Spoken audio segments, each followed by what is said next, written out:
This video continues with Chapter 90 Teach. Pirate, Kaido's son, will take over Wano Country. Chapter 90 Teach. On the deck of the Moby D **K, the sea breeze blew through the towering masts, making a low, wailing sound. Faced with Onigetsu's extremely blunt warning, Edward Newgate, sitting on his massive throne, did not get angry. Instead, he let out a burst of deafening laughter. Guiyue, Whitebeard slammed the huge sake bowl in his hand onto the wooden table beside him, his powerful wrist strength directly causing several cracks to splinter across the solid wood surface. His sharp eyes, belonging to the peak of the old era, stared intently at Onigetsu, as an unreserved and extremely pure surge of Conqueror's haki erupted from his entire body.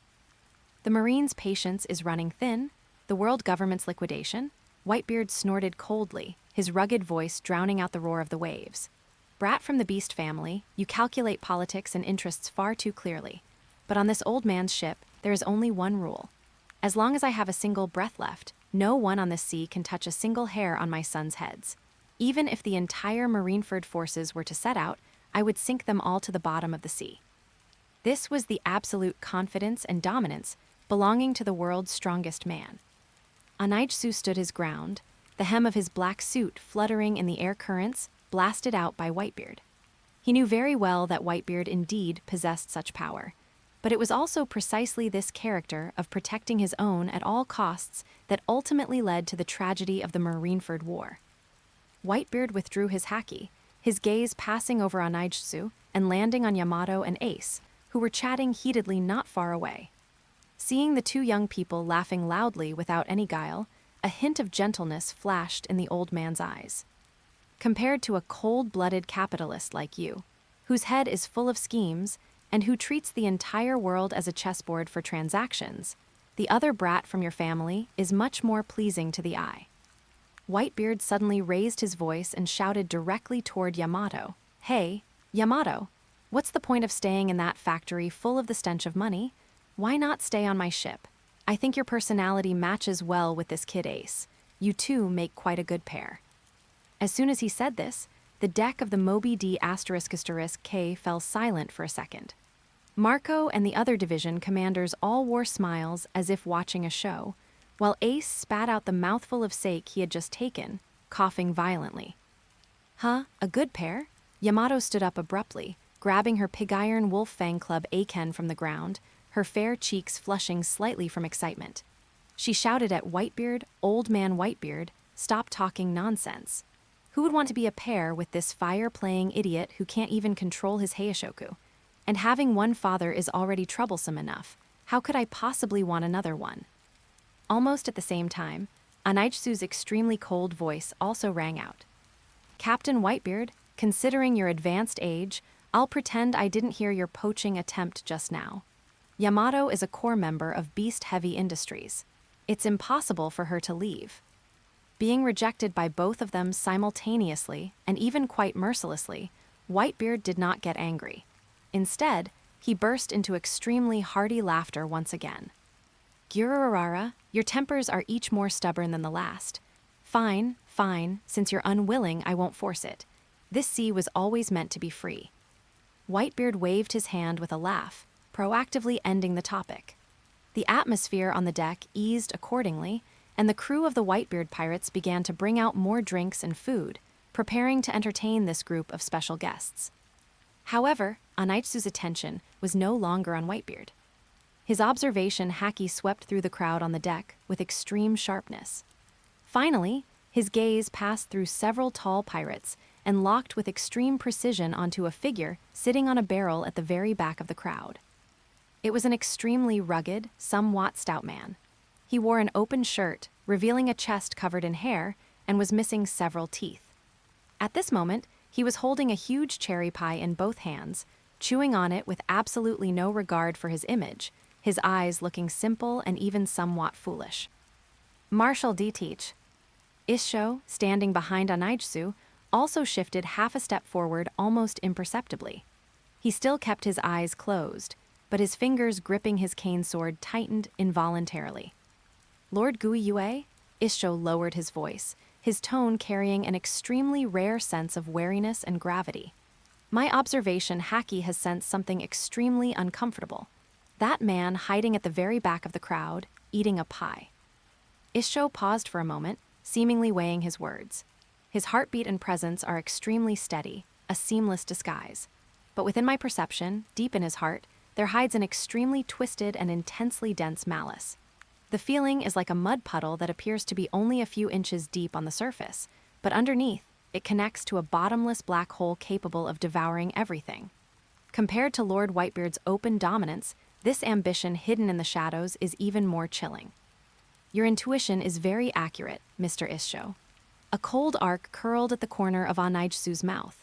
Without any hesitation, he stepped forward, passing through the crowd of the Whitebeard pirates and heading straight for the man sitting in the corner. As Anaijsu approached, the surrounding pirates made way one after another. Teach also seemed to sense the change in atmosphere. He stopped eating his pie and looked up, staring at Anaijsu, who had walked up to him with an extremely bewildered expression on his jam-smeared face. Zahahaha, isn't this the famous president of Beast Heavy Industries? Teach wiped his mouth naturally with the back of his hand, revealing a simple, flattered smile. Is there anything an ordinary crew member like me can do for you, Boss Anaijsu? Would you like a piece of cherry pie? Anaijsu looked down at Teach, his gaze extremely sharp, as if he wanted to cut right through that thick layer of disguise. Marshal D. Teach. Anaijsu called out his full name, his voice not loud but carrying a chill that pierced to the bone. To be able to hide under Whitebeard's nose for so many years, pretending to be a fool without any ambition. You even left a permanent scar on red-haired Shank's left eye. I truly admire your self-control in enduring for the sake of your goals. As soon as those words were spoken, the depths of Teach's originally casual eyes contracted violently. His fingers holding the cherry pie stiffened slightly.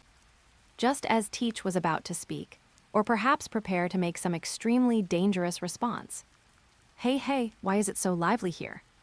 A very hearty voice suddenly cut in from the side. Thatch, the 4th Division commander of the Whitebeard pirates, walked over with a plate of freshly grilled meat. He naturally threw an arm around Teach's neck and gave him a firm pat on the back. Lord Guiyue, this guy Teach isn't very bright. He only knows how to eat. If he said something wrong and offended you, I'll apologize on his behalf as his commander. Thatch enthusiastically offered the grilled meat to Anaijsu, then turned to Teach. Teach, don't be a nuisance here. There's another whole tray of your favorite cherry pie in the kitchen. Hurry up and bring it out to serve the guests.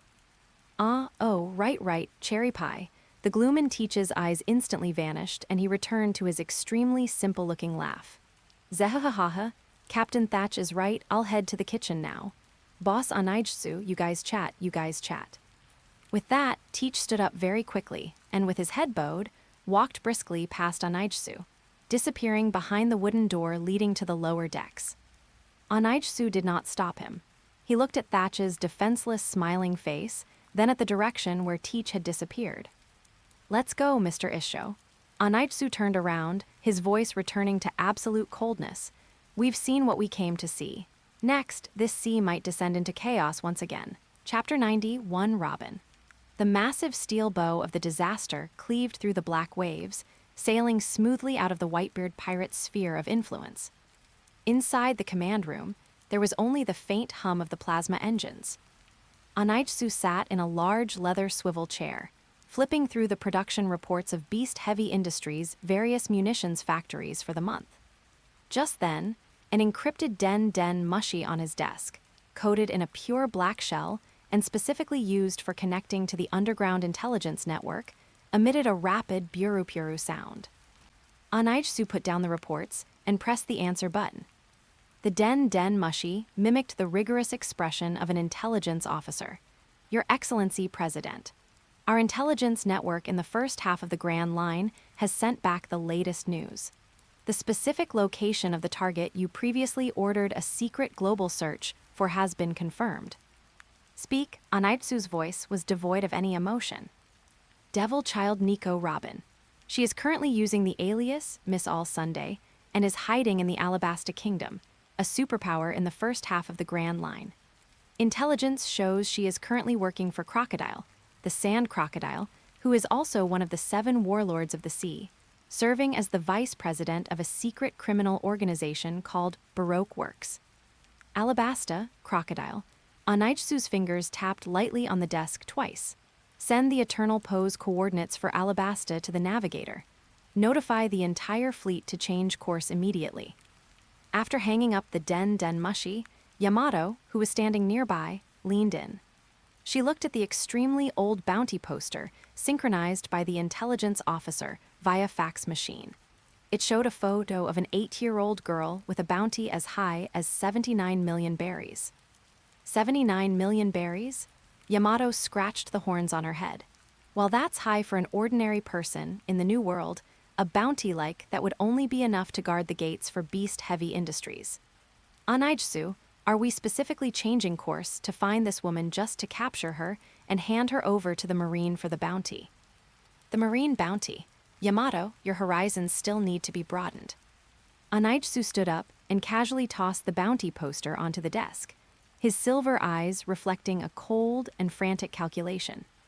The world government set a bounty of 79 million for her because they are afraid. But in my eyes, this bounty amount is a severe undervaluation of a top-tier strategist. Nico Robin is the sole survivor of Ohara and the only person currently known in this world who can decipher the poneglyphs. Onichisu walked to the panoramic viewport of the command room and looked out at the vast sea. Force can create deterrence, but technology can create an absolute monopoly.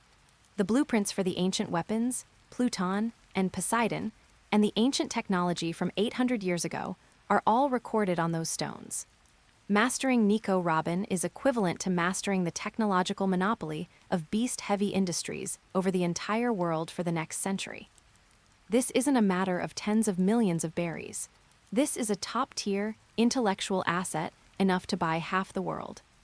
Yamato's eyes widened, though she only half understood, while Eneru and Frankie nearby also gasped. Therefore, Onichisu turned around and adjusted his suit collar. Our trip to Alabasta, this time, isn't for a fight, but for a very aggressive transnational acquisition. Anyone who stands in the way of this acquisition will be physically eliminated.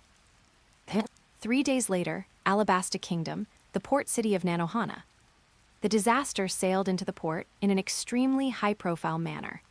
The massive steel hull and the cold luster of the main guns plunged the merchant ships and civilians in the entire port into a dead silence. Onichisu didn't bring a large force. For an operation of this level, too many people would be a burden. He only took Yamato and the blind swordsman Issho. The three of them disembarked and stepped onto the land of this desert country. Ignoring the port garrison, they hired the fastest desert creatures and headed straight for Crocodile's base, the Dream City, Rain Base, without any hindrance. A few hours later, in front of the largest casino in Rain Base, the Rain Dinners. The perimeter of this extremely luxurious building was filled with elite thugs from Baroque Works. Onichisu stopped, looked up at the massive and flamboyant sign of Rain Dinners, and issued his orders in a flat tone. Yamato, Mr. Issho, you two are responsible for blocking all entrances and exits of the casino.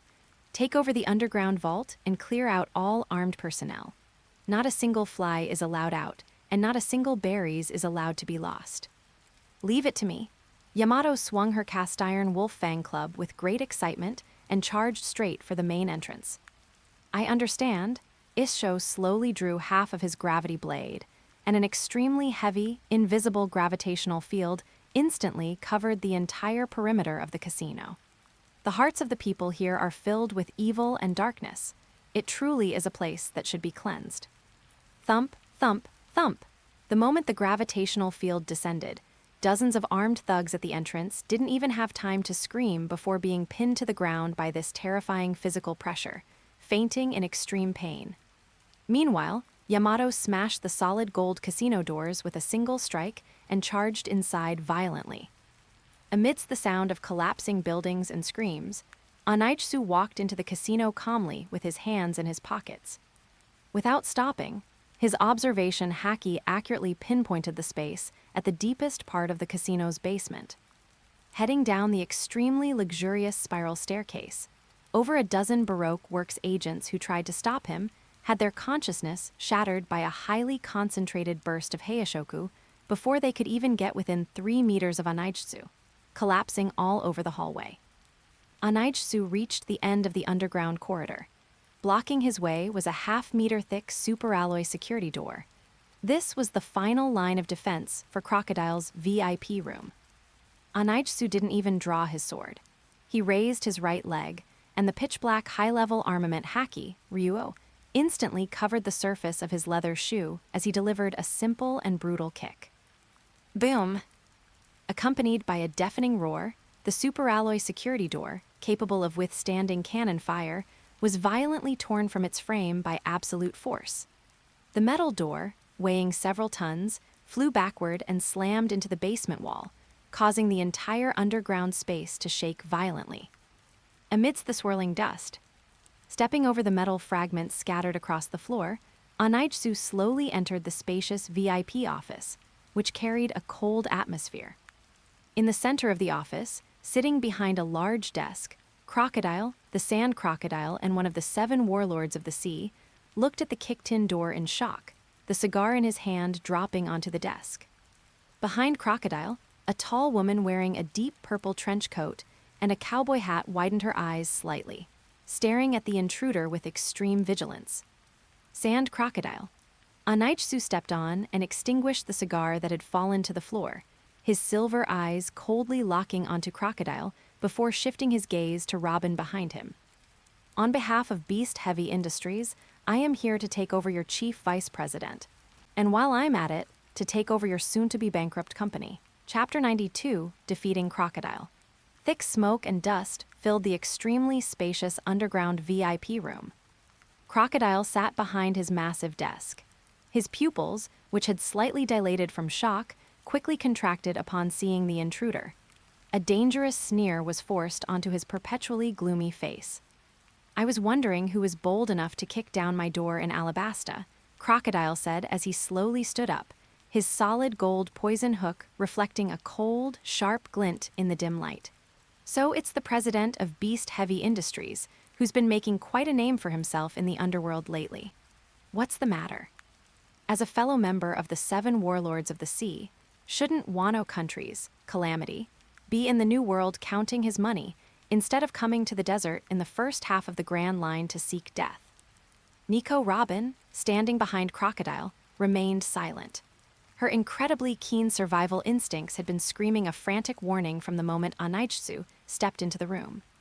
The man in the black suit before her didn't radiate any bloodlust, but his absolute coldness, viewing everything in the world as a mere bargaining chip, made her feel more despair than even a marine admiral. Anaijutsu ignored Crocodile's provocation.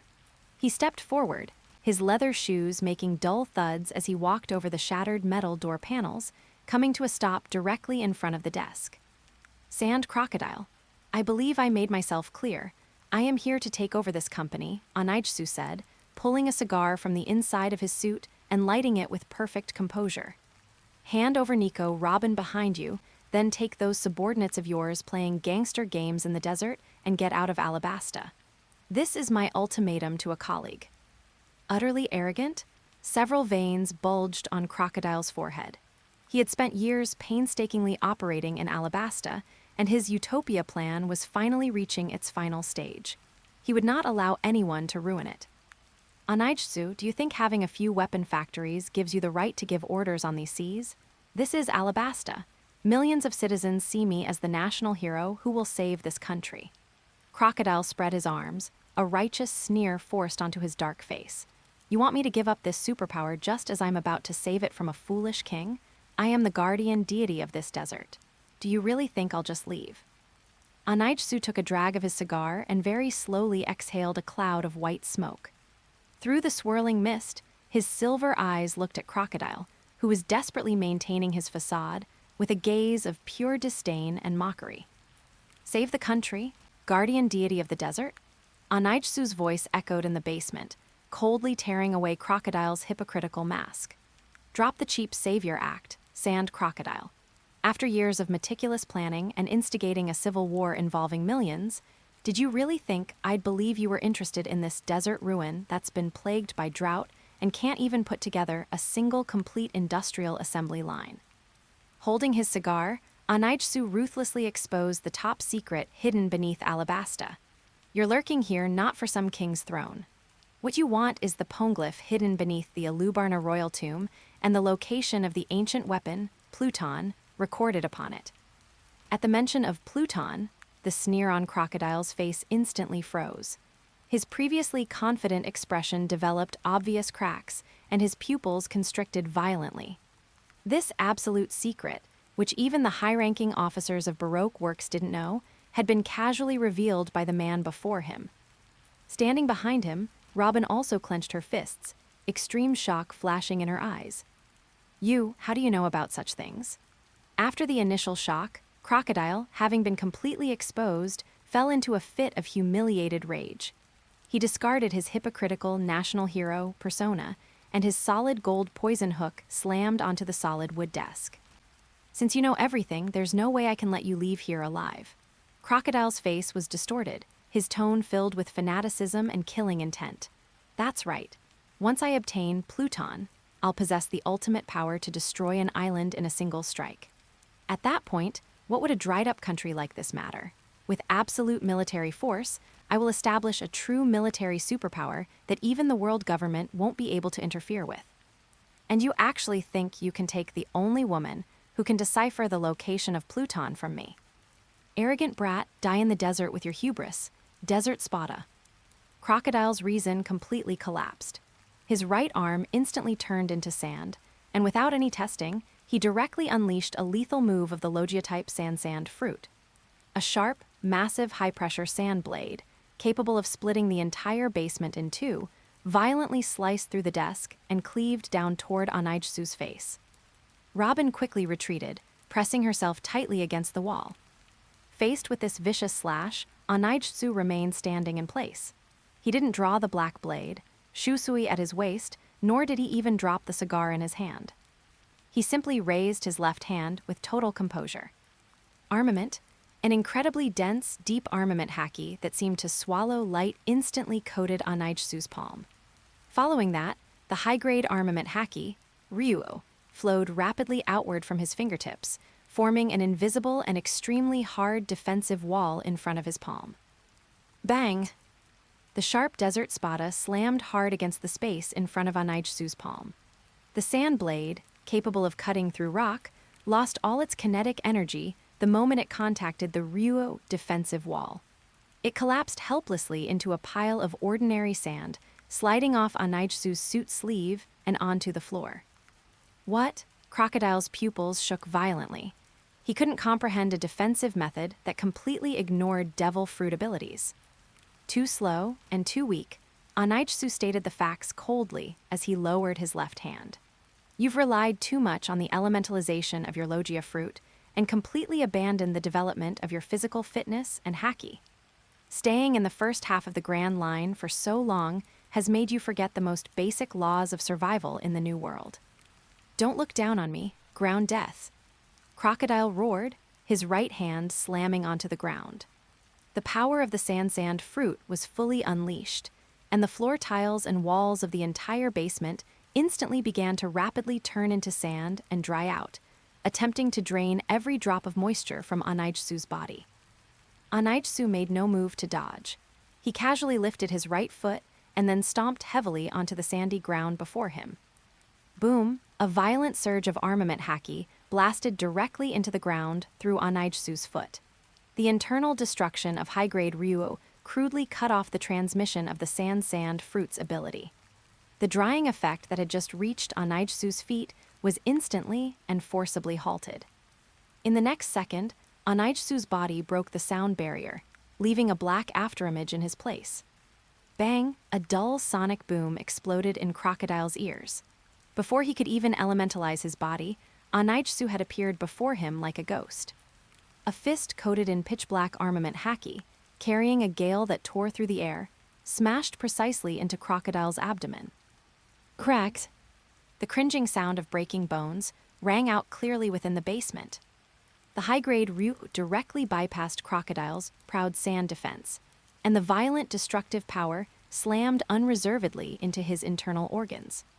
Crocodile's eyes bulged, and a large amount of blood mixed with gastric fluid erupted from his mouth.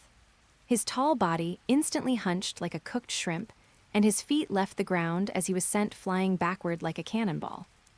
Boom! Crocodile crashed tragically through the basement's reinforced load-bearing wall, his entire body becoming deeply embedded in the pile of rubble.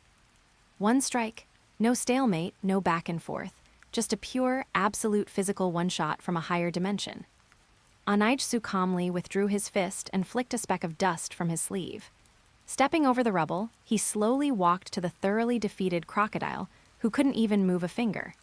He raised his right foot and coldly stepped onto the Shichibukai's chest. The company's former boss has undergone bankruptcy liquidation. Anaijsu bit his cigar and ground his heel down from above. Then, he turned his head, his silver eyes looking toward Nico Robin, who had been hiding in the corner and was now so terrified she had stopped breathing. Now, Nico Robin, it's our turn to discuss the specific terms of your next labor contract. Chapter 93, Robin joins the team. Inside the deepest underground VIP room of the Rain Dance Casino, the air was stiflingly heavy.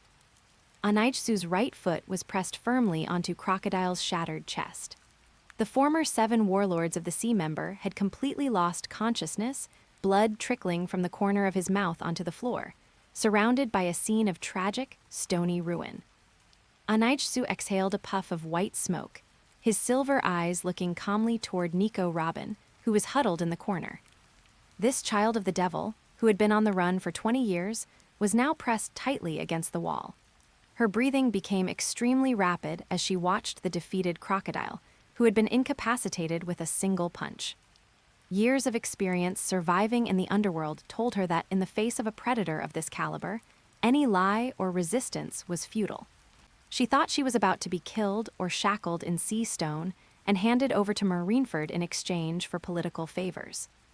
Just as Anaijsu was about to speak. Boom! A violent vibration suddenly erupted from the thick ceiling overhead. A large amount of dust and rubble fell in showers, accompanied by the heavy sound of metal shattering and shrill screams, penetrating the thick floors down to the basement. At the same time, in the main lobby on the first floor of the Rain Dance Casino, the top-tier agents of Baroque Works had already assembled after receiving the alert that their headquarters was under attack.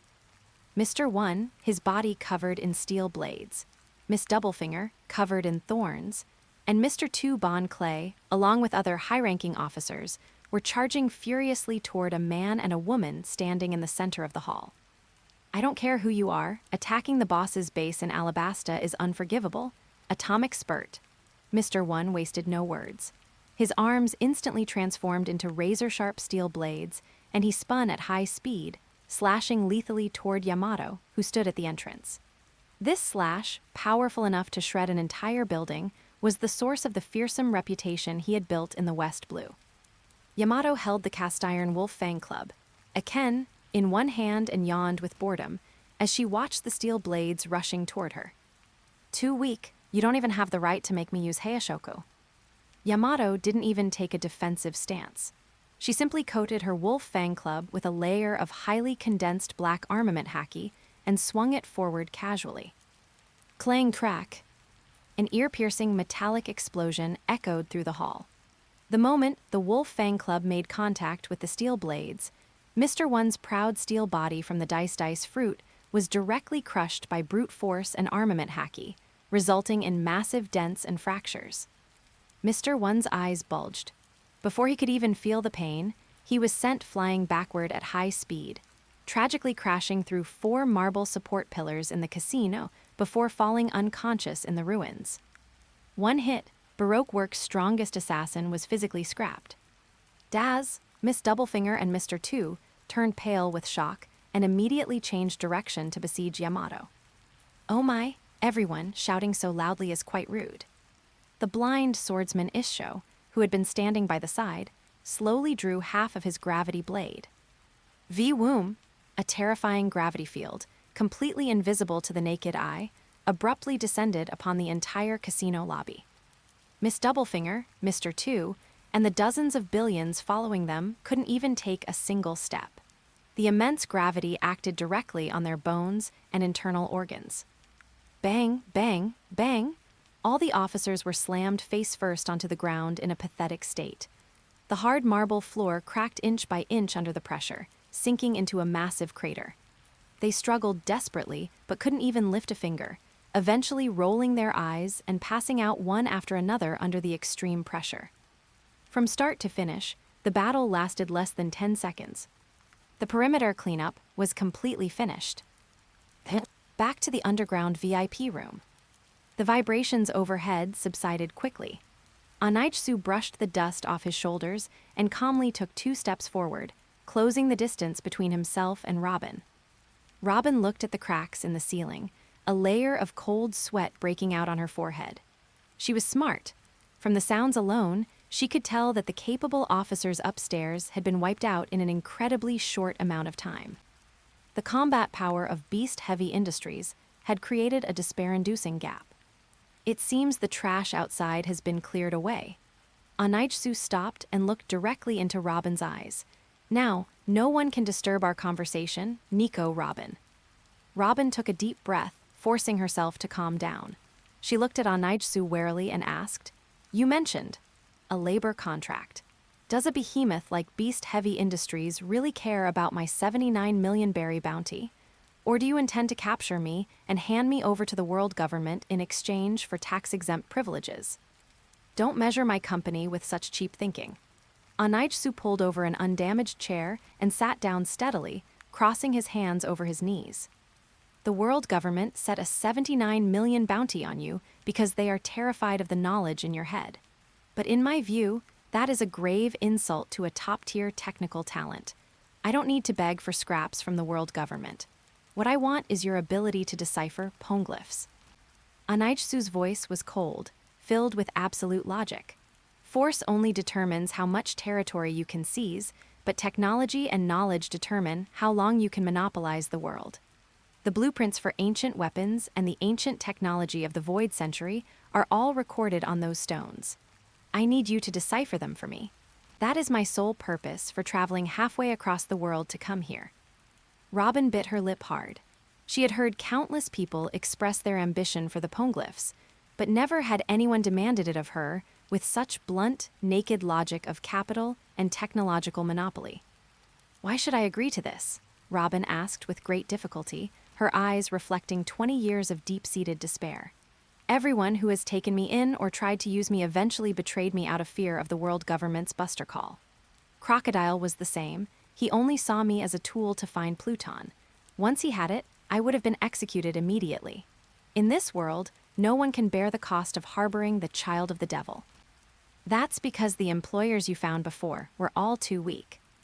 Onichsu pointed contemptuously at the unconscious crocodile at his feet.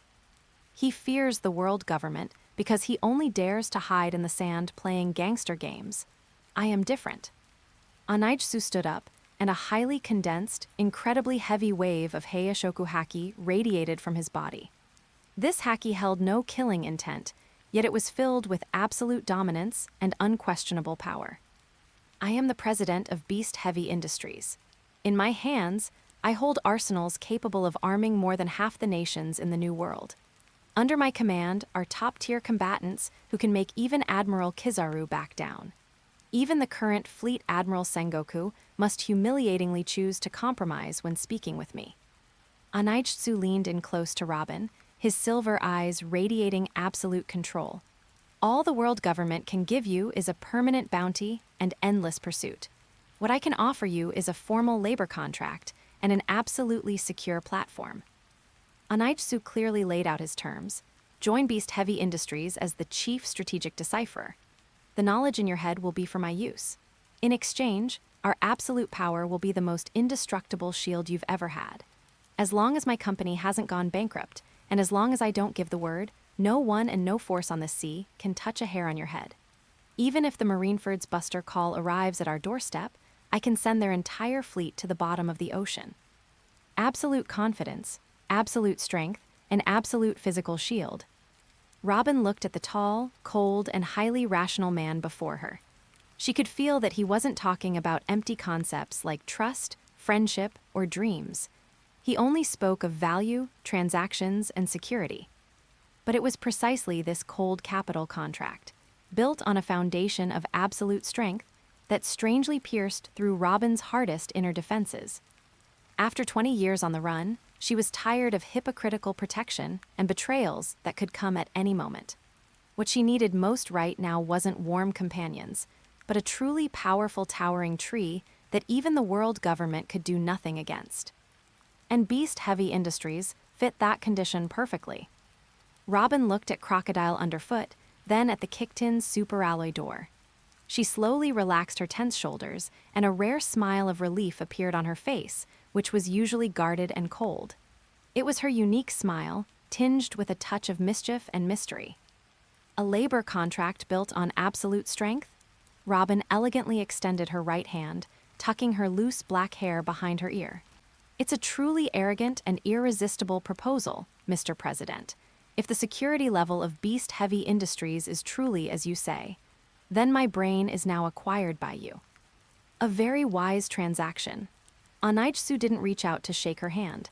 He turned decisively, stepped over Crocodile's body, and walked out of the basement. Keep up, we've wasted too much time in this soon-to-be bankrupt ruin. Now, it's time for you to see our collection.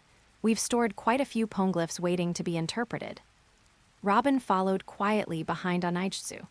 The two of them stepped over the rubble and left Alabasta decisively, leaving behind a completely destroyed ambitious man and a disintegrated Baroque works. Chapter 94 Forced Conscription. Rainbase, in the square outside the Rain Dance Casino, there was a dead silence. Hundreds of armed agents and high-ranking officers of Baroque works lay miserably on the cracked ground, completely losing their ability to resist. Yamato stood in the center of the ruins with her wolf fang club on her shoulder, while the blind swordsman Isho silently sheathed his half-drawn cane sword. Step, step, step. Steady footsteps of leather shoes came from inside the casino. Anaitsu walked out through the shattered doors with his hands in the pockets of his black suit trousers. Following behind him was Nico Robin, who had just signed a lifelong labor contract. Anaitsu, the funds in the underground vault have been fully counted.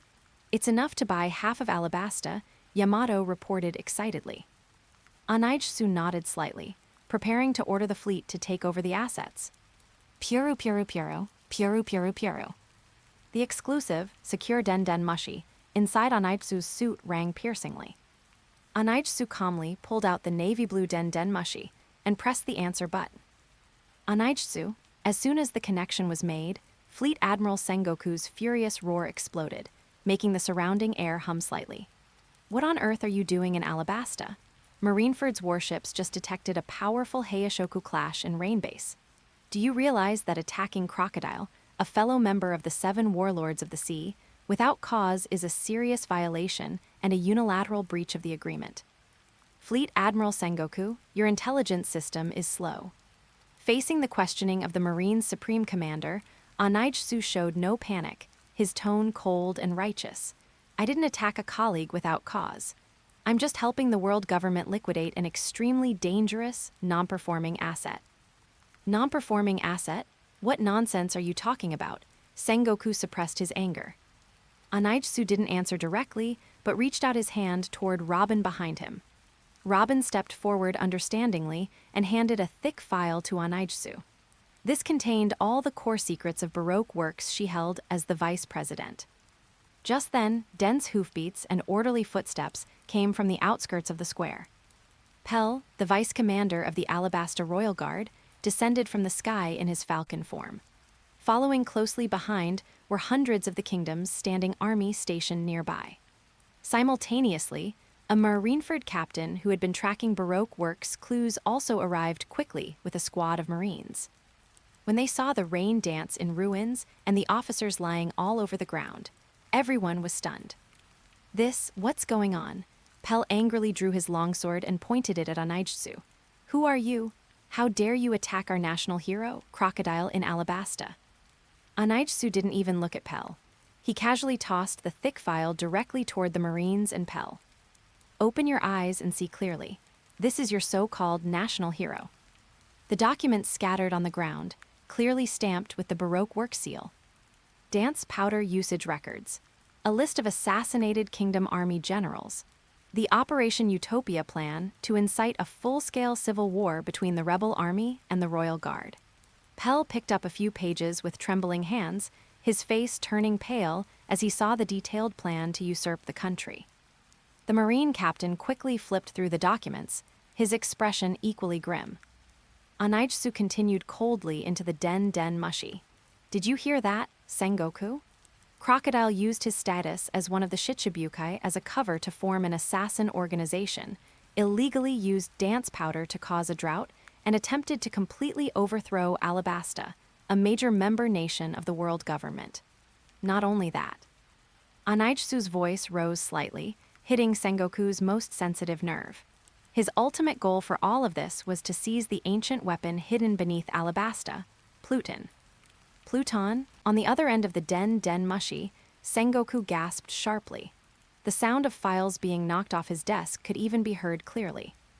Overthrowing a member nation was already a major crime, but reaching for an ancient weapon touched a line the world government absolutely could not tolerate.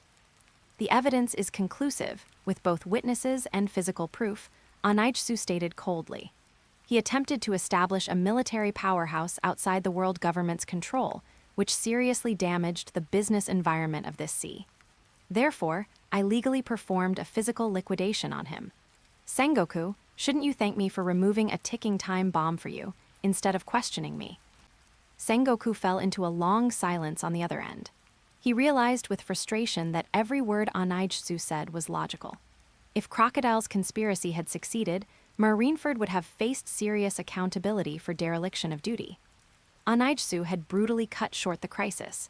Though his methods were extreme, the outcome aligned with the world government's interests. I understand. Sengoku swallowed his anger with difficulty, his voice becoming hoarse and solemn. Marineford will take full responsibility for the aftermath in Alabasta. Anaitsu snapped his fingers. Yamato dragged Crocodile, who was covered in blood with over a dozen broken bones, with one hand and tossed him at the Marine's feet like trash. Take this bankrupt, liquidated trash back to your impel down. Anaitsu looked at the gritting Marine captain and gave an arrogant command, remember, this is Beast Heavy Industries, law enforcement assistance to Marineford. The captain was extremely angry, but in the face of the absolute power gap and ironclad evidence, he gave a humiliated wave. Men, shackle Crocodile with sea stone, escort him back to the warship immediately. The crisis was resolved, and the truth was out. Pell knelt powerlessly on the ground, watching Crocodile being taken away, unsure for a moment whether to thank the terrifying man before him or draw his sword. Anaitsu ignored the people of Alabasta. He turned decisively, preparing to lead his people away. Wait, Anaitsu. Through the den mushi, Sengoku's voice suddenly turned serious. The matter with Crocodile ends here. You retain your title as a Shichibukai. However, there is one thing you must understand. Sengoku spoke each word clearly, issuing a cold warning. In the near future, Marineford and the world government will issue a strict, mandatory summons to all existing 7 warlords of the sea. At that time, no matter how busy Beast Heavy Industries arms business is, you must arrive at Marineford without condition to carry out the mission. If anyone dares to refuse the summons. Even if it's Beast Heavy Industries, Marineford will absolutely view it as a signal of all-out war. A blunt threat, a massive shadow of war. Anaitsu stopped in his tracks, seemingly calculating something. The corners of his mouth curled up into a cold smirk. Mandatory summons? Fleet Admiral Sengoku, don't worry. Anaitsu looked at the vast desert sky, his tone leaking intense ambition. For such a massive, large-scale commercial exhibition, my Beast Heavy Industries will definitely be there on time with everyone. You'd better prepare enough military funds, because my weapons are extremely expensive. Click, Sengoku hung up the phone. Everyone returned to the disaster. Anaitsu strode toward the port, his black cloak fluttering arrogantly in the wind. A big business deal is coming. Chapter 95, Sabaody Archipelago. In the New World, the Grand Line, and even across the 4 seas, the air was thick with the oppressive scent of gunpowder. The frequent troop movements of Marineford over the past month, the secret mobilization orders sent to branches worldwide, and the reckless procurement of military supplies on the black market at any cost could not be hidden from the sharp dictators and mafiosos of the underworld. Everyone could sense that the world government was secretly preparing a major move capable of subverting the landscape of the sea. To protect themselves in the upcoming unknown storm, the demand for high-end weaponry from all factions grew at an exaggerated, explosive rate. In this extreme war panic, Anaitsu keenly saw a perfect opportunity to harvest the world's wealth. 3 days later, Sabaody Archipelago, Lawless Zone, Grove No. 1. The massive iron warship disaster sailed into the port in a high-profile manner. The alarms at the Marine base stationed in the Sabaody Archipelago blared loudly, but after confirming the flag of intertwined gears and dragons at the bow, all the station troops received a humiliating death order from headquarters. Firing is strictly prohibited. Allow full passage. Anaitsu perfectly redeemed the tax exemption and transit privileges that Sengoku had previously been forced to promise. Under the wary gazes of the Marines, he arrogantly stepped onto this island adjacent to Marineford and Holy Land Mary Geoise, accompanied by Yamato, Issho, Eneru, and the newly appointed Robin. Frankie remained as usual, cooped up on the disaster, tinkering with his robots. Anaitsu didn't go to any taverns or intelligence stations. He led his people straight to the largest and most luxurious human auction house in Grove No. 1.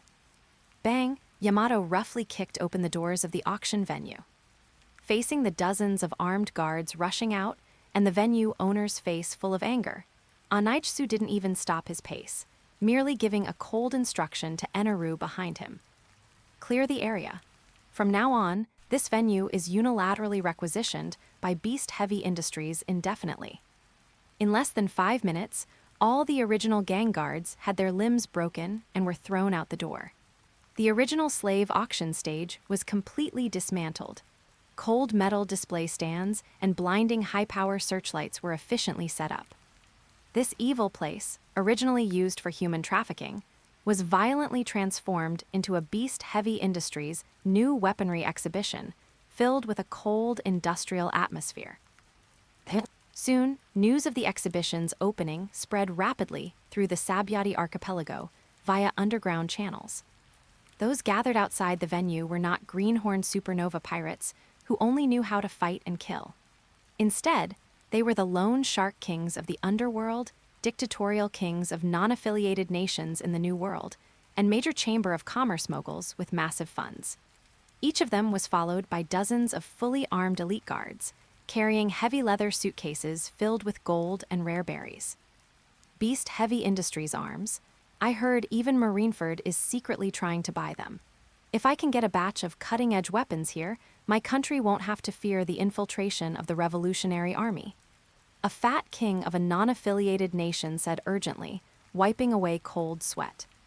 However, when these usually high-end mighty moguls stepped through the venue doors with an air of arrogance, the intense physical deterrence instantly plunged the entire hall into a dead silence. Those responsible for maintaining order in the venue were not flesh and blood holding blades and guns. Instead, they were 50 tall, heavy-duty mechs arranged neatly on both sides of the hall, emitting a cold metallic luster. The general, too, mass-produced mech units.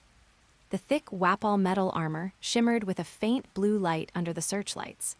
On the mech's thick mechanical arms, heavy plasma rifles upgraded by Frankie were roughly mounted. The heartless pressure belonging to pure industrial killing machines directly crushed the nerves of everyone present. You using these kinds of steel monsters as security? A West Blue underworld gang boss swallowed hard, but his usually arrogant nature made him feel a hint of humiliation at being looked down upon. He snorted coldly and pointed to several strong, elite swordsman guards beside him, each with bounties in the tens of millions. Pretentious iron lumps. Go, test the limits of these robots. Don't let Beast Heavy Industries think we're all easy sheep to fleece. The elite guards drew their long swords and charged fiercely toward the mech at the very front. The electronic eyes inside the mech instantly flickered with a piercing red light, and it prepared to raise its plasma rifle for a lock-on. Hey, attempting to damage the exhibits before the trade fair officially begins is a serious breach of commercial contract. Yamato's bored voice came from the stairs on the second floor.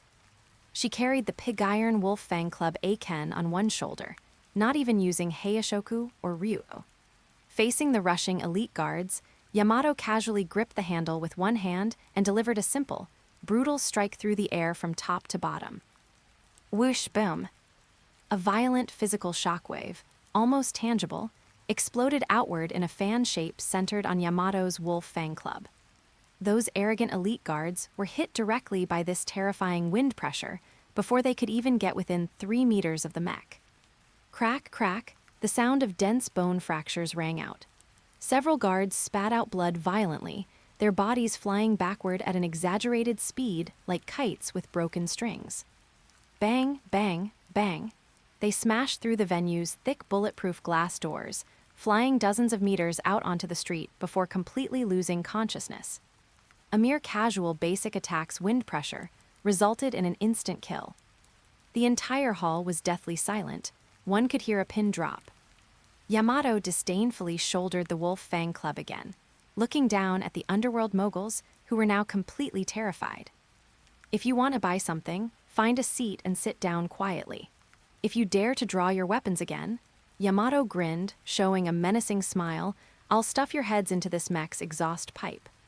The kings and gang bosses who were arrogant and overbearing just moments ago now lowered their heads in humiliation. They obediently tucked away all their arrogance and walked toward the audience seats below, sitting down in neat rows. They realized in despair that in front of this capital giant called Beast Heavy Industries, the power and money they took pride in didn't even qualify them to be guards. Inside the luxurious VIP box on the second floor, Anaitsu sat on a leather sofa, calmly watching the customers below who had been completely tamed. Nico Robin, wearing a sharp professional black skirt suit and holding a heavy data terminal, stood by his side. Robin, go get ready to take the stage. Anaitsu lit a cigar, his silver eyes flashing with cold commercial calculation under the lights. Let these hicks see what true technological monopoly looks like. Robin was a bit puzzled. Is it really okay for me to take the stage? This place is right next to Marineford. Since I've agreed to have you work for me, I naturally won't have you hiding in a corner. Go ahead, no one dares to touch my people, Anaitsu said with a casual wave of his hand, completely indifferent. Robin broke into a smile and said nothing more. Chapter 96 Trade Fair. The lights in the venue dimmed suddenly, and a cool white spotlight hit the central metal display stand. Nico Robin, dressed in a well-tailored black business suit and wearing gold-rimmed glasses, walked calmly onto the stage with a data tablet in hand. She ignored the greedy and probing gazes from below and cut straight to the point. Welcome, everyone, to the Beast Heavy Industries Pre-War Arms Trade Fair. I am the Chief Strategic Officer, Nico Robin. Robin pressed a button on her remote, and the huge curtain behind her lit up, displaying a 3D structural diagram of the first product. The first exhibit is the Iron Curtain Eye, fully automated close-in defense matrix. Following her explanation, two General 2 mechs pushed a heavy artillery device, 3 meters long and equipped with 6 barrels, to the front of the stage.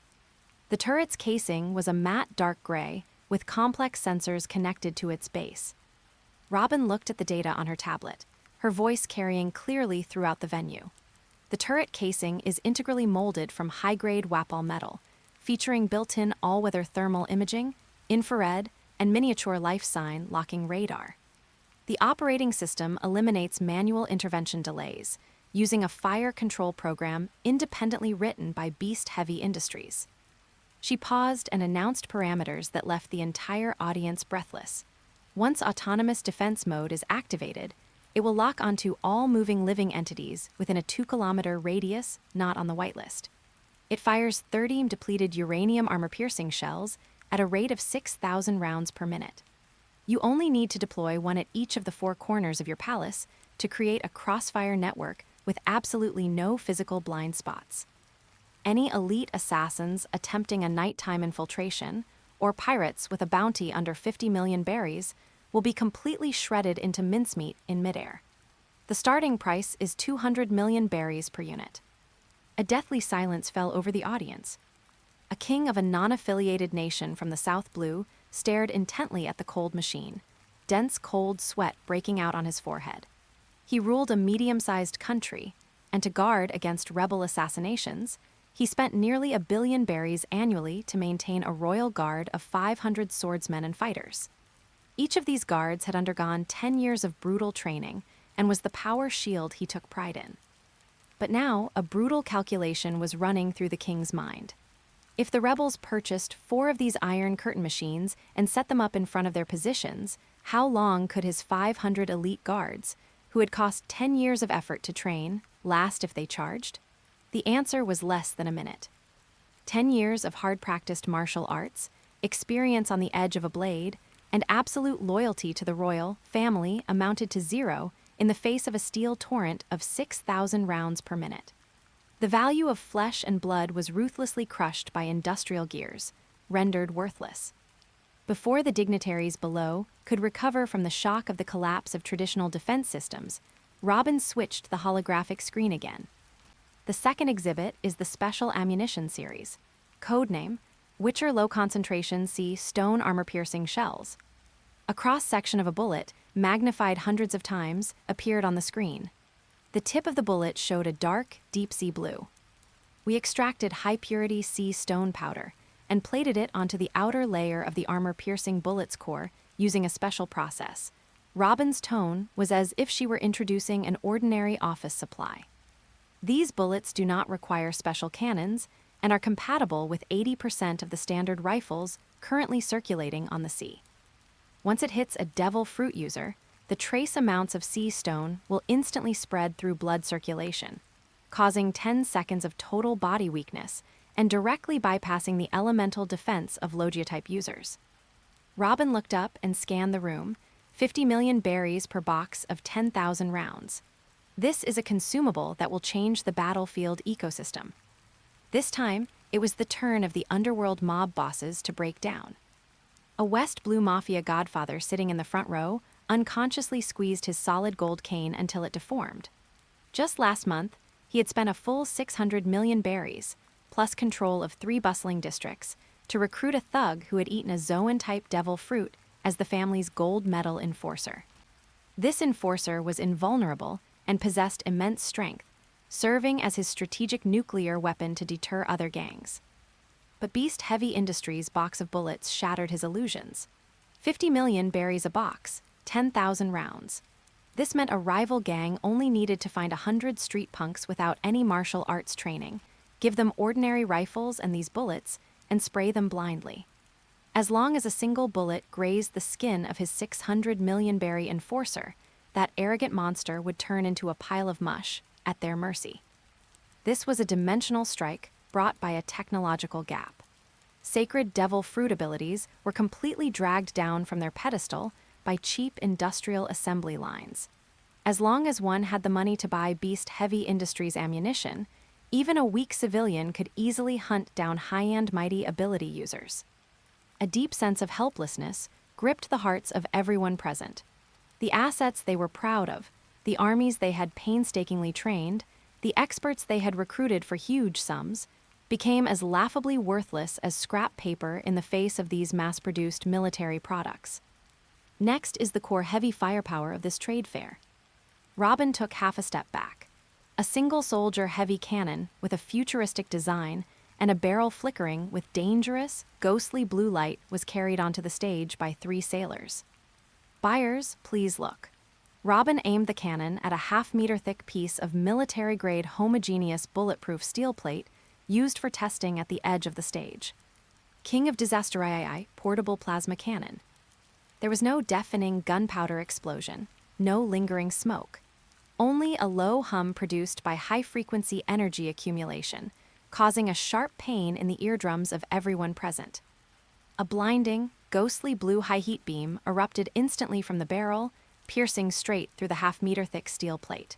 The hard military steel was like butter under the sun before the plasma beam.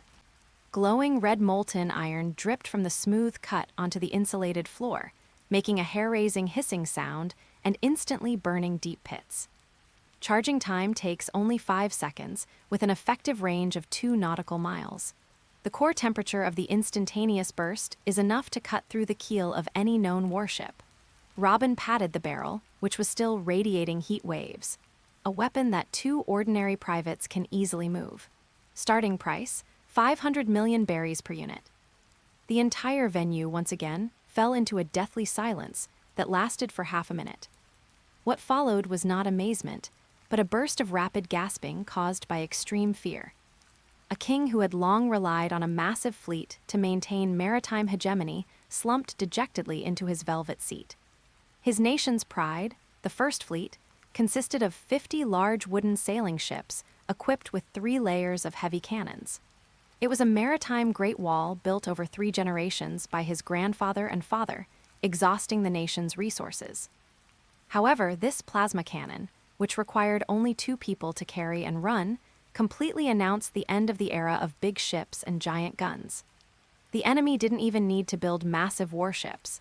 They only needed to buy 10 of these cannons, distribute them to 20 Suicide Squad members, and approach his fleet in the most inconspicuous small speedboats.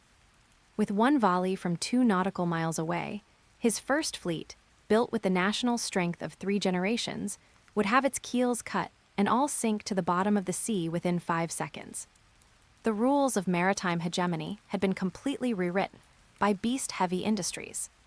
Inside the VIP box on the 2nd floor, in front of the floor-to-ceiling one-way glass, Anaijsu sat quietly on a pure black leather sofa. With his legs crossed and a glass of crimson wine in hand, he looked down coldly at the pale-faced dignitaries below, whose eyes were filled with despair and fanaticism. Yamato leaned against the nearby wall, looking at the kings and bosses below who were usually well-dressed, but were now gasping for air like drowning people, and frowned in confusion. These guys look like they're about to break down. Is it really worth it for them to spend billions on a bunch of metal lumps? Wouldn't it be better to use that money to recruit a few large pirate crews or to improve their own haki? Anaijsu gently swirled the wine glass, the red wine leaving thick legs on the glass wall. His voice was cold and rational. Pirates are uncontrollable variables, and haki requires years of life and death struggle to awaken. But machines, as long as you maintain them on time, will never betray you and will never feel fear. Anaijsu turned his gaze toward the king slumped in his chair, piercing through the fig leaf of the ruling class. Yamato looked closely at these people. They usually stand high above, calling themselves the embodiment of power, believing they hold the power of life and death. The confidence with which they rule their countries comes from their bloodline, from the tens of thousands of standing troops under their command armed with flintlocks and cold weapons, and from the barriers of violence they've built with money. But today, I have placed a brand new, mass-producible way of death before them, with a clear price tag. Anaijsu took a sip of red wine, a hint of mockery flashing in his eyes. In the face of industrially mass-produced plasma cannons and automated fire networks, their royal power is but a fragile illusion. Those tens of thousands of loyal soldiers don't even have the qualification to wear down the lifespan of a machine's barrel in the face of 6,000 rounds per minute. Individual bravery, calculated schemes, and the loyalty of flesh and blood can never defeat capital's assembly line. This is the true cruelty of this world. Anaijsu put down his wine glass and leaned forward slightly, watching the buyers below who were already starting to stir. They feel despair now because they've realized their whole cards have become scrap paper. So, in order not to be eliminated by the times, and to avoid being slaughtered by neighboring countries or rebels using my weapons in the coming war, they can only sell everything they have to buy the right to survive. I'm not selling arms, Anaijsu concluded coldly. I'm selling the anxiety of being obsolete, the entrance fee for the dignitaries of the old era to buy a ticket to the new era. Sure enough, as Anaijsu's voice fell, the long, deathly silence below was finally broken, replaced by an irrational, frenzied bidding war. I bid 1 billion, give me 2 Iron Curtain defense systems, 800 million berries for the plasma cannon, plus 10 boxes of sea stone armor-piercing shells. Give me priority delivery, 1.5 billion, don't anyone fight me for it. I want to buy out this batch of stock. These kings, who usually cared about grace and diplomatic etiquette, were now red-eyed, like hyenas fighting over the last piece of carrion in a market. They tore off their ties, waved their checkbooks, and some even pulled out land grant contracts for national ports on the spot to mortgage for cash. This was a slaughter without smoke. Beast-heavy industries hadn't even fired a shot, yet it had already drained the lifeblood of these nations. Just as the bidding at the trade fair reached its most frenetic climax, and Robin was about to strike the gavel for a new 4 billion berry deal. Boom! At the entrance of the venue, the two newly replaced bulletproof glass doors, strong enough to withstand ordinary naval cannon fire, were shattered inward by a force of extreme arrogance. Countless glass shards splashed across the polished marble floor like a rainstorm. The two General 2 mechs guarding the door were forced back several meters by a powerful impact, the indicator lights on their casings emitting piercing alarms. The venue, which had been as noisy as boiling water, fell into a deathly silence in a single second. All the red-eyed kings, tycoons, and mob bosses stiffly turned their heads toward the smoke-filled entrance. A drawling, arrogant voice, oozing a nauseating sense of superiority, drifted in from outside.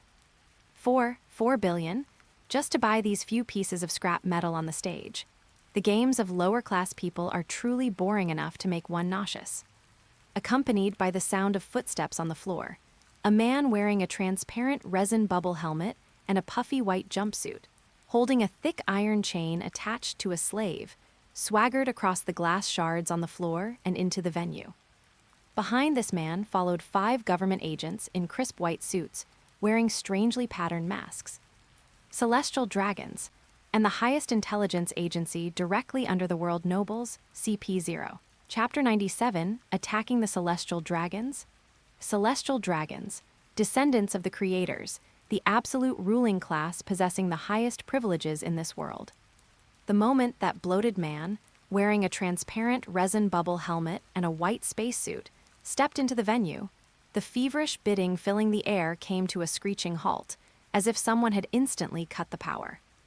Just a second ago, the kings and underground mafia bosses were red-faced, even pulling out checkbooks ready to slaughter each other for the plasma cannons. The moment they saw the newcomers' attire, their faces instantly turned deathly pale. Thud, a king ruling over millions of people felt his legs go weak and knelt straight down onto the cold marble floor, burying his head deep. This act of kneeling was like a plague, quickly spreading throughout the venue. Whether they were dictators commanding heavy troops or mafia godfathers controlling the lifeblood of underground trade, they all abandoned their prideful power and dignity at this moment, kneeling in unison, not even daring to breathe loudly. This was lineage suppression. Before the privileges of the celestial dragons, the standing armies they had painstakingly amassed, and the cutting-edge weapons they were just desperately trying to buy all lost their meaning. With just a word from a celestial dragon, a marine admiral from Marineford would descend within an hour, completely erasing their countries and gangs from the map. St. Charlos, leading a slave by a chain and stepping on the bulletproof glass shards scattered across the floor, swaggered to the very front of the display stage. His eyes, clouded from excessive indulgence, didn't spare a single glance at the big shots kneeling on the ground. His gaze locked directly onto the plasma cannon, emitting a faint blue glow on the stage, as well as Nico, Robin, and Yamato standing beside it. I thought it was something rare, but it's just some glowing iron pipes. St. Charlos sniffled and pulled an exquisite flintlock pistol encrusted with rubies from his coat, playing with it casually. Still, it wouldn't be bad as a fire-spitting toy in merry Geoise. I'm requisitioning these machines for free. He turned his muzzle, aiming it directly at the capable-looking Robin on the stage, then moved it toward Yamato, who was carrying a wolf fang club. And these two women. St. Charlos grinned, revealing a nauseating, greedy smile. A horned monster and a commoner with glasses. Wash them clean, put explosive collars on them, and send them to my mansion to be my 14th and 15th wives. I am a descendant of the creators. Everything I set my eyes on belongs to me. The kings and moguls kneeling throughout the hall buried their heads even deeper, cold sweat soaking through their expensive suits. No one dared to object, and no one even dared to look up. This was absolute power, disregarding all commercial logic, direct robbery. Yamato was furious, preparing to send this fat pig flying with a single strike of her club. Tap, an extremely faint, yet exceptionally clear sound of leather shoes hitting the ground broke the deathly silence in the venue. Anaitsu jumped down from the edge of the VIP box on the second floor, landing steadily on the open space in front of the stage. He wore a well-tailored pure black suit with his hands casually in his pockets, walking toward the celestial dragon with a cold expression. St. Charlos froze for a moment. Looking at this man, who not only didn't kneel, but was walking toward him while staring him in the eye, a surge of offended rage instantly welled up in his heart. Impudent, lowly commoner, how dare you not kneel before a descendant of the creators? St. Charlos roared. Without hesitation, he raised the gem-encrusted pistol and pulled the trigger, aiming right between Anaitsu's eyebrows. Bang! The piercing gunshot echoed through the enclosed venue. The kings kneeling on the ground closed their eyes in despair. They seemed to already see the brain-splattered end of this arrogant arms dealer, followed by the arrival of an admiral and the entire Sabaody archipelago turning into a sea of fire. However, the expected scene of splashing blood did not occur. The lethal lead bullet came to a dead stop in midair, just 5 centimeters from Anaitsu's forehead. A layer of invisible, deep, and dense high-level armament haki, ryuo, acted like an absolutely indestructible invisible shield, completely stripping the bullet of its kinetic energy. Clang! The deformed bullet head, having lost its momentum, fell to the floor with a crisp sound. St. Charlos's eyes bulged as he stared at the bullet head on the ground. His brain, spoiled by privilege, simply could not comprehend the physical phenomenon occurring before him. Anaitsu did not stop. He walked up to St. Charlos, looking down at this so-called creator. His palm covered St. Charlos's right hand, which was still holding the gun. Crack creaked, accompanied by the teeth-gritting sounds of twisting metal and snapping wood. The priceless solid gold flintlock pistol was instantly crushed into an irregular lump of scrap iron by Anaitsu's single hand, along with the barrel, trigger, and inlaid gems, as if it were a fragile cracker. My gun! St. Charlos looked at the weapon turned into scrap metal in his hand, just about to open his mouth to scream. Anaitsu's eyes turned slightly cold. An extremely condensed, substance-like dark red conqueror's haki was precisely compressed into a very thin line by Anaitsu and blasted directly into St. Charlos's mind without reservation. It did not spread outward or affect anyone else. This domain of a conqueror, powerful enough to shatter the sky, was released entirely and exclusively against the celestial dragon. St. Charlos's scream caught in his throat. His eyes instantly rolled back, he foamed at the mouth, and his bloated body collapsed backward like a pile of mud, hitting the floor with a thud, completely losing consciousness. 1 second, crushing a firearm with bare hands, precisely knocking him unconscious with haki. Clean, efficient, and without a trace of hesitation. Only after the celestial dragon hit the ground did the 5 masked CP0 agents behind him snap out of their daze. Bastard, how dare you attack a celestial dragon? Protect St. Charlos. Kill this Shichibukai. The CP0 agents erupted in roars of terror and fury. They knew all too well what kind of cruel punishment awaited them for a celestial dragon being attacked right in front of them. The 5 top agents, masters of the 6 powers and high-level armament haki, instantly drew their blades. Using Saru, they turned into 5 white afterimages, surrounding Anaitsu from all sides to launch a lethal strangulation. Anaitsu stood in place, not even lifting an eyelid. Boom! A thick pillar of black lightning pierced through the venue's dome without warning, carrying hundreds of millions of volts of destructive energy, and struck the 2 CP0 agents to Anaitsu's left with precision. The violent plasma instantly burned through the armament haki defense they were so proud of, and the 2 agents crashed into the wall, their bodies charred black. At the same time, vroom, the space to Anaitsu's right suddenly distorted. The blind swordsman Issho had appeared in the field at some point, his gravity blade unsheathed by half an inch. A terrifying gravity field, capable of even bending light, crashed down onto the heads of the remaining 3 CP0 agents. Bang, crack! The 3 CP0 agents were crushed into the floor in a prostrate position as if hit by an invisible mountain. The marble floor cracked and sank like a spider web. They desperately channeled their haki to try and stand up, but they couldn't even lift a finger, and blood seeped from their internal organs under the crushing gravity. In a flash, the CP0 squad, representing the world government's highest intelligence combat power, was completely wiped out. The kings and moguls kneeling on the ground were completely terrified. They watched the black-haired man standing amidst the ruins, trembling all over as if they were looking at a demon god about to destroy the world. Anaitsu, the CP0 captain, pinned to the bottom of the crater by gravity, had his mask half shattered, revealing a blood-stained chin. He glared at Anaitsu, questioning through gritted teeth, "Are you insane?" As one of the 7 warlords of the sea and an ally of the world government, you actually dared to openly attack a descendant of the creators. Do you want Beast Heavy Industries to suffer a full-scale buster call from Marineford and the Commander-in-Chief of the Armed Forces? Chapter 98, Turning Black into White.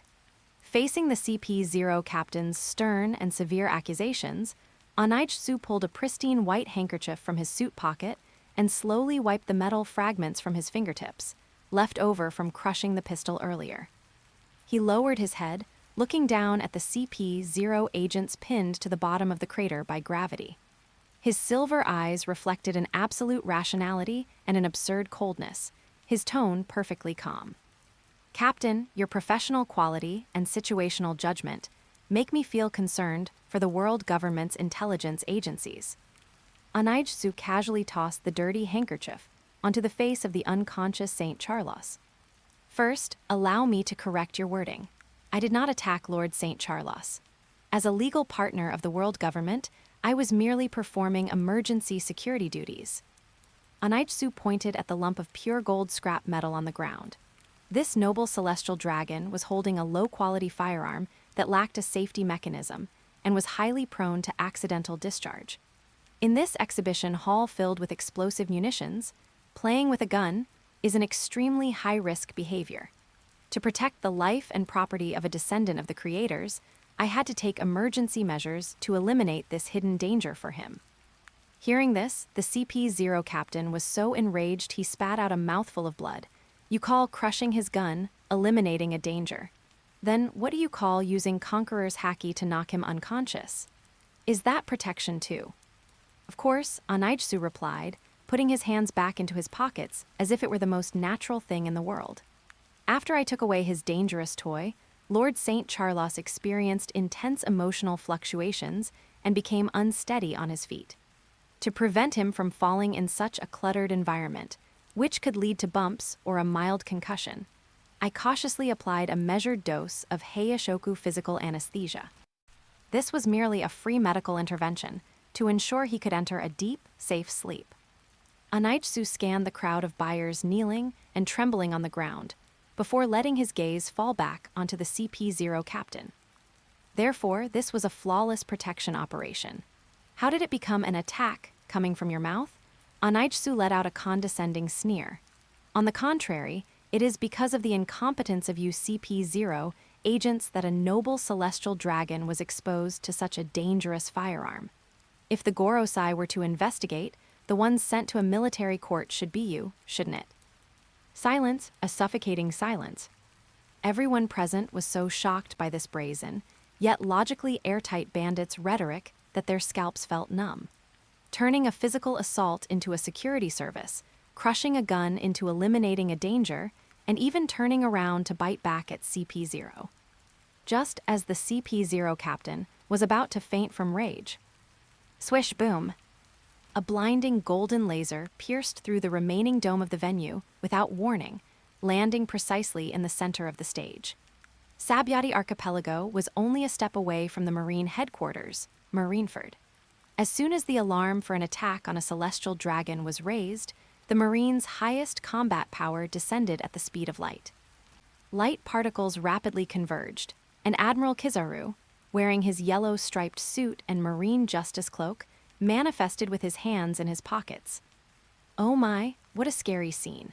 To think someone would dare to act against a celestial dragon on the Sabaody Archipelago. Kizaru's signature lazy drawl had just begun when the face wearing that lewd smile completely froze. His eyes, hidden behind amber sunglasses, quickly swept over the surroundings. Yamato, carrying a wolf fang club with an excited expression. Eneru, with 200 million volts of electricity dancing on his fingertips. Issho, holding his half-drawn gravity blade while releasing a 100-fold gravity field. And Anaitsu, standing next to the unconscious celestial dragon with a face full of indifference. The painful memory of being pinned down and beaten by this group of monsters in the sky not long ago, and nearly causing Zephyr to sink into the sea, instantly flooded Kizaru's mind. Admiral Borsellino, the CP-0 captain, shouted as if seeing a savior, ignoring his internal injuries. Quickly take down this madman who openly attacked a celestial dragon. He disarmed the creator. Kizaru looked at the foaming Saint Charlos, then at Anaitsu, who hadn't even drawn the black blade. Shusui. This veteran of the workplace, who carried out unclear justice to the end, made a decision perfectly in line with his character. He did not raise his finger to fire a laser, nor did he draw his ama no Murakumo. Kizaru silently pulled a dedicated golden den mushi from his inner suit pocket and pressed the dial button. Bulu bulu bulu, catcha. Borsellino, have you reached the scene? Have you caught that reckless thug yet? Fleet Admiral Sengoku's furious roar exploded from the den mushi, so loud that even the kings kneeling below could hear it clearly. Moshi Moshi, Sengoku-san, Kizaru said with a hint of helplessness and perfunctoriness. I have indeed arrived at the scene. The celestial dragon is indeed lying on the ground. However, regarding this thug before me, I'm afraid I'm a bit unable to handle it. Unable to handle it? What do you mean? Has an old-timer of Rayleigh's level come out of retirement? Sengoku questioned. Kizaru didn't answer, but instead very decisively tossed the den mushi to Anaitsu in front of him. Anaitsu caught the den mushi steadily and spoke calmly into the receiver. Fleet Admiral Sengoku, good afternoon. Your admiral's response speed is indeed commendable. However, this is a misunderstanding. I've already explained to CP0 that I was simply providing free emergency physical anesthesia services for the celestial dragon. Anaitsu, it's you bastard. Sengoku's fury almost burned through the den mushi via the radio waves. In his office at headquarters, he slammed his desk to pieces in rage. What do you take the Marines' bottom line for? Beating a celestial dragon? Do you have any idea what that means? What does the fleet admiral intend to start an all-out war with us? Anaitsu sneered. Sengoku's words choked in his throat. As a master tactician, he understood the current situation better than anyone. A grand plan was about to begin, and at this critical juncture, the arms supply chain absolutely could not be broken. Moreover, they couldn't afford to be attacked from both sides by provoking an out-of-the-norm monster power like beast-heavy industries. Anaitsu had his finger right on the Marine's pulse, playing political intimidation to the extreme. Borsellino. Sengoku's voice seemed to age 10 years in an instant, every word squeezed out from between his teeth. Take CP0 and that idiot, and return to headquarters immediately. You are not permitted to have any conflict with beast-heavy industries. Roger that. Tilde Kizaru responded with a sigh of relief. He didn't feel humiliated at all. Instead, he felt the Fleet Admiral's order was very wise. Fleet Admiral Sengoku is indeed a smart man who prioritizes the big picture of business. Anaitsu tossed the den mushi back to Kizaru and turned toward the backstage of the exhibition hall. Yamato, Issho, and Eneru released their pressure and followed behind him. Before entering the door, Anaitsu stopped and looked back at the kings and giants below, who were still shaken and completely awed by the military might and political maneuvering of beast-heavy industries. Everyone, the exhibition ends here. Beast-heavy industries will deliver the weapons you've ordered on time. Remember, in this upcoming era that is about to go wild, only my capital can ensure your royal power is not overthrown. Anaitsu went backstage and looked at one of the slaves who had not yet left. Mr. Rayleigh, even with such a big commotion outside, you wouldn't grace me with a conversation. Chapter 99 Rayleigh. Sabaody Archipelago, Grove 1, backstage of the trade fair. Inside the massive steel cage, trembling slaves were packed together. The sounds of gunfire outside, the screams of the celestial dragons, and the commotion of an admiral's arrival had long since caused these captives to break down mentally. Hearing Anaitsu's indifferent voice, a helpless sigh came from the shadows deep within the iron cage. Gulped, ha. A white-haired old man wearing round-framed glasses tilted his head back and down the last gulp of cheap rum. He casually tossed the empty flask aside and slowly stood up. Around the old man's neck was a slave collar that would explode instantly if forcibly removed. However, he simply raised his right hand, his fingers coated in a deep layer of high-grade armament haki, and his fingertips precisely gripped the mechanical lock of the collar. Click, the collar, powerful enough to blow off an adult's neck, was easily crushed in his hand like a crisp cracker and tossed onto the ground.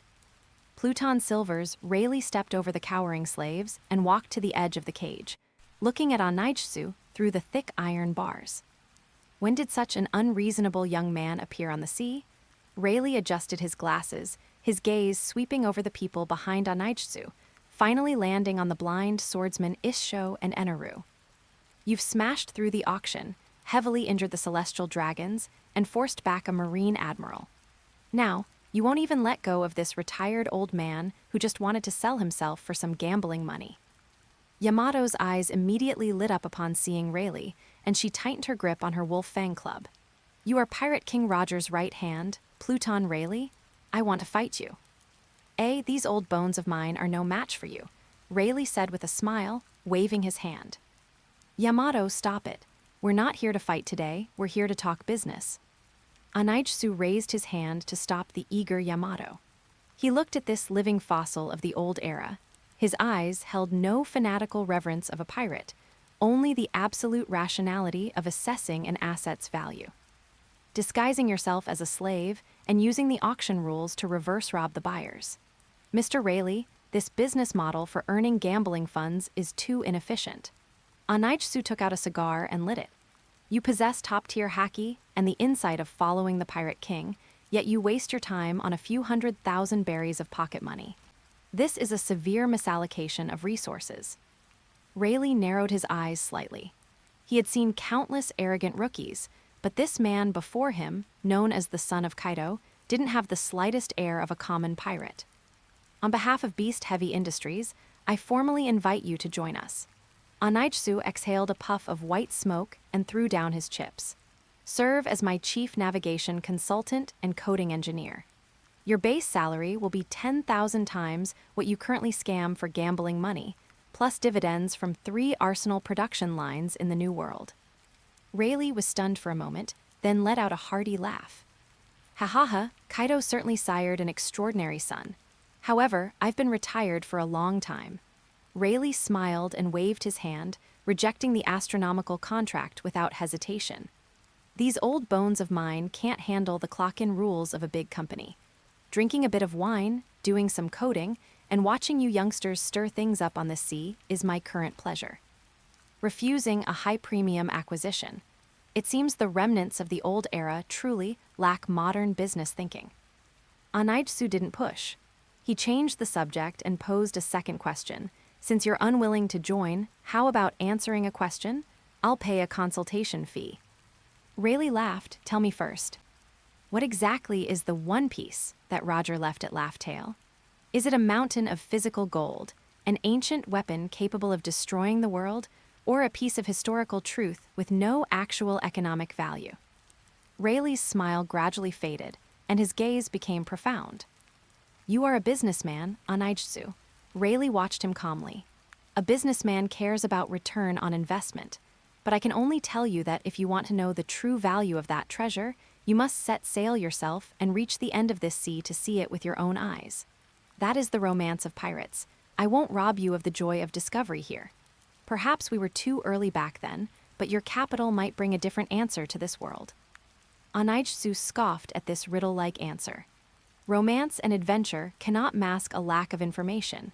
Since you're unwilling to provide effective intelligence, let's return to the most basic labor transaction. Anaitsu snapped his fingers. Robin stepped forward and placed a metal briefcase full of berries in front of Rayleigh.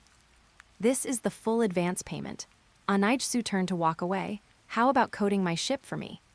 Rayleigh picked up the heavy briefcase, a playful curve appearing at the corner of his mouth. Of course. 3 days later, in a certain area of the New World. Having completed its deep-sea coating, the disaster passed through Fishman Island without a hitch, bursting out of the sea in a spray of water and breathing the air of the New World once again.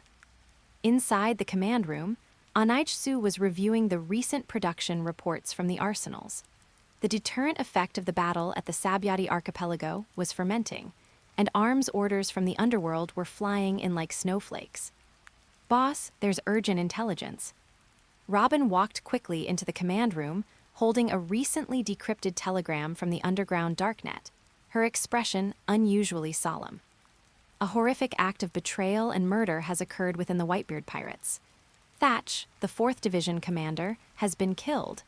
The murderer is a long-standing member of Whitebeard's crew, Marshal D. Teach. He stole an unknown devil fruit and has already defected to the sea. Anaitsu's fingers, which were flipping through the reports, suddenly stopped. In his mind, the image of that rugged man immediately surfaced. The one who had sat in a corner of the Moby D **K's deck, devouring cherry pie with a seemingly honest look that masked eyes as deep as an abyss. Has that black hole hidden at the bottom of the mud pit finally lost its patience and begun to devour everything? Anaitsu sneered. He knew that the stolen fruit was bound to be the dark fruit, which could nullify ability users. What about Ace? Yamato jumped up from the sofa upon hearing the news, her face full of worry. Thatch was Ace's friend, and the Whitebeard pirates value family above all. Ace will definitely not let that guy Teach get away. As Yamato spoke, she hurriedly pulled a palm-sized piece of white paper from her bosom. This was the life card Ace had given her back on Whitebeard's ship. As soon as the paper was taken out, it trembled violently in Yamato's palm. Then, like a needle firmly attracted by a magnet, it pointed straight toward the first half of the Grand Line and began moving forward across the paper at an alarming speed. The life card is moving so fast, Yamato's eyes widened. Anaitsu stood up, his gaze sweeping over the rapidly moving life card. His eyes instantly became sharp. He understood that Ace had already set out on the path to hunt down Blackbeard. You know better than anyone what kind of person Portga's D-Ace is. With that fire-wielding idiot's personality, there's no way he would obediently listen to Whitebeard's advice and stay on the ship. Anaitsu walked to the panoramic window, looking at the rolling waves outside, his voice cold and certain. He must have already set out to see to hunt down Marshal D. Teach. The air in the command room seemed to freeze. Both Robin and Issho knew what kind of unpredictable chain reaction would be triggered by Whitebeard's foster son running wild alone in the New World. The fuse for a massive deal has finally been completely lit. With a cigar in his mouth, Anaitsu's lips curled into a capitalist's unique sneer, full of greed and calculation. All fleets hear my command. Return to the Wano Country headquarters immediately. Notify all arsenals to start 3-shift rotations around the clock. From now on, stop all external sales of miscellaneous arms and stockpile all the most sophisticated weapons in the warehouse. Anaitsu looked at the distant sky, as if he could already see the near future, the colossal tidal wave that was about to sweep through Marineford and the Whitebeard pirates. The greatest war is coming. We must ensure that when the gambling table opens, we hold the chips that can buy out their entire lifeblood. Chapter 100 Preparations. New World, Wano Country. The once isolated nation of samurai had now been completely transformed into a massive, Cold War machine. At the docks of Habuport, countless towering chimneys spewed black smoke day and night, and the mechanical roar of the weapon assembly lines completely drowned out the sound of the crashing waves. The disaster sailed smoothly into the port. Anaitsu, draped in a black overcoat, walked down the gangway. He immediately got into a bulletproof private car heading for the flower capital. Before the Great War broke out, he had to thoroughly solidify his rear base and clear out all variables that might affect production capacity. Half an hour later, Flower Capital, the top-floor meeting room of Beast Heavy Industries headquarters. A wide superalloy long table divided the meeting room into two distinct factions. On the left side of the long table sat the current executives of Beast Heavy Industries. Denjiro, the chief financial officer wearing a high-end suit. Ashura Doji, the Adamayama security supervisor in a heavy security uniform. Kawamatsu, the deputy minister of education holding teaching materials. And Hayagoro, the former underworld boss now in a senior overseer's uniform. On the right side of the long table were the remnants of Wano Country's old era. Shimitsuki Yasui, the former daimyo of Hakumai, and Fugetsu Amusubai, the daimyo of Ringo, along with several other old nobles who had survived the suppression. Beside them was the female ninja Shinobu, tightly bound by sea stone handcuffs. Anaitsu pushed the door open and walked straight to the head seat. I called you here today to announce only one thing. Anaitsu lit a cigar, his cold gaze sweeping over the old nobles on the right. An unprecedented war is about to break out in the world outside. In a while, I will lead the main fleet of Beast Heavy Industries away from Wano Country to the center of the war. Hearing these words, a flash of uncontrollable ecstasy crossed Shinobu's eyes. Yasui and the other daimyos also secretly clenched their fists. The departure of the main force meant a huge vacuum in the defense of Wano's mainland. The chance for the Kazuki family's restoration had come. Put away your foolish fantasies of restoration. Anaitsu leaned back in his chair, exhaling a puff of white smoke, directly piercing their thoughts.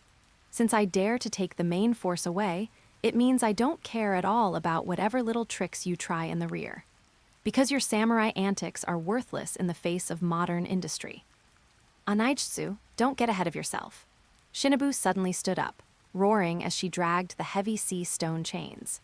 When Lord Kinnaman returns with the legitimate heir of the Kazuki family, and when Lords Nekomamushi and Inuarashi return to Wano Country with the Mink tribe army, the people of this country will surely answer the call and overthrow the tyrannical rule of you and Kaido. The people will answer. Anaitsu didn't argue back, but instead glanced at Denjiro on the left. Denjiro pushed his gold-rimmed glasses expressionlessly and threw a thick financial report into the center of the table. Lord Shimitsuki, Shinobu. Denjiro's voice was terrifyingly calm. These are the livelihood reports for the flower capital and various regions over the past 6 months. The number of people who died of hunger is 0. The average wage of workers is enough for them to eat white rice and meat every day. The labor camps under Boss Hayagoro's management have also been entirely converted to paid contract workers. Hayagoro sighed and said in a deep voice, Lord Yasui, times have changed. The common people now have heating and full stomachs.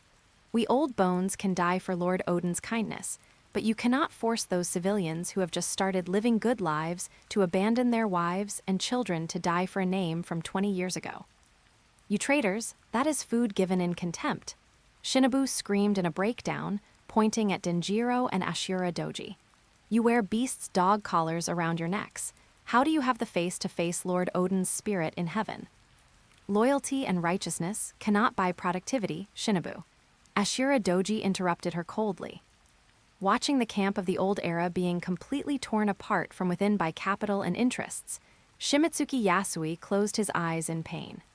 He knew that the moment the people's basic needs were solved by Anaitsu, the foundation of the Kazuki family's righteous cause had been hollowed out. As for the foreign aid you mentioned, Anaitsu flicked his cigar ash and threw 2 high-altitude reconnaissance photos in Shinobu's face. In the photos was a giant Zanesha walking in the thick fog, and around Zanesha, it was already locked onto by dense clusters of red dots. The movement trajectory of Zoo Island was locked by my deep-sea sonar as early as half a month ago. Anaitsu's voice was as cold as a machine.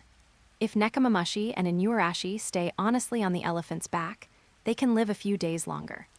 As soon as they dare to lead the Mink tribe into Wano Country's waters, the 60 automated plasma cannons deployed offshore will vaporize their fleet along with their ashes before they even see the coastline.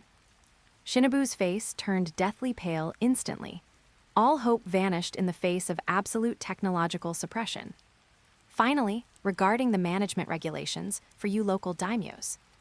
Anaitsu stood up, hands leaning on the table, looking down at Shimotsuki Yasui and the others as he delivered his final ultimatum.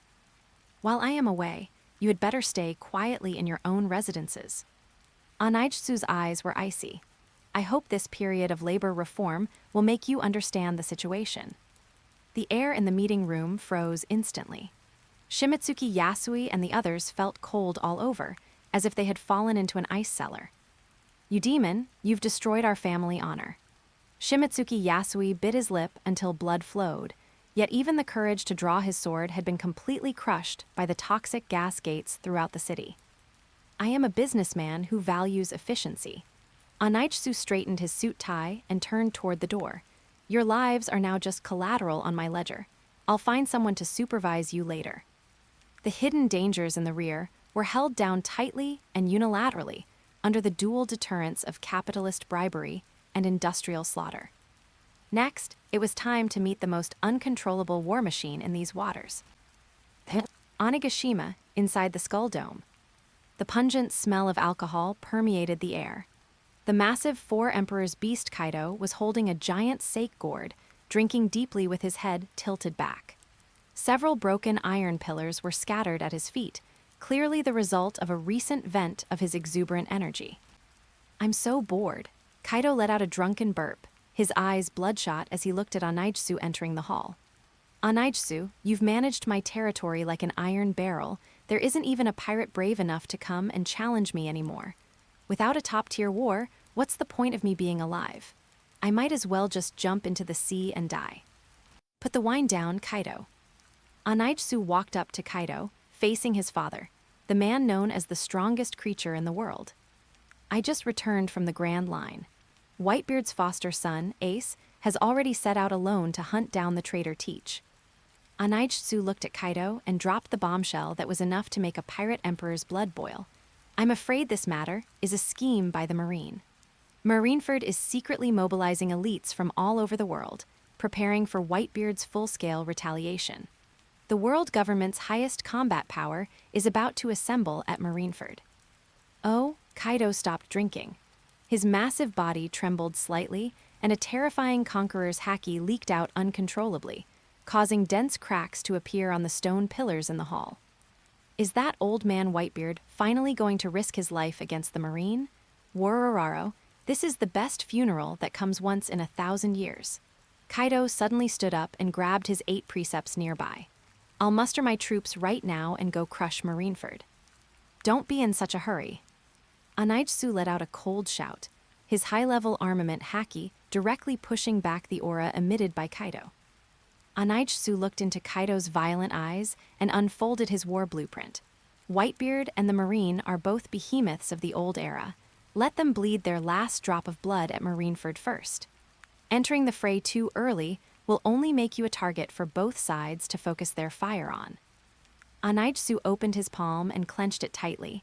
I will gather intelligence on the battlefield first, and when the time is right, you will appear.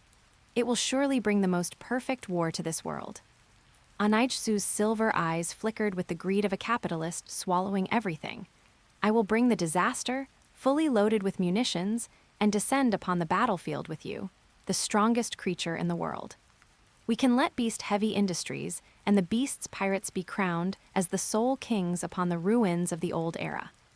Kaido stared intently at his son. After a long while, he tossed aside the sake gourd, tilted his head back, and let out a wild laugh that shook the entire Onigashima. Wororaro, not only do you want to destroy the world, you want to sell it for a good price too. Truly my seed. Even more cruel than me, even more greedy than me. Kaido slammed the 8 precepts heavily onto the ground, the fires of war burning fiercely in his eyes. Good, I'll follow your script and wait a few more days. When that group of old era remnants has bitten through each other's throats, I will personally go and sound the death knell of the new era for them. Before that, I also hope to borrow a few of your lead performers, Father. The fuse of the Great Storm was completely lit in Wano Country. Beast Heavy Industries, this industrial monster armed to the teeth, officially began its countdown to sailing for Marineford. Chapter 101, Naval Headquarters. New World, Wano Country, Beast Heavy Industries Headquarters. The golden den mushi on the desk broke the morning silence. The den mushi mimicked Fleet Admiral Sengoku's stern face, complete with his frog-rimmed glasses. Anaijutsu, Portgas D. Ace has been transferred to Impel Down, and his public execution is scheduled to take place in Marineford in 6 days. Sengoku's voice carried an undeniable authority. Marineford is officially issuing a mandatory summons to all 7 warlords of the sea. Depart immediately. Those who refuse will have their titles stripped and be treated as hostile forces. Understood. Anaijutsu hung up the phone and stubbed out the cigar in his hand into the ashtray. He stood up, threw on a bespoke pitch-black overcoat, and looked at his subordinates standing nearby. Yamato, you stay in Wano Country. Anaijutsu issued the personnel assignment. That matter is very important. I trust you the most with it. Leave it to me, Yamato said, shouldering her wolf fang club and thumping her chest hard. Anaijutsu nodded and turned his gaze to the other 3. Mr. Issho, Eneru, Frankie, you 3 come with me. Let's go see the world government's grandest military stage together. 3 days later, Marineford. The disaster destroyer, a sailless vessel made entirely of metal and equipped with heavy plasma cannons, sailed grandly into the inner bay of Marineford. The warship, exuding a thick aura of industrial slaughter, caused the guarding marine officers along the way to break into a cold sweat. Led by a rear admiral, Anaijutsu and his 3 subordinates passed through the heavily guarded fortress corridors to the conference hall reserved specifically for the 7 warlords of the sea. Pushing open the heavy copper-clad doors, the atmosphere inside the spacious conference hall was so oppressive it felt like water could be wrung from the air. Around the round table sat several monsters renowned across the seas. Heavenly Yaksha Donquixote Doflamingo crouched on his chair, letting out his signature arrogant cackle. Pirate Empress Boa Hancock held her head high, showing blatant disdain for everything around her. Tyrant Bartholomew Kuma held a Bible, remaining as silent as a statue, and in a corner sofa, the world's greatest swordsman, Hawkeye Dracul Mihawk, sat with his eyes closed, resting. As Anaijutsu stepped in, all eyes in the conference hall instantly converged on the doorway. Just as he was about to take his seat. In the corner, Hawkeye, who had been resting with his eyes closed, suddenly opened his sharp, knife-like pale yellow eyes. His gaze first swept over the cane sword at the blind swordsman Issho's waist before locking onto the black blade. Shusui at Anaijutsu's hip. The national treasure of Wano Country, the black blade. Shusui, Hawkeye's voice was low and calm. A famous blade belongs to the strong, but I am curious if a businessman known to the world as an arms tycoon will let this blade's edge rust. Before his voice had even faded, Hawkeye didn't stand up. He simply gripped the hilt of the black blade Yoro on his back and gave it a light nudge with his thumb. Clang! The black blade unsheathed an inch. A several-meter-long, perfectly condensed azure flying slash tore through the thick carpeted floor of the conference hall without warning, heading straight for Anaijutsu's throat with a terrifying edge that could cut through anything. This was merely a casual probe by the world's greatest swordsman, yet its power was enough to split a main marine warship in 2. Lightning flickered at Eneru's fingertips as he followed behind Anaijutsu, preparing to intercept, but he was stopped by Issho raising a hand. Issho's observation, Haki sensed that the man standing before him didn't need anyone else to act for him. Facing the lethal slash within arm's reach, Anaijutsu didn't even reach for the shusui at his waist. He simply raised his right hand slowly, pressing his index and middle fingers together. Pitch black, profound high-grade armament Haki Ryuo instantly coated the surface of his 2 fingers, forming an indestructible invisible armor. Clang! A deafening metallic boom exploded within the conference hall. The violent air currents instantly overturned the coffee cups and documents on the round table. Anaijutsu stood his ground, motionless. Using only 2 haki-coated fingers, he caught the azure sword chi unleashed by Hawkeye with sheer force. The terrifying kinetic energy within the slash rubbed violently against the Ryuo, erupting in blinding sparks. With a slight exertion of his wrist, the armament haki at Anaijutsu's fingertips instantly compressed inward and exploded. Cracked! That incomparably sharp flying slash was crushed on the spot, by Anaitsu's 2 fingers into light fragments that scattered through the air. The entire conference hall fell into a deathly silence. Empress Hancock slightly parted her red lips in surprise. Kuma remained expressionless, but his finger flipping through the Bible paused. Doflamingo had the strongest reaction. The wild laugh on his face instantly froze, a vein throbbed on his forehead, and his pupils, hidden behind sunglasses, contracted violently. As a broker in the underworld, Doflamingo's perception of Anaitsu was still stuck at the stage of their last encounter, believing his strength was only on par with his own, and that his deterrence mainly came from beast-heavy industries, world-leading cannons and mechs. But the scene just now completely shattered his perception. The physical and hacky foundation capable of crushing Hawkeye's slash with bare hands meant that the man before him was already far beyond his own level. Hawkeye looked at the crushed sword chi, a flash of admiration in his eyes. He pushed the black blade Yoru back into its scabbard, closed his eyes, and spoke no more. The probe was over. He had the answer he wanted. Just as the atmosphere in the conference hall became even stranger due to this brief clash. Bang! The conference hall doors were pushed open roughly. Fleet Admiral Sengoku strode into the room, accompanied by Great Staff Officer Vice Admiral Tsuru. Sengoku's face darkened immediately as he looked at the deep gash cut into the floor. "Stop it, you lawless pirates."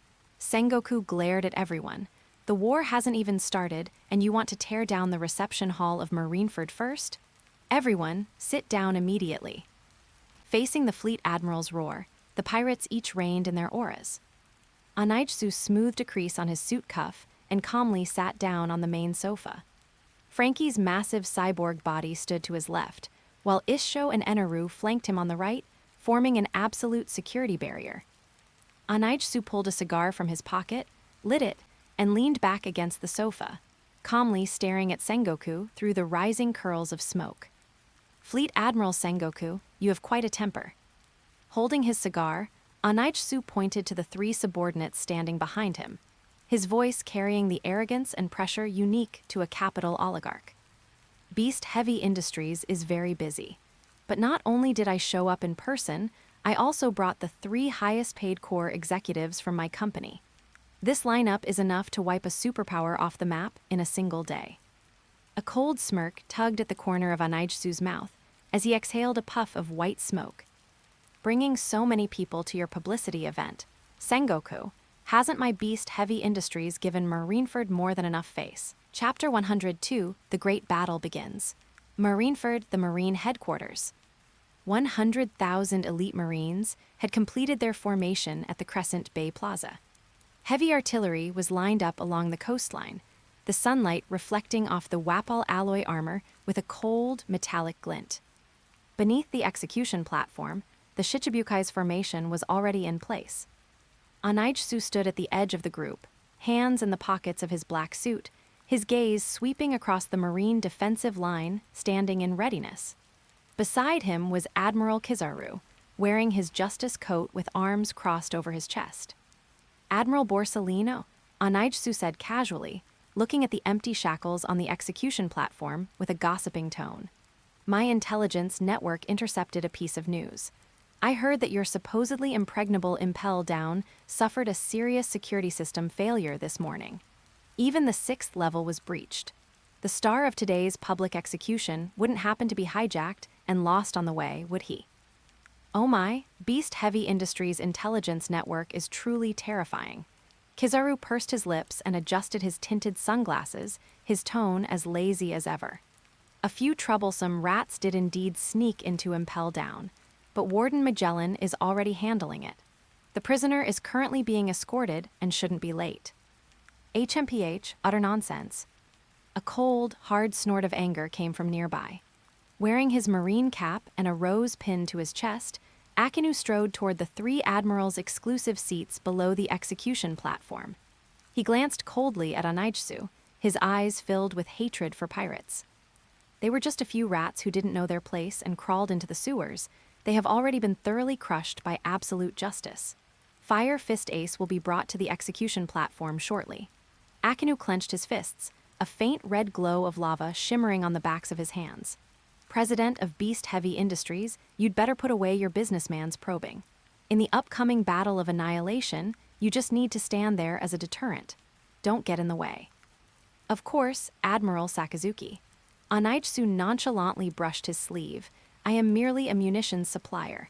Risking my life for a client has never been in my terms of service. A moment later, accompanied by the sound of heavy chains, Portgas D. Ace was escorted onto the towering execution platform by 2 executioners. Fleet Admiral Sengoku stood beside Ace, picking up a loudspeaker transponder snail to announce to the world the shocking secret that had been buried for 20 years. The bloodline of the Pirate King, Gall D. Roger. The entire field was in an uproar. Civilians around the world watching through broadcast screens fell into complete panic. Standing in the Shichibukai's ranks, Onichsu looked up at Ace, whose head was bowed. He knew that this announcement was the bell signaling the official start of the war. Gurgle, gurgle. The calm surface of the sea within Crescent Bay suddenly began to boil violently. Giant bubbles rose continuously from the deep sea to the surface. Without the unexpected disruption of Luffy falling from the sky as in the original story, the Whitebeard pirates' entrance was as precise and lethal as a textbook maneuver. Bangs, bangs, bang. 3 massive Moby D** K paddle wheel ships burst directly through the resin coating from the seabed, emerging from the inner bay of Marineford like 3 deep-sea behemoths. On the bow deck of the main ship, thud, a massive Naginata was slammed heavily onto the wooden deck. Edward Newgate, Sengoku's pupils constricted sharply as he stood on the execution platform, cold sweat breaking out on his forehead. The man standing at the bow was completely different from when Onichsu had encountered him on the sea previously. His hill-like body was not connected to any IV tubes, nor was he supported by accompanying nurses. Though his appearance was still aged, the muscle lines on his exposed arms and chest were full and hard. His hands gripping the Naginata were as steady as a rock, and his breathing was deep and even. It seems the super stimulant, made from the lineage factor, really is effective. Onichsu smiled inwardly, recalling the special medicine he had sent over some time ago. My beloved son, are you all right? Whitebeard laughed heartily, his hands suddenly slamming into the air on both sides of his body. Crack, the atmosphere shattered like glass. The terrifying power of the tremor fruit triggered 2 tsunamis dozens of meters high, roaring toward Marineford. Ice Age, Aokiji leaped high into the air, instantly freezing the tsunamis along with the entire bay. The war broke out in full force. The marine cannons began to roar, and the division commanders of the Whitebeard pirates led the pirate alliance in a desperate charge across the ice. The Shichibukai also dispersed, beginning to clear out the fodder rushing toward the plaza. Onichsu stood in place, commenting on the battle with Issho beside him. Without the variable of Luffy to distract the admirals, the 3 admirals' objective was extremely clear from the start: to take Whitebeard's head directly. Great eruption.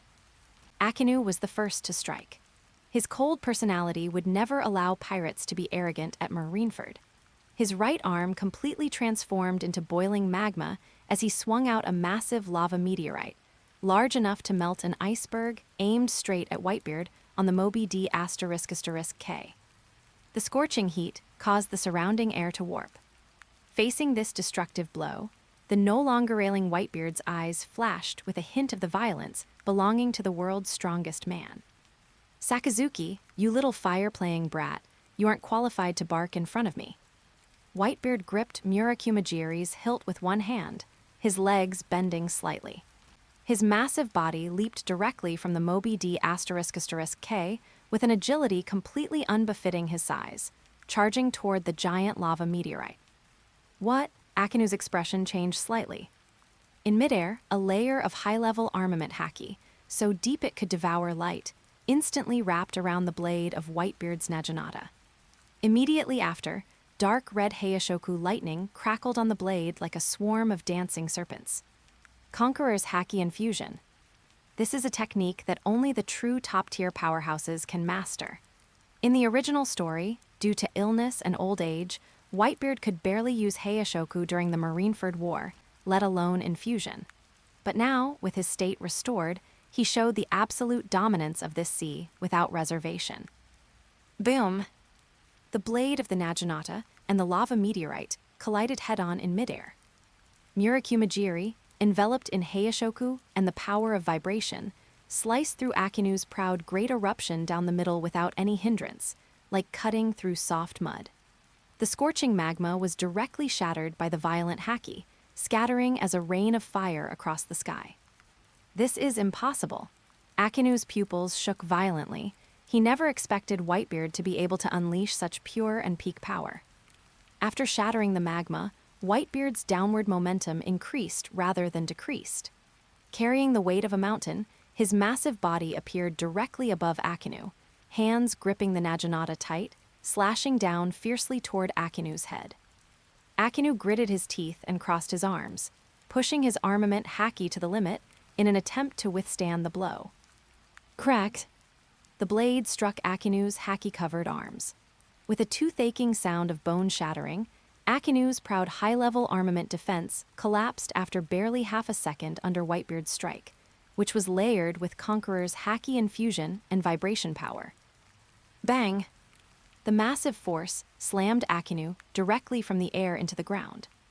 The solid plaza ground instantly caved in, forming a deep crater dozens of meters in diameter. Akinu spat out a large mouthful of blood, his marine cap was sent flying, and the bones on half of his body let out a groan of being overwhelmed. He was slammed forcefully into the pile of rubble. One move. The highest combat power of Marineford, the synonym for absolute justice, was completely crushed by Whitebeard.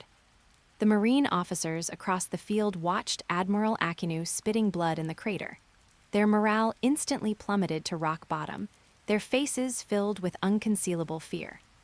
Standing in the distance, Anaijsu watched the scene coldly.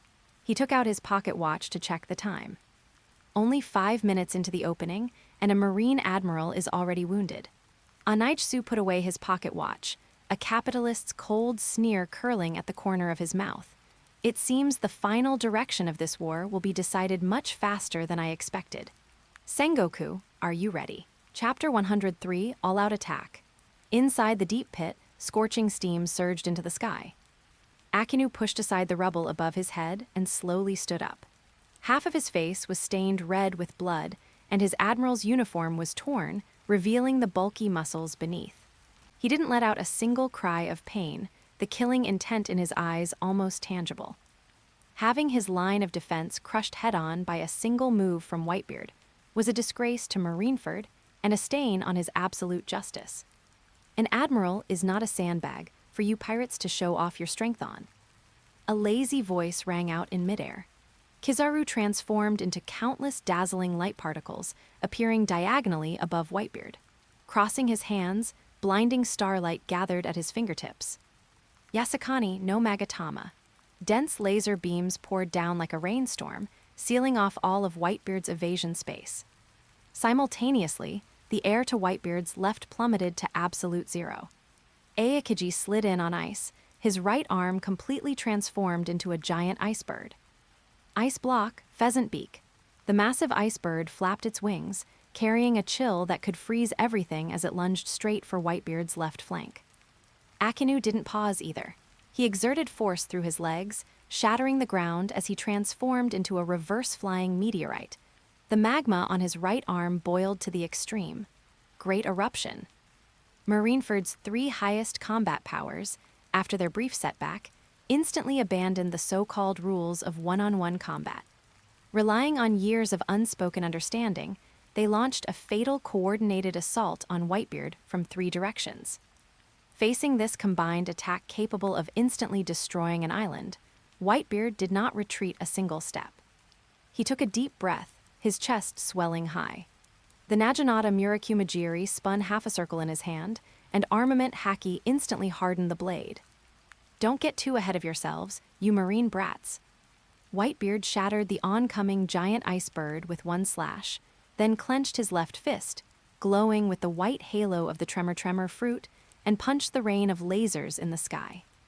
The atmosphere cracked, and the light bullets were all detonated in midair by the shockwaves, turning into a sky full of fireworks. But at the moment he threw the punch, a blind spot appeared in his defense for 1/10 of a second. Akinu lunged at this opening like a rabid dog. His rolling magma fist smashed through Whitebeard's armament haki defense, directly hitting the right side of his abdomen. Sizzle, the sound of searing flesh rang out. A charred blood hole was burned into Whitebeard's abdomen by the high-temperature magma, and blood spurted out. Pops, the pirates of the Whitebeard pirates cried out in shock. Whitebeard didn't even flinch. Ignoring the penetrating wound in his abdomen, he delivered a backhand elbow strike filled with tremor power, heavily smashing into Akinu's shoulder and sending the magma admiral flying dozens of meters away again. In the sky, seeing Whitebeard injured, Kizaru immediately raised a finger, aiming a high-energy laser beam precisely at Whitebeard's head. To catch the bandits, first catch their king. Just as the laser was fired, a cluster of blue flames rose from below. Bang! The laser beam hit the blue flames, causing a violent explosion. The smoke cleared, revealing the 1st Division commander of the Whitebeard pirates, Phoenix Marco, wreathed in regenerative flames, standing in front of Whitebeard. His pierced chest, enveloped in blue flames, was restored to its original state in an instant. "We can't have you bothering our king right from the start." Marco adjusted his glasses, flapped his wings, and turned into a blue meteor, kicking the midair Kizaru away. "Lads," Pops has torn through the defense line. "Full assault, save ace," Marco roared from the sky. As the formation of the 3 admirals was pulled apart, the commanders of the Whitebeard pirates, like fierce tigers descending from a mountain, led their pirate armies in a frenzied charge against the marine defense lines. The front of the plaza instantly turned into a meat grinder. 3rd Division Commander Diamond Jazu let out a roar, his entire body covered in indestructible diamond armor. Like an out-of-control heavy tank, he crashed directly into the ranks of the marine giant vice admirals. Vice Admiral Rance swung a massive battle axe down, but the axe snapped in two the moment it touched Jazu's shoulder. Jazu followed up with a shoulder tackle, sending the giant vice admiral, who stood dozens of meters tall, flying backward while coughing up blood. On the other side, 5th Division Commander Flower Sword Vista drew the twin swords at his waist. He strolled leisurely through the dense hail of bullets, and as he swung his swords, countless red rose petals drifted onto the battlefield. Each petal hit a deadly blade of air. In just one encounter, hundreds of elite Marines with muskets had their weapons and armor neatly sliced through, falling into pools of blood. Cannon fire roared, and severed limbs flew. The Marines' numerical advantage was forcefully torn open by the charges of these top-tier monsters from the New World. The Shichibukai position, below the execution platform. Anaitsu still kept his hands in his pockets, coldly watching the tragic slaughter in front of him. His Ryu haki formed an invisible film on the surface of his body, deflecting all the flying rubble and blood. He turned his head and looked at the nearby 7 warlords of the sea, Pirate Empress Boa Hancock. While the other Shichibukai around her had already begun to move against the pirate fodder, this Amazon Lily Empress, who possessed all 3 types of haki, stood there with her arms crossed, her face full of disgust. She held her head high and didn't move a single finger, even as several blind pirates rushed past her. She only coldly avoided them. Anaitsu took out a cigar, put it in his mouth, lit it, and exhaled a puff of blue smoke. Boa Hancock. Anaitsu's voice remained clear and cold amidst the cannon fire. As a Shichibukai employed by the world government, your current tactical output is 0. Since you responded to the mandatory summons but refused to provide martial services, are you planning to unilaterally breach the contract? Hancock glanced at Anaitsu, her beautiful face filled with arrogance and disdain. Shut up, you lowly man reeking of money. Marineford should be grateful just because I'm willing to stand here. Hancock pointed a slender finger at the Marines and pirates ahead, who were covered in sweat and blood. Me touch those filthy, crude men? Keep dreaming. No matter what I do, I will be forgiven because I am simply too beautiful. Hearing this illogical speech about privilege, Anaitsu rolled his eyes and looked Hancock up and down.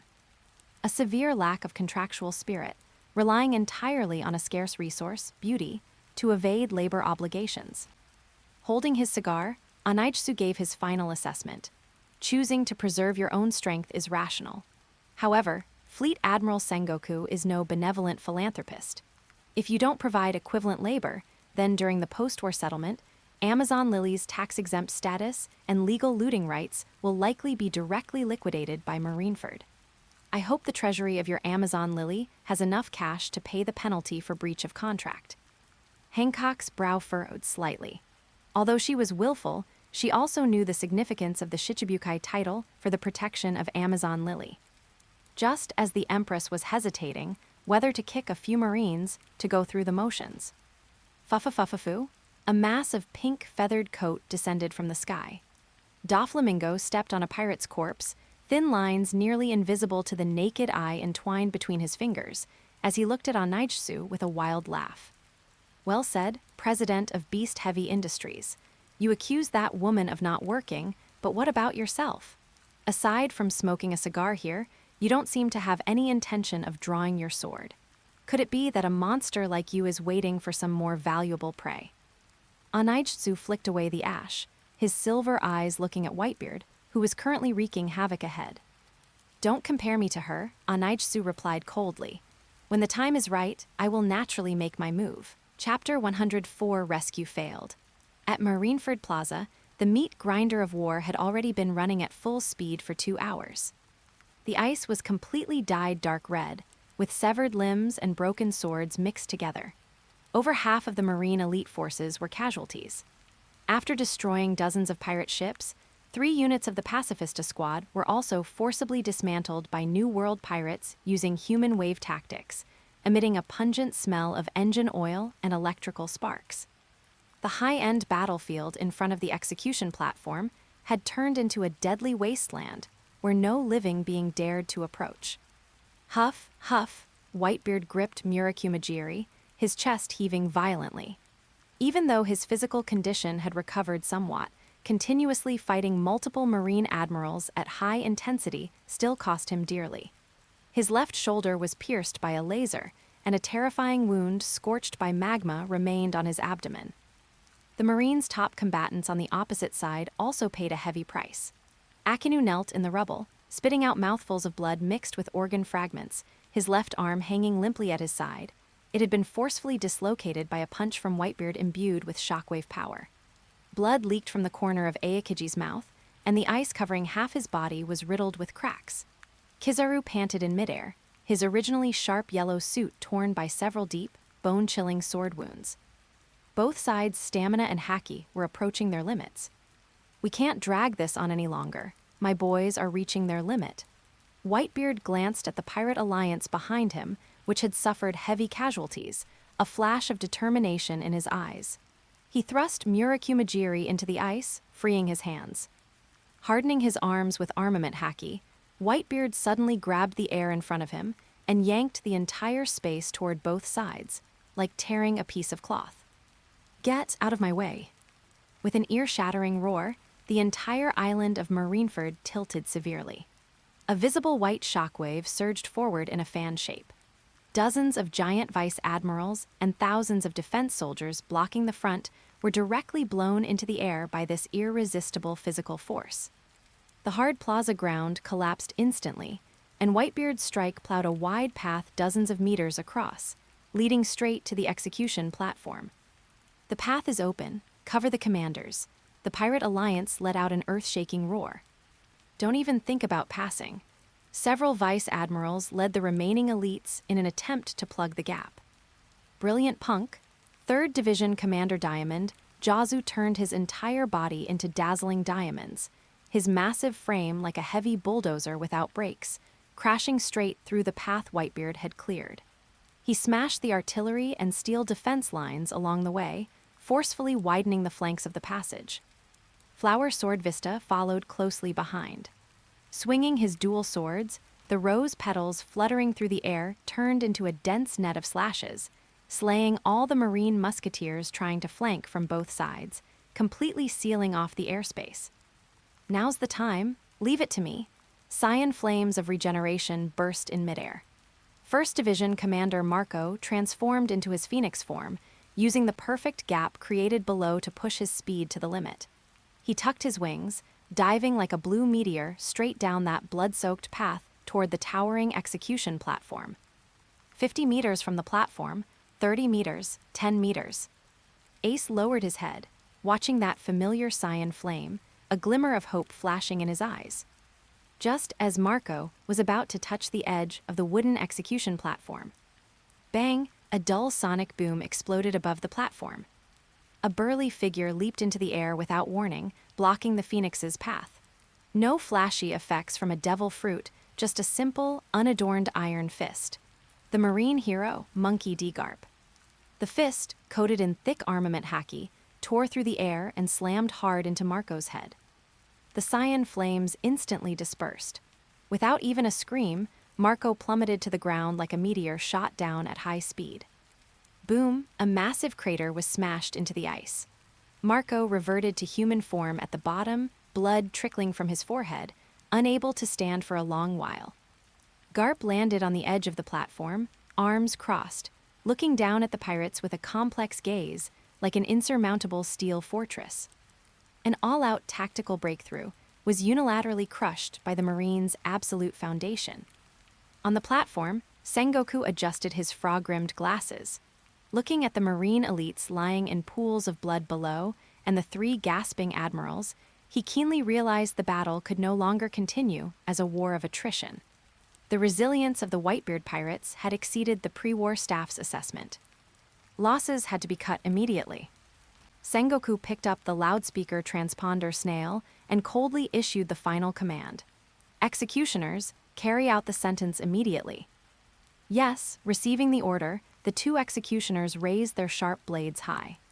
The cold edges reflected a piercing glare in the sunlight, crossing as they aimed for the back of Ace's neck. Stop, below, Whitebeard let out a roar, attempting to charge toward the platform. But Aokiji and Kizaru had already moved in tandem to flank him, using Ice Age and Ama no Murakumo to firmly hold back the strongest man's advance. The Shichibukai position, less than 50 meters from the platform. Anaitsu stood his ground, watching the raised execution blades. He pulled a pure black, encrypted anti-wiretap transponder snail from his inner suit pocket. Buru Buru, catcha. The transponder snail was picked up instantly, and Yamato's anxious voice came from the other end. Anaitsu, I saw the broadcast. They're moving up Ace's execution. Those marine bastards have no honor. Do something, quick. Tell Kaido to go over and smash Marineford to pieces. Anaitsu ignored Yamato's shouting. His voice remained cold and steady. Calm down, Yamato. The course of the war is entirely within the plans of beast-heavy industries. Anaitsu watched the blades about to fall on the platform and issued a clear directive: prepare to execute the contingency plan. Notify Kaido that in 10 minutes, the main fleet is to enter the designated sea area. He can get ready to make his entrance. But Ace, Yamato's voice carried a distinct sob. He was the first friend she had made since going out to sea. Put your heart at ease, Yamato. Anaitsu's gaze pierced through the drifting smoke, his silver eyes locking onto the two long blades swinging down, his voice low and certain. With me here, I certainly won't let anything happen to your best friend. Things on your end should proceed as planned as well. By the time you return, you should receive news that Ace is safe. The moment the words fell, Anaitsu hung up the transponder snail and tossed it casually to Issho behind him. His right hand finally gripped the hilt of the black blade, Shusui at his waist, which had remained sheathed until now. Clang! The crisp sound of a blade being drawn abruptly tore through the surrounding air on the battlefield, filled with artillery fire. Chapter 105, Rescue Successful. Shiying.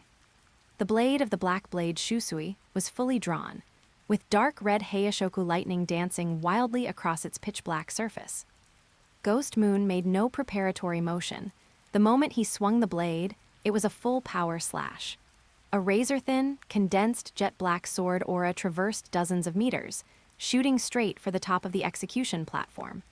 The target of this slash was precisely locked onto the two sharp executioner's blades about to descend. Clang track. The executioner's blades and the jet-black sword aura collided less than a centimeter above Ace's nape. Condensed armament haki instantly erupted. The two executioner's blades, forged from metal of the grade of Ryu Wazamano swords, lost all physical rigidity the moment they touched the Black Blade's aura. Along with the executioner's hands, they were pulverized into scattered powder by the violent Haki. The execution was unilaterally terminated by physical force.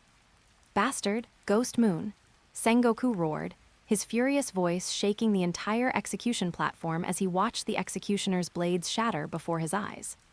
Just as he was about to move, Ghost Moon's body broke the sound barrier, stepping on air, transforming into a blurred black shadow that shot straight for the top of the execution platform, reaching out to grab the stunned ace. "You think you can lay a hand on my grandson in front of this old man?" A massive figure abruptly blocked Ghost Moon's path. The marine hero, Monkey D. Garp, his face as dark as water. The iron fist that had once flattened 8 mountains, now wreathed in profound, blackened armament Haki, smashed down viciously towards Ghost Moon's face. No flashy techniques, only pure, peak physical power and Haki. Ghost Moon's eyes were ice cold. Gripping Shusui with both hands, he channeled Ryut Haki into the blade and swung it down head-on to meet Garp's iron fist. Boom! Blade and fist collided midair. A visible ring-shaped shockwave exploded outward from the point of impact. The sturdy wooden planks of the execution platform splintered under the residual force. Garp's feet remained planted on the wood, unmoving. Ghost Moon, however, felt a mountainous counterforce surge through the hilt into his arms. Using the momentum, he performed a backflip in the air, landing steadily on the shattered edge of the platform. "Garp, your era is over. Ace, I'm taking him today." Ghost Moon held his blade with both hands, its tip pointing diagonally at the ground. "You boastful little merchant brat. This fortress of justice is no place for your insolence." Garp roared, his legs driving power, shattering a large section of the planks as he closed the distance.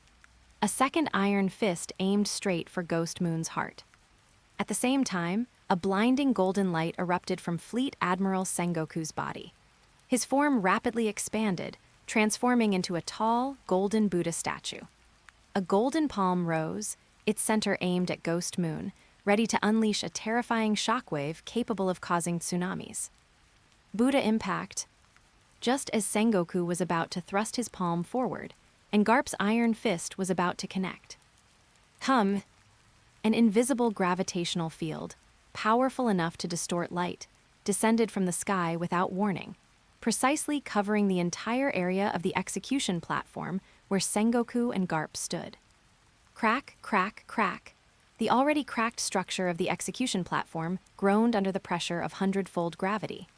Sengoku's newly raised golden palm was forcibly lowered by 1/2 meter, and the knees of his Buddha form emitted dull creaking sounds. Garp, charging at Ghost Moon, also felt as if an iron mountain had been dropped on his shoulders. The speed of his punch became visibly sluggish. Fleet Admiral Sengoku, Vice Admiral Garp, bullying the young with age and numbers. That doesn't seem like the act of justice. The blind swordsman, Issho, had somehow appeared on the steps below the execution platform. His cane sword was drawn a few inches, its blade wreathed in purple gravitational waves. Eyes closed, he used his observation Haki to lock onto the 2 marine legends, single-handedly holding back the physical advance of 2 top-tier combatants. "Issho, you bastard!" Sengoku gritted his teeth, golden light blazing around him as he strained against the gravity, slowly raising his palm. Garp let out an angry shout, his muscles bulging as he forcefully broke free from the gravitational field's restraint. The battle atop the execution platform instantly descended into a top-tier physical tug-of-war. Ghost Moon clashed blade to fist with Garp, while Sengoku was firmly held in check by Issho. The 3 admirals and Whitebeard were still locked in fierce combat in the distance. For 3 full seconds, a tactical vacuum appeared in the very heart of the Marineford battlefield. And this vacuum was precisely the entry point planned by Beast Heavy Industries. ZZZT. Amidst the chaotic interplay of gravity and Haki, a sharp crackle of electricity sounded atop the execution platform. A bolt of blue-white lightning, moving at a speed impossible for the naked eye to follow, pierced through the lingering smoke. The electricity coalesced, revealing the figure of Eneru, his face filled with arrogance. 200 million volts, Raygo. Eneru paid no heed to the monsters wrestling nearby. Transforming into a dense sphere of lightning, he materialized directly behind Ace. Sea stone itself was indestructible, but the mechanical lock inside the chains was made of ordinary alloy. Eneru extended a finger, precisely tapping the keyhole of the sea stone handcuffs. Tens of millions of volts of localized high-voltage current instantly surged in. The internal metal springs and lock core melted instantly under the extreme heat. Click, with the lock core gone, the heavy sea stone handcuffs fell away. Fire Fist Ace was free. Divine retribution? Eneru laughed wildly. His elementalized body suddenly expanded, forming a massive net of electricity that enveloped Ace, who had just stood up. Then, transforming into a straight line of blue-white lightning, he shot towards the Calamity at the battlefield's edge at supersonic speed. Asset secured, full speed retreat. Bastards, don't you dare run. The Marines below, seeing the lightning bolt carrying Ace away, erupted in panic shouts. Oh yer, that was much too fast. If this old man doesn't do something, Mr. Sengoku will dock my pay. In the distance, Kizaru, who had been tangling with the Whitebeard pirates' commanders, instantly transformed into photons, becoming a streak of golden light that shot high into the air. Yasukani no Magatama. Ignoring the battlefield below, Kizaru crossed his arms and fired a dense barrage of laser beams at Eneru's escape path. The lasers moved at the speed of light, enough to intercept at this distance. The rain of light bullets shot towards the blue-white thundercloud. But the instant the first laser was about to hit, I said you couldn't disturb us. A turquoise-blue flame surged vertically from below. The Phoenix Marco flew up once more, positioning himself directly in front of Kizaru. This time, he didn't attack with his talons to defend. Instead, he spread his wings wide, completely abandoning protection of his vital points, using his own body as a shield to block the path of the laser barrage. Boom, boom, boom, a series of explosions erupted across Marco's body. The turquoise flames flickered violently. His flesh was repeatedly pierced by the lasers and rapidly regenerated. Intense pain forced a grunt from Marco, but his wings didn't retract an inch. Kizaru's interception was unilaterally and forcibly blocked by the Phoenix's regenerative ability. In those few seconds of delay, the blue-white electrical light-carrying Ace had completely breached the Marine's aerial defense net and landed on the Calamity. Asset transfer complete. Ghost Moon watched the electrical light disappear into the sky, a flash of coldness in his eyes. Gripping the black blade Shusui tightly with both hands, he unleashed his Ryu Haki once more. With a single slash, he parried another iron fist from Garp and used the recoil to leap backward, out of the execution platform's area.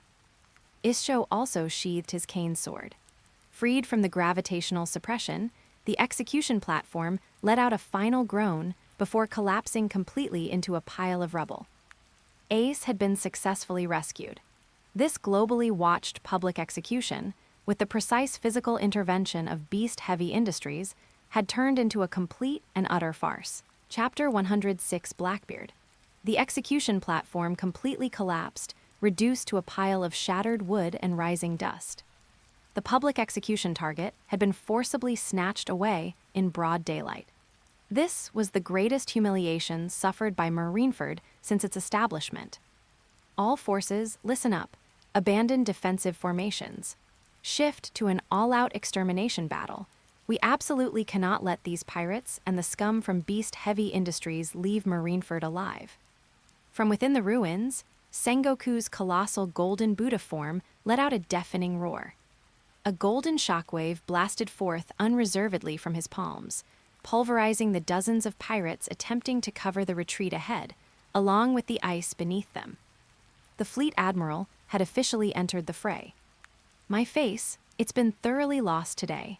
Garp tore off the marine cloak emblazoned with the word justice, his eyes bloodshot. The legendary vice admiral bent his legs, shattering the bedrock beneath his feet. Ace has been rescued. There's no point in staying here any longer. Ghost Moon calmly assessed the current situation.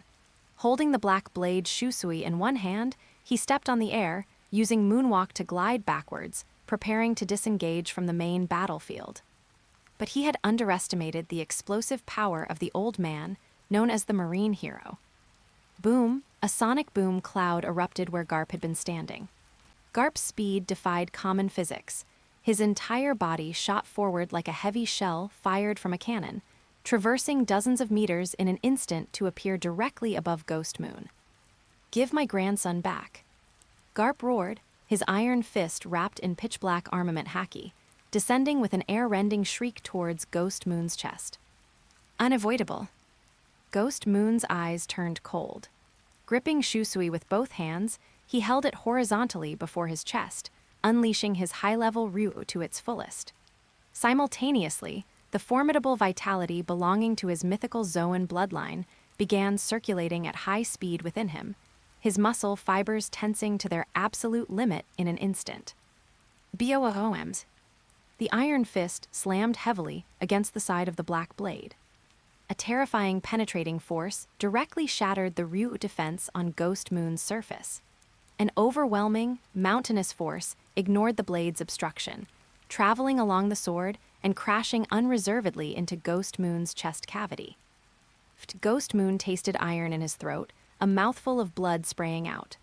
Under this unreasonable, monstrous power, his body was sent flying backwards like a kite with its string cut, bam, bam, bam, smashing through 3 thick, standing ice walls in succession, plowing a deep trench dozens of meters long across the ice.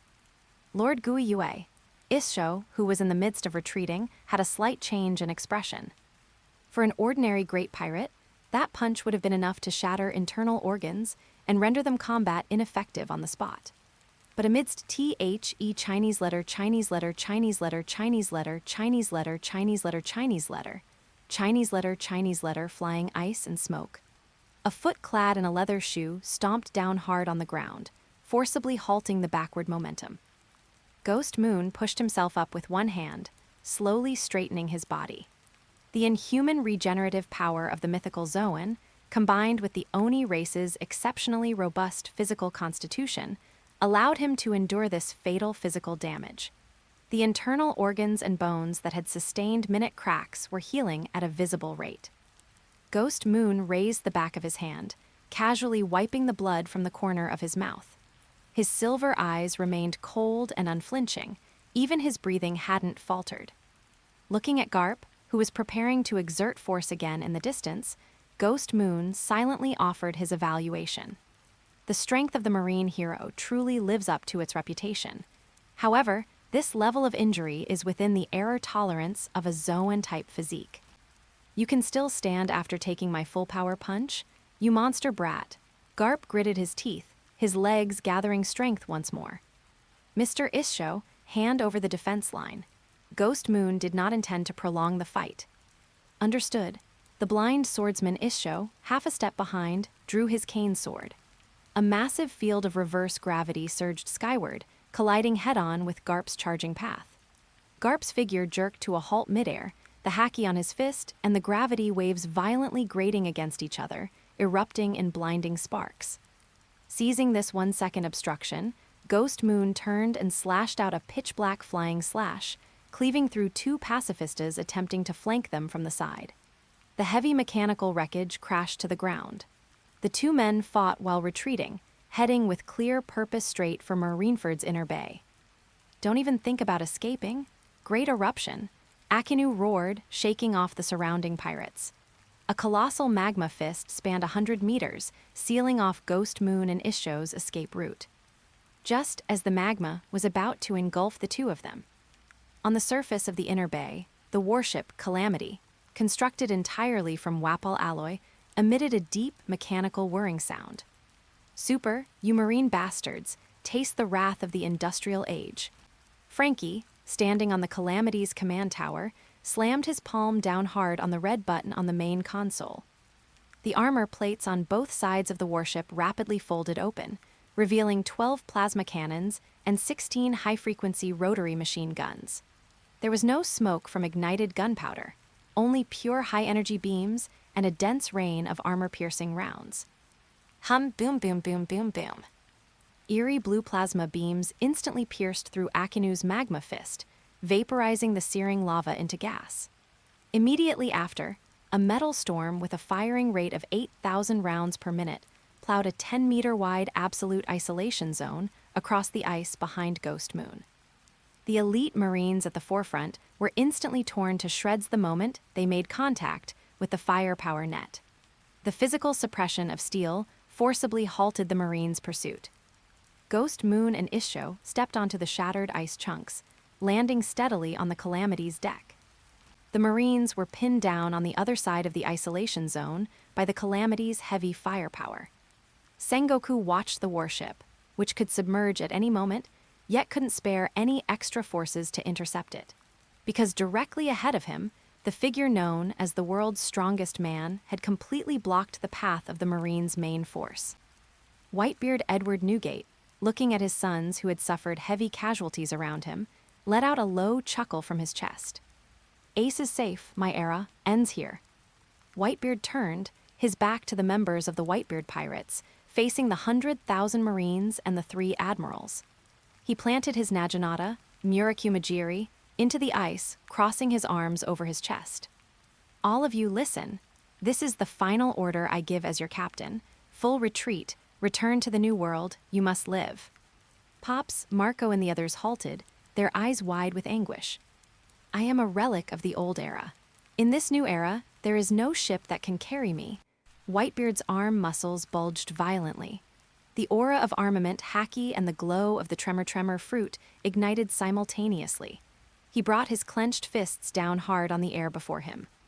Crack, rumble, rumble. The central plaza of Marineford was violently torn asunder by an irresistible tremor force. A bottomless, gigantic chasm cleaved the Marine headquarters and the fleeing pirates into 2 separate worlds. Whitebeard remained alone within the Marine encirclement, using his massive, battle-scarred body to forge an insurmountable wall of lamentation. Just as Akinu and Aokiji prepared to cross the chasm and definitively end Whitebeard's life. Zehehaha, zehehaha. A coarse, triumphant, and ambition-filled laugh suddenly rang out from atop the fortress ruins behind the execution platform. Whitebeard's movements froze stiffly, his gaze fixed intently on that direction. On the deck of the Calamity, Ghost Moon, who had been heading towards the cabin, also stopped and turned back. On the high wall of the ruins, a portly man with missing teeth, draped in a black coat, spread his arms, looking down upon the brutal battlefield below. Behind him stood 5 prisoners clad in Impel Down uniforms, exuding dangerous auras, inmates from level 6 of Impel Down. "Marshal D. Teach. Long time no see, Pops. I'm surprised you've managed to survive until now." Blackbeard looked down at Whitebeard from his high vantage point, a greedy, murderous glint flashing in his eyes. "I came here specifically to see you off." Yet another gambler had entered the game, finally stepping over the strewn corpses to lift a corner of the card table. Chapter 107, Bombardment of Mary Geoise. On the high walls of the ruins in Marineford Plaza. Blackbeard Teach was leading his crew of death row prisoners from level 6, unscrupulously mocking Whitebeard, who was already in his twilight years.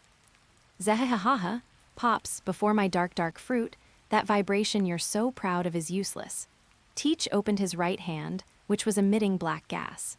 The powerful gravitational pull produced by dark water tightly gripped Whitebeard's swinging wrist, completely stripping away the power of the tremor fruit. However, responding to his wild laughter was Whitebeard's uncaptured left fist. Losing his fruit ability did not mean losing the pure physical strength of the world's strongest man. A massive fist wrapped in deep armament Haki tore through the air, ruthlessly smashing directly into Teach's face. Bang! The doubled pain brought by the dark fruit made Teach let out a scream like a slaughtered pig. His nose bridge collapsed instantly, and a large mouthful of blood mixed with broken teeth sprayed out. He rolled wretchedly across the ruins for dozens of meters like a heavy sandbag. Whitebeard pulled up his Naginata stuck in the ground and strode forward, prepared to carry out the final physical execution on this traitor. But at the very moment, he took his second step. Whitebeard's massive body suddenly stiffened. The effects of the special stimulant that had supported his return to peak condition were completely exhausted at this moment. his forcibly overdrawn vitality drained from his body like seawater from a burst dam. Cough, gua, Whitebeard coughed violently, large mouthfuls of black blood gushing from his mouth and splashing onto the dark red ice. He tottered, his knee crashing heavily onto the rubble, barely managing to support his body with the hilt of his naginata. His eyes, once full of overwhelming pressure, quickly dimmed. He couldn't even muster the muscular strength to swing his blade again. Teach, his face covered in blood, crawled up from the pile of rubble. He took a wary half-step back, but after seeing Whitebeard struggling even to breathe, the fear in his eyes instantly turned into a twisted ecstasy. Zahahaha, Pops, it looks like your life-overdrawing potion has run out of time. Right now, you don't even have the strength to swing your blade, do you? Teach ripped open the clothes on his chest, pulled out the flintlock pistol at his waist, and motioned to the death row prisoners behind him.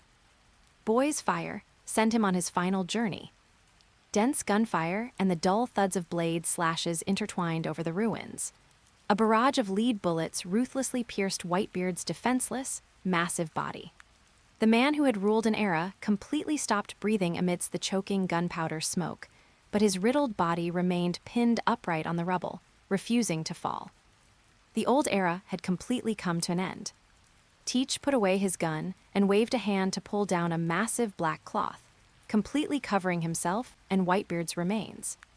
In the center of the battlefield, Garp's face was ashen as he crushed a stone in his hand, wanting to step forward and stop them. However, he was pinned down by Isho's gravity field and the completely maddened division commanders of the Whitebeard pirates, leaving him no room to move. After just over 10 seconds, the black cloth was roughly torn away. Teach strode back to the edge of the ruins, legs apart and arms wide.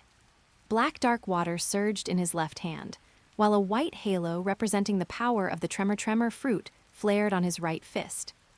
Zahahaha, this is the power to destroy everything.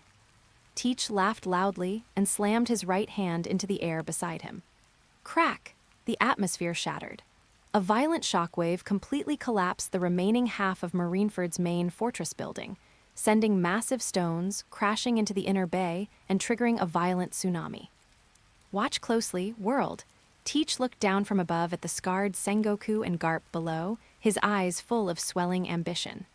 I'm going to sink this marine headquarters, the symbol of justice, into the sea along with all you remnants of the old era. From now on, it's my era. Just as Blackbeard clenched his fists, preparing to launch a final blow capable of shattering the entire island. Waroraro. Sengoku Garp, you two watchdogs of the old era, you look truly pathetic. A violent roar, sounding as if it came from an ancient abyss, erupted without warning from the cumulonimbus clouds above. It was as if a massive hole had been punched through the sky, and terrifyingly tangible conquerors haki poured down like a waterfall. The entire island of Marineford, including Blackbeard in the center of the fray, stiffened for a moment. Everyone looked up in extreme terror. Crack, a bolt of black lightning tore through the clouds. Following it, an extremely massive blue dragon, several times larger than the Moby D **K, descended from the heavens. Those dragon tails, large enough to obscure the sky, swung violently, triggering a hurricane that directly overturned countless surviving Marine soldiers. Under the gaze of countless despairing eyes, the dragon rapidly shrank, and the moment it crashed heavily onto the top of the execution platform's ruins, it transformed into a terrifying man over 7 meters tall. Beast's Kaido. This man, known as the strongest creature in the sea, land, and air, and one of the 4 emperors, held the massive Hasekai in his hand, exuding a malevolent aura that could destroy everything as he stood arrogantly atop the highest ruins of the world government. At the moment he landed, the entire Marineford fell into a deathly silence. Even Blackbeard stiffly took 2 steps back subconsciously. Another emperor of the sea had arrived. Kaido's blood-red dragon eyes swept across the tragic battlefield below, finally locking onto Ghost Moon, who stood on the deck of the Calamity in the inner bay with his hands in his pockets and a composed expression. Kaido suddenly leaped from the ruins and crashed heavily onto the pitch-black Wapol alloy deck of the Calamity. Ghost Moon, you arrogant brat.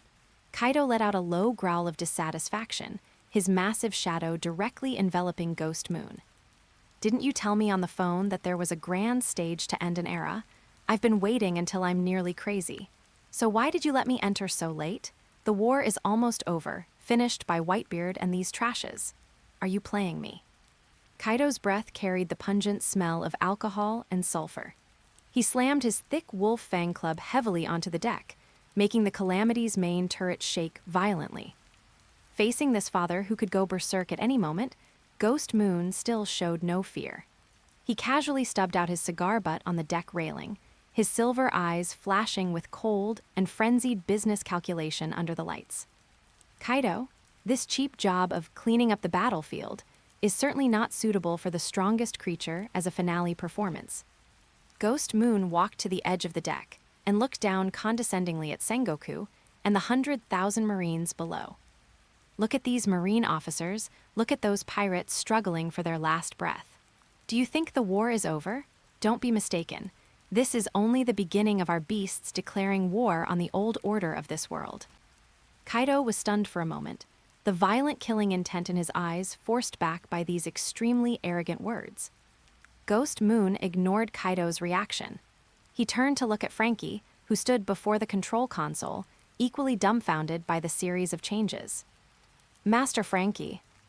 Ghost Moon's tone suddenly sharpened. "Is the plasma cannon still not finished charging?" Frankie shuddered and looked toward Eneru beneath the main cannon. Eneru's hands were pressed against the main cannon's backup power connection. Violent lightning was forcibly converted into pure industrial electricity, pouring madly into the warship's power furnace through the superconducting circuits of the Wapol alloy. 200 million volts, full power overload. "Boss, the energy quota you wanted is settled." Eneru panted heavily, sparks flying all over his body. The energy gauge on the console instantly soared to a piercing deep crimson at its peak.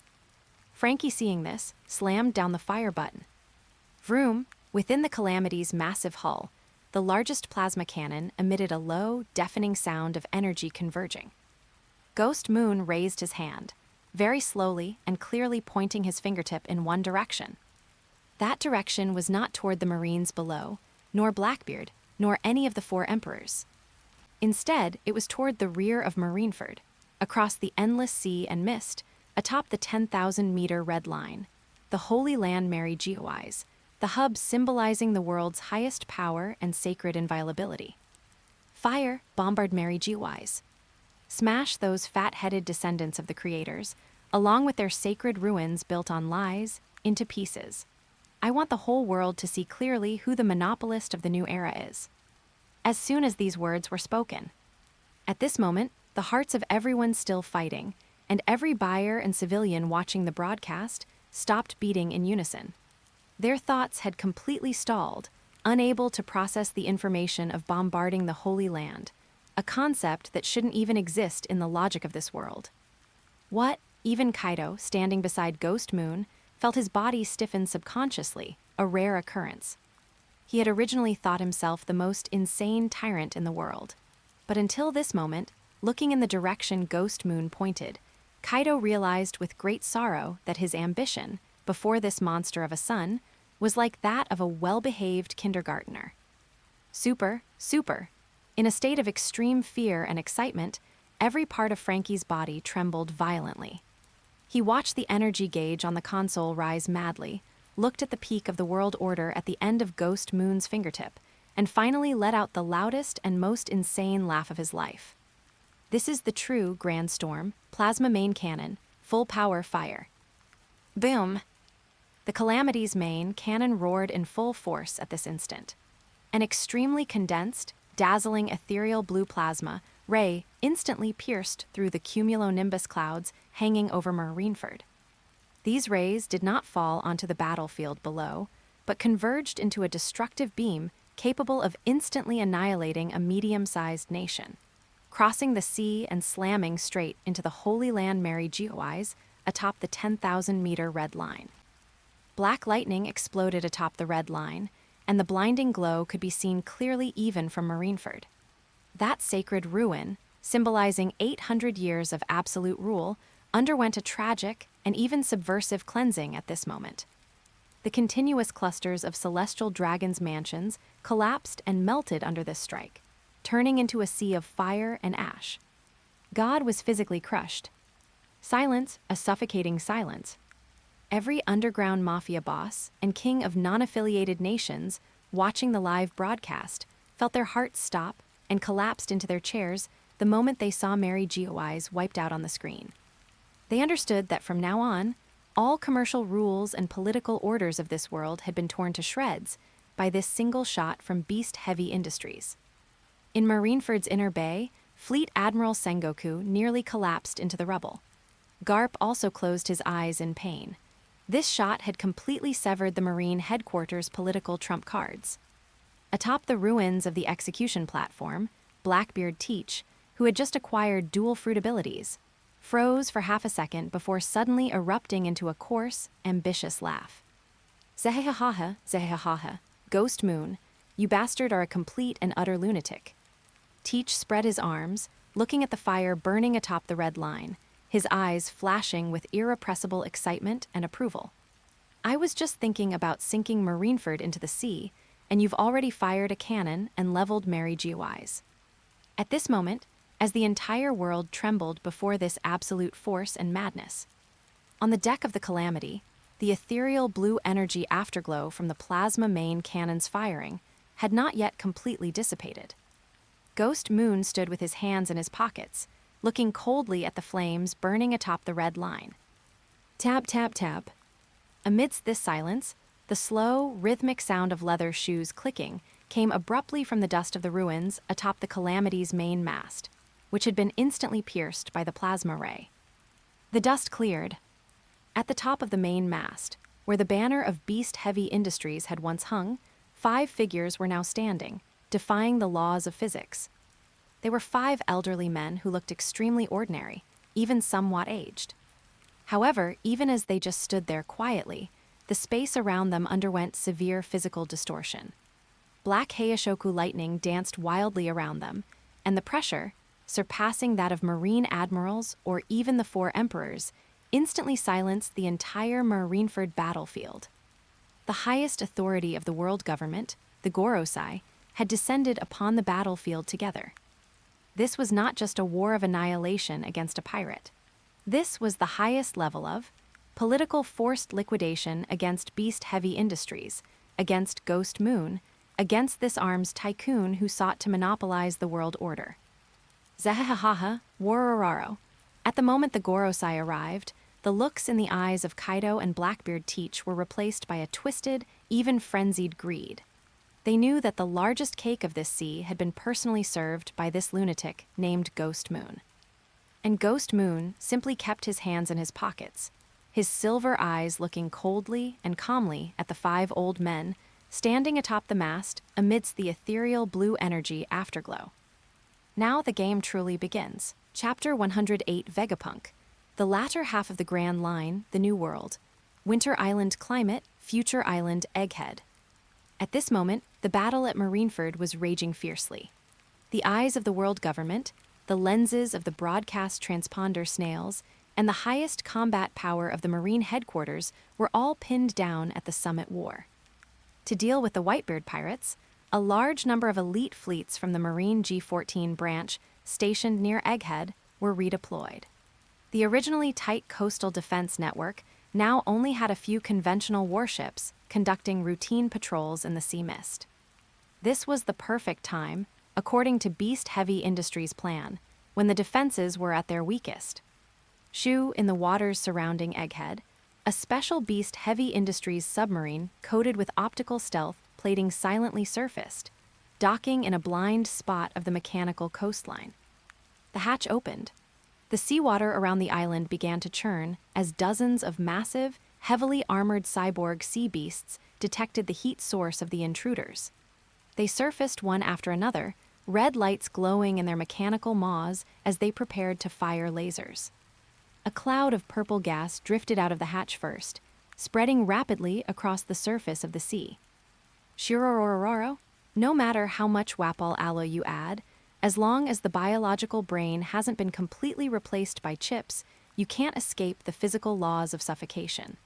The gas condensed into the upper body of Caesar Clown in midair. He snapped his fingers, instantly draining the oxygen from the air within a 500-meter radius. Those mechanical sea beasts made muffled, leaking sounds from their throats, and the laser lights flickered a few times before being completely extinguished. Their massive bodies rolled their eyes one after another, losing power and sinking to the seabed. The outer biological defense line was cleared with 0 losses. Yamato carried the Pig Iron Wolf Fang Club Aiken on one shoulder, walking off the submarine with Plague Queen, who was biting a cigar, to step onto the factory phase on the lower level of Egghead. As soon as the two of them landed, a piercing mechanical alarm echoed throughout the entire factory phase. Intruders locked, commencing extermination protocol. Accompanied by uniform, heavy footsteps, 10 tall first-generation pacifistas emerged from both sides of the passage, surrounding Yamato's trio. Dazzling, cross-shaped, high-energy lasers lit up in the palms of every pacifista. Standing directly in front of these killing machines was a burly man carrying a huge double-edged axe and wearing a haramaki. The captain of the Marine Headquarters Science Unit, Sentomaru. "You are the remnants of the beast's pirates." Sentomaru glared at the uninvited guests, slamming his double-edged axe heavily onto the ground and taking a sumo-starting stance. "War is breaking out at Marineford, and you actually dare to take the opportunity to sneak attack old man Vegapunk's research institute. With me, Sentomaru, the man with the tightest lips and the strongest defense in the world. Here, don't even think about stepping a single foot into the laba phase. Not pirate remnants. It's the Beast Heavy Industries Mergers and Acquisitions Department." Yamato took a step forward, her wolf fang club pointing diagonally at the ground. "Sentomaru, right? Ghost Moon said that any obstacles in the way of the acquisition process should just be sent flying." "What arrogance!" Pacifistas fire, Sentomaru issued the command. 10 high-energy lasers erupted simultaneously, weaving into a web of death as they shot toward Yamato's group. Queen didn't dodge. His massive cyborg body took a sudden step forward, and the armor on his mechanical left arm popped open, revealing a black signal transmitter box. "I got tired of playing with that old fossil Vegapunk's underlying code 20 years ago at MADS. Queen pressed the launch button. An invisible wave of strong electromagnetic interference instantly swept across the field. The laser beams that were about to hit their targets deflected in midair, striking the surrounding walls. The electronic eyes of the 10 pacifistas simultaneously flickered with chaotic static, as their internal friend or foe identification systems were forcibly overwritten by Queen's virus. In just 2 seconds, these expensive killing machines lowered their wrists and fell into a forced standby state. "What? The pacifistas have been controlled." Sentomaru was pale with shock. In the instant he was distracted, Yamato had already crushed the alloy floor beneath her feet, her body breaking the sound barrier as she instantly appeared directly in front of Sentomaru. "Ashigara Dake," Sentomaru roared, thrusting both palms out. High-grade armament Haki, Ryuo, formed an invisible, solid shield on the outside of his palms. Yamato did not slow down. She gripped her wolf fang club with both hands and swung it down fiercely. Dark red Heishoku lightning leaped and coiled wildly around the metal spikes of the club. Thunder Bagua, unreserved physical destructive power, slammed head-on into Sentomaru's root shield. Crack, Sentomaru's so-called strongest defense in the world only lasted half a second against the brute force of Conqueror's Haki infusion. The invisible shield shattered loudly like glass. The residual force of the Wolf Fang Club slammed heavily into Sentomaru's chest. The science unit captain spat out a large mouthful of blood, and his massive body flew backward like a cannonball, crashing through 3 layers of thick laboratory steel plates and sinking deep into the rubble, completely unconscious. The battle was over. It had taken less than a minute. Take the vacuum tube directly to the laba phase. Yamato shook off the white smoke from her Wolf Fang Club and led the way into the transparent elevator leading to the top level of the island. Queen followed lazily, puffing on his cigar, while Caesar turned into a wisp of pale purple toxic gas and floated lightly into the elevator, muttering, "What a troublesome chore." Passing through the high clouds, the 3 arrived at the core area of the top level, which was encased in the Frontier Dome. This was the heart of Vegapunk's research, filled with instruments flashing blue lights, control console screens flickering with dense code, and a faint sound of electric current lingering in the air. Yamato gripped her wolf fang club, and the club's body was instantly covered in a layer of pitch-black patterns. With a dull, heavy boom, she swung the club fiercely at the energy circuit of the laser dome. The energy circuit shattered instantly, and the pale gold shield cracked like glass before completely dissipating. Next, she raised her foot and kicked the thick explosion-proof isolation door in front of her. The isolation door fell with a crash, sending metal shards flying. As Yamato's trio stepped firmly onto the alloy floor of the core laboratory, the atmosphere dropped to freezing point. In the center of the laboratory, in front of that huge circular control console, the old man with an apple antenna on his head was the Vegapunk Stella. He looked at these three uninvited guests in shock. Around him, several satellites, clones representing different logic, instantly made their judgment. Identified as hostile forces, initiating coordinated defense mechanism. Shaka, representing good, calmly issued the command. Before his voice had even faded, Edison, representing thought, had already activated the hidden laser turrets under the laboratory ceiling via the data link. Dozens of high-energy beams crisscrossed, blocking all paths for Yamato's advance. At the same time, Atlas, representing violence, activated the overload mode of her hover shoes. Her massive white mechanical iron fist, boosted by thrusters, brought a gale that distorted the air as it struck directly toward Yamato's face. Lilith, representing evil, leaped high and raised a special bubble gun. This time, she fired all the sea stone bubbles toward both sides of Yamato's body, compressing Yamato's space to dodge. Facing this coordinated technological attack that was 500 years ahead of the world, Yamato did not retreat a single step. The blood in her body began to boil, and the formidable physical constitution of her mythical Zoan type was fully activated. Ryuo, traceless. Yamato gripped her wolf fang club with both hands, diffusing her haki in a circular ring around her. The sea stone bubbles, which were originally intended as obstacles to her dodging, were forcibly shattered the moment they came into contact with the invisible haki Yamato diffused. Facing Atlas's incoming mechanical iron fist, Yamato swung her wolf fang club with one hand, accurately striking the joint of the mechanical arm with the thickest side of the club. Bang! The pure physical impact passed through the armor and into Atlas's internal logic circuits.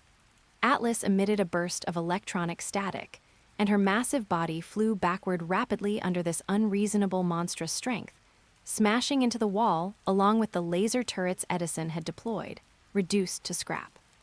On the other side, a small electromagnetic shield popped out of Queen's mechanical arm, blocking all the remaining residual lasers. Caesar turned into a cloud of gas and floated directly in front of the isolation chamber. Put away these toys. If high-value assets are damaged, the boss will dock our pay. Queen sneered as he looked at the pale-faced Vegapunk satellites. Shaka raised his hand to stop Lilith. The gap in combat power is too large. All technological defense measures are meaningless before pure, top-tier armament haki. Stop the meaningless physical damage. The laboratory fell silent.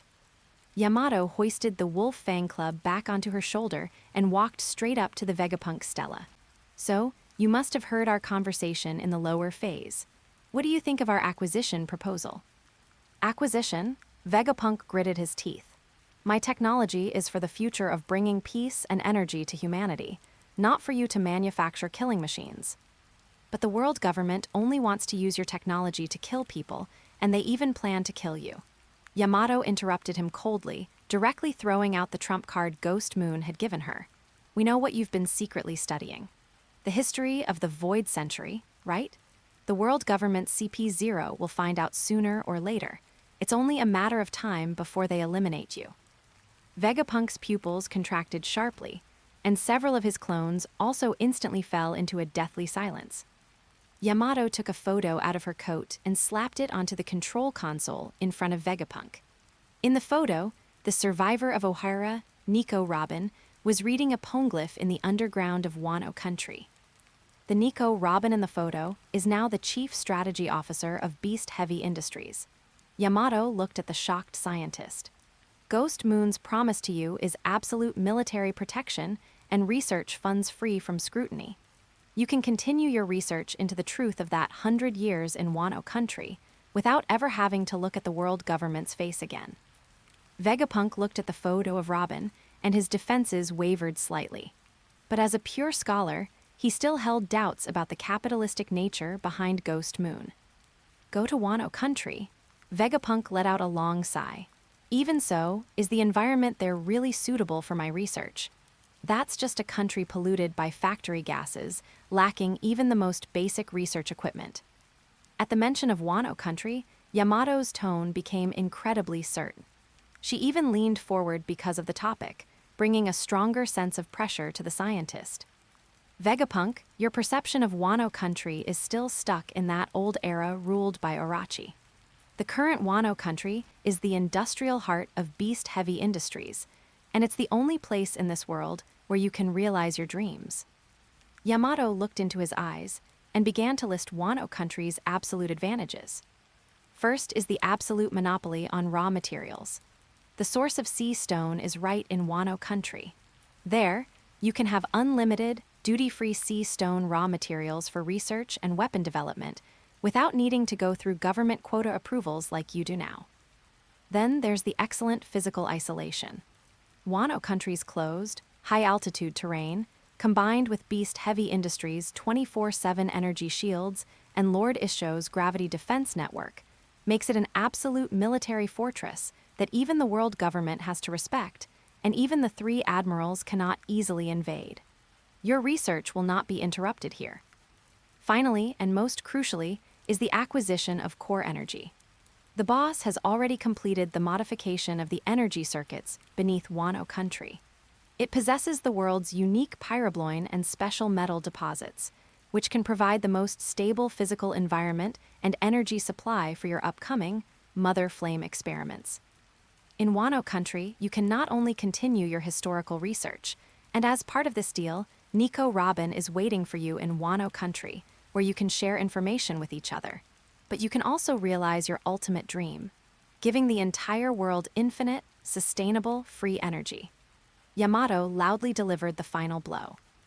Vegapunk stood in front of the Mother Flame. How do you know about the existence of the Mother Flame? It wasn't you who stole the Mother Flame last time, was it? Of course not. If we want something, we come and take it directly, just like we're doing now. Vegapunk looked at the photo of Robin, then at the Mother Flame that was heavily protected and emitting a faint glow. Going to Wano Country would not only save his life and allow him to study history, but he would also gain sea stone, unlimited research funds, and pyrobloin energy. As a pure scholar, this temptation was impossible to resist. The Mother Flame contains energy capable of destroying the world. If you take it away, you must never misuse it to slaughter innocent civilians. Otherwise, I would rather die here. Yamato nodded and agreed without hesitation. The boss's original words were, "Capital emphasizes sustainable development, and blowing up land and populations with consumption potential is a losing business. As long as you don't betray us, Beast Heavy Industries muzzles will not be aimed at civilians. Deal." Vegapunk was silent for a moment before finally bowing his head. Deal. Shaka, prepare to cut off the Punk Record's external network and pack the core data. Caesar turned into a cloud of toxic gas and floated to the isolation chamber, loading the Mother Flame energy core, along with its base, into a special anti-magnetic containment box and locking it tight. Queen also pulled out a tactical terminal and completed a forced mirror copy of the core database. Yamato glanced at her pocket watch. Perfect timing. Take all personnel and spoils. Retreat. Let the Gorosei cry while they guard this empty shell of an island. The group took the most critical strategic puzzle piece of Beast Heavy Industries and turned to walk into the night. As the submarine dove into the deep sea, this future island, representing the highest wisdom of humanity, lost the support of its energy core. All the lights went out layer by layer, turning it into a cold, mechanical tomb. Chapter 109, The Five Elders Transform. On the Marineford battlefield, dust filled the air, and the smoke intertwined with the residual heat from the firing of the plasma main cannons. At the top of the main mast of the Calamity, where the flag of Beast Heavy Industries once hung, 5 figures now stood. Those 5 old men, dressed in black suits and appearing aged or even ordinary, exuded a sense of political oppression against the backdrop of the faint blue energy afterglow that plunged the entire battlefield into a deathly silence. The highest authority in the world, the Gorosei, had descended collectively. The old man in the center, holding a famous blade with a cold and hardened gaze, was the warrior god of finance, Saint Ethanbaron V. Nusjuro.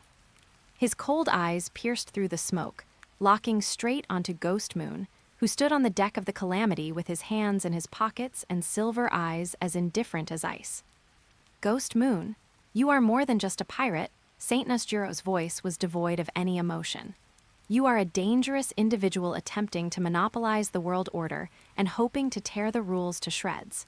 Your existence itself is a provocation to the world's political balance. Since you have rejected the peace agreement proposed by the world government, today is the day of your reckoning.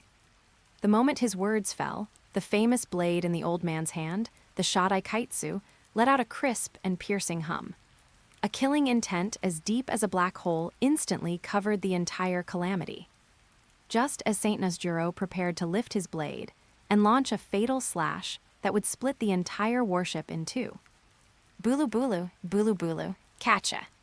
A faint transponder snail communication sound, which seemed exceptionally clear on this deathly silent battlefield, abruptly rang out from the top of the mast where the Gorosei were.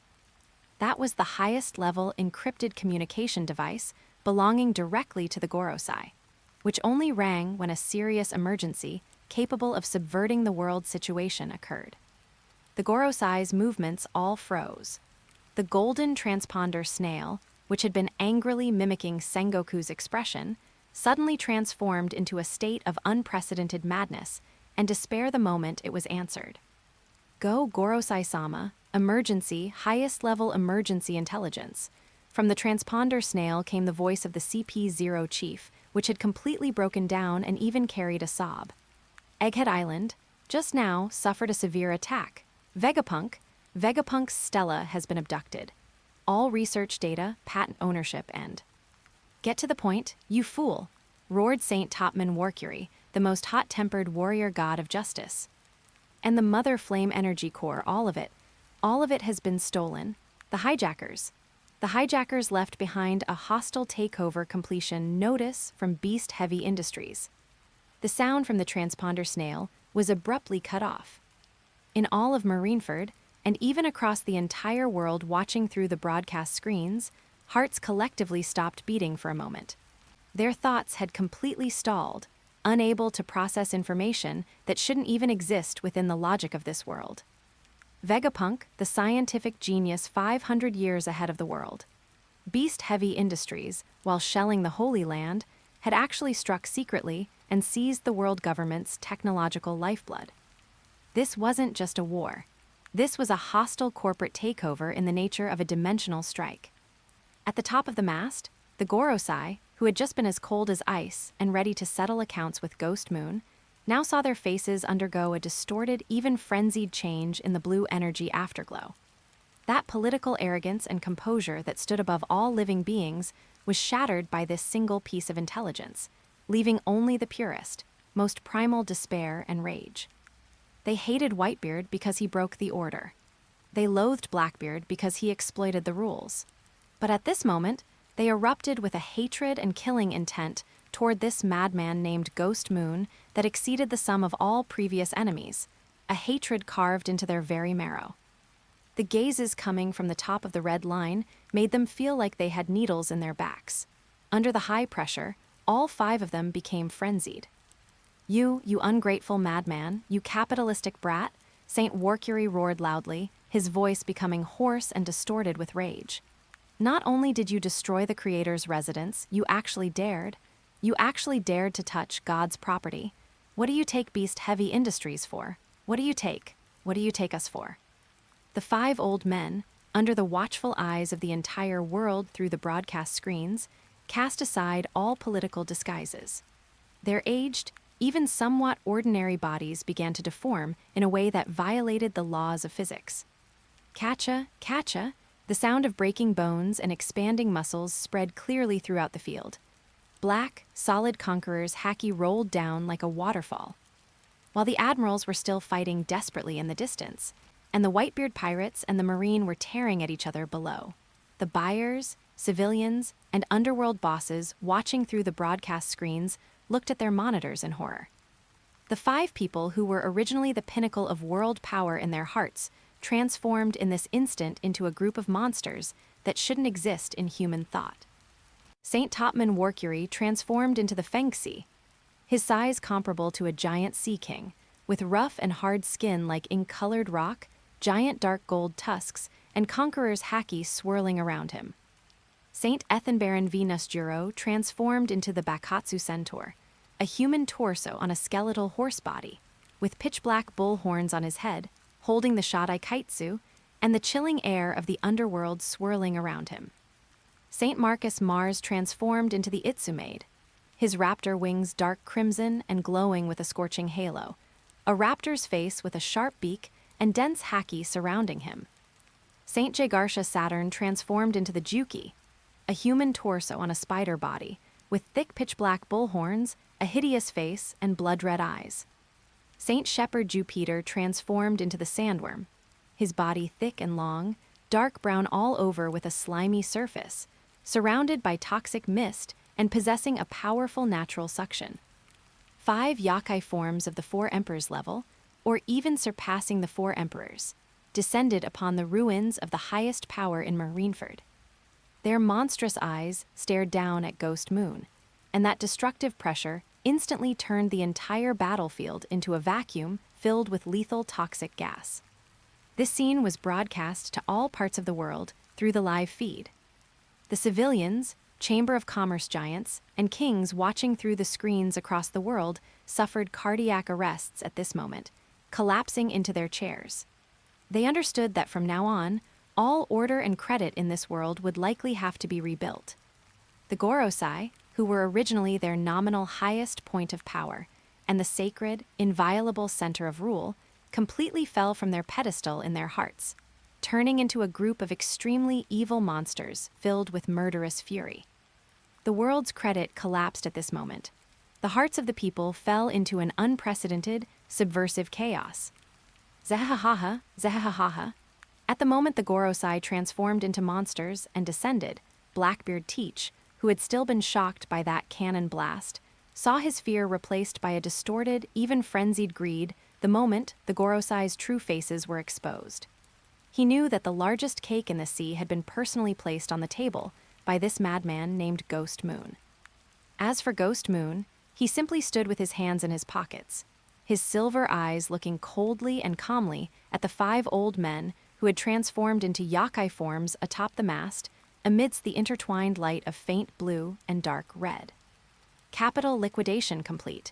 A greedy sneer curled at the corner of Ghost Moon's mouth. Lord Gorosei, I have seen your sincerity. Now the game truly begins. Chapter 110, Battle Against the 5 Elders. The sky over Marineford was completely shattered by 5 streams of materialized conquerors' haki. Thick black clouds swirled like a vortex above the battlefield, with dark red lightning dancing wildly within the layers. The Gorosei, transformed into their forms as ultimate evil yakai, initiated the most brutal clearing of the field without any pre-battle declaration. Satan Saint, the warrior god of science and defense, moved his massive Ushioni limbs, the compound eyes beneath his bull horns flashing with a cold, murderous light. He opened his massive maw, and a large spray of highly corrosive venom poured down like a torrential rain onto the plaza below. The venom did not avoid any friendly markings. Dozens of marine officers fighting pirates, along with the pirates they faced, didn't even have time to scream the moment they touched the venom. Their flesh and bones dissolved into puddles of foul-smelling black water amidst sizzling white smoke. At the same time, Mars Saint, the warrior god of environment, spread the massive wings of an Itsumaid in midair. A blinding light ignited deep within his abyss-like throat, and a devastating beam over 10 meters in diameter erupted, sweeping across the sea like a giant sword of light. A warship packed with marine elites and 2 paddle ships from the Whitebeard pirates were instantly sliced in half by the sweep of this beam, subsequently turning into fireballs on the sea surface in violent secondary explosions. Stop, Lord Gorosei. In the ruins, Sengoku's eyes nearly split from strain, the golden light of his great Buddha form flickering violently in anger. There are still tens of thousands of marine soldiers below carrying out justice. They are the cornerstone for maintaining world order. Satan Saint turned half of his massive body, his cold compound eyes glancing at Sengoku. Do not measure the gains and losses of the world with your narrow vision, Sengoku. Satan Saint's voice rang directly in everyone's minds, imbued with a cold hegemony that transcended everything. When a farmer decides to clear a field overgrown with weeds and pests, he does not care if a few wheat seedlings are affected. As long as we eliminate the source of those trying to overturn the scales, the world government can conscript another 100,000 obedient insects at any time. This was the geopolitical logic of the world's highest power. In their eyes, there were no factions, only expendable strategic assets. Nusjuro Saint, the warrior god of finance, ignored the whales below. He transformed into a massive skeletal horse, his 4 hooves treading on the void as the Shodai Kaitsu in his hand was unsheathed. Without any redundant movements, the skeletal horse pulled a white afterimage in midair, heading straight for Ghost Moon on the deck of the Calamity. Freeze, the Shodai Kaitsu swung. A massive, silent, azure flying slash carrying the chill of absolute zero instantly froze the air along its path, turning into a frost blade hundreds of meters wide, as if it intended to split the entire Calamity along with the bay behind it in 2. Just as this fatal slash was about to touch the bow of the ship, clang, a crisp, pure sound of metal clashing echoed through the sky. A massive cross-shaped black blade abruptly appeared in midair, its body wrapped in extremely condensed armament haki, striking with incomparable precision at the weakest point of that azure frost sword energy. The frost slash shattered violently in midair, scattering as a sky full of ice shards. The world's greatest swordsman. Nusjuro Saint stopped his charge, ghostly blue soul flames igniting in the skeletal horse's eye sockets as he stared at the uninvited guest blocking his path. Dracul Mihawk held the black blade Yoru with both hands, a long-absent, pure fighting spirit burning in those sharp, hawk-like pale yellow eyes. Taking a salary from the Marine is indeed a very boring thing. Hawkeye held the black blade level, the tip pointing directly at Nusjuro Saint. Since you hold the Shodai Kaitsu in your hand, as a swordsman, I have no reason to miss such an excellent whetstone. Presumptuous insect. Nusjuro Saint raised his cursed blade. In the next second, 1 black and 1 azure afterimage collided violently above Marineford, erupting with a terrifying sword pressure that tore the firmament. The duel at the pinnacle of swordsmanship forcefully carved out a death zone from the chaotic battlefield that no one dared to approach. On the deck of the Calamity, Ghost Moon watched Hawkeye take over Nusjuro Saint and slowly drew the black blade Shusui from his waist. 1 slot has been taken. Then these remaining 4 old monsters will be cleared by us personally. Worororaro, just to my liking. Kaido laughed wildly as he leapt from the deck, his massive body swelling suddenly in midair, transforming into his muscular human beast form. He gripped the Hasekai with both hands, dark red Conqueror's haki lightning coiling frantically around it.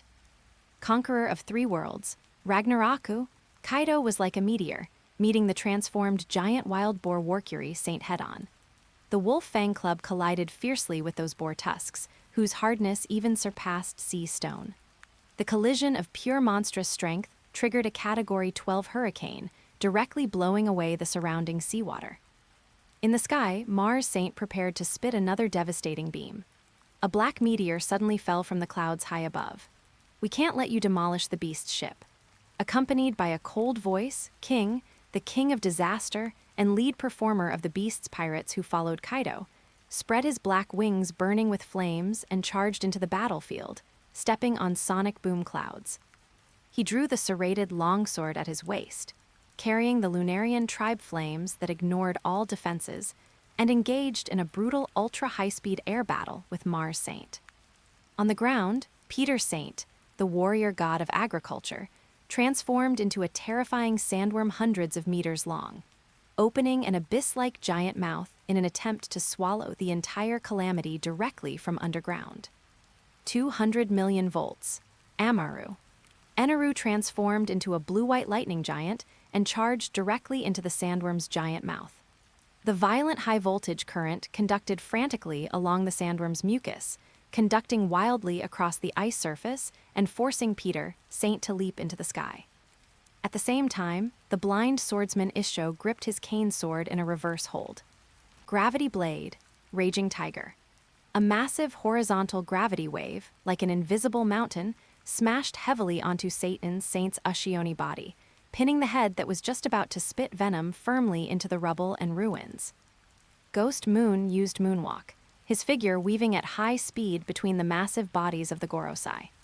The Ryu Haki of the Black Blade Shusui specifically targeted weak points like the joints and compound eyes of the Yakai forms for precise cutting. 5 against 4. In the heart of Marineford, a battle of gods in every sense of the word erupted. On one side were the immortal monsters who had ruled the world for 800 years. On the other were the industrial giants representing the pinnacle of capital and military force in the new era. Terrifying shockwaves, venom, lightning, and gravity intertwined, gradually leveling Marineford.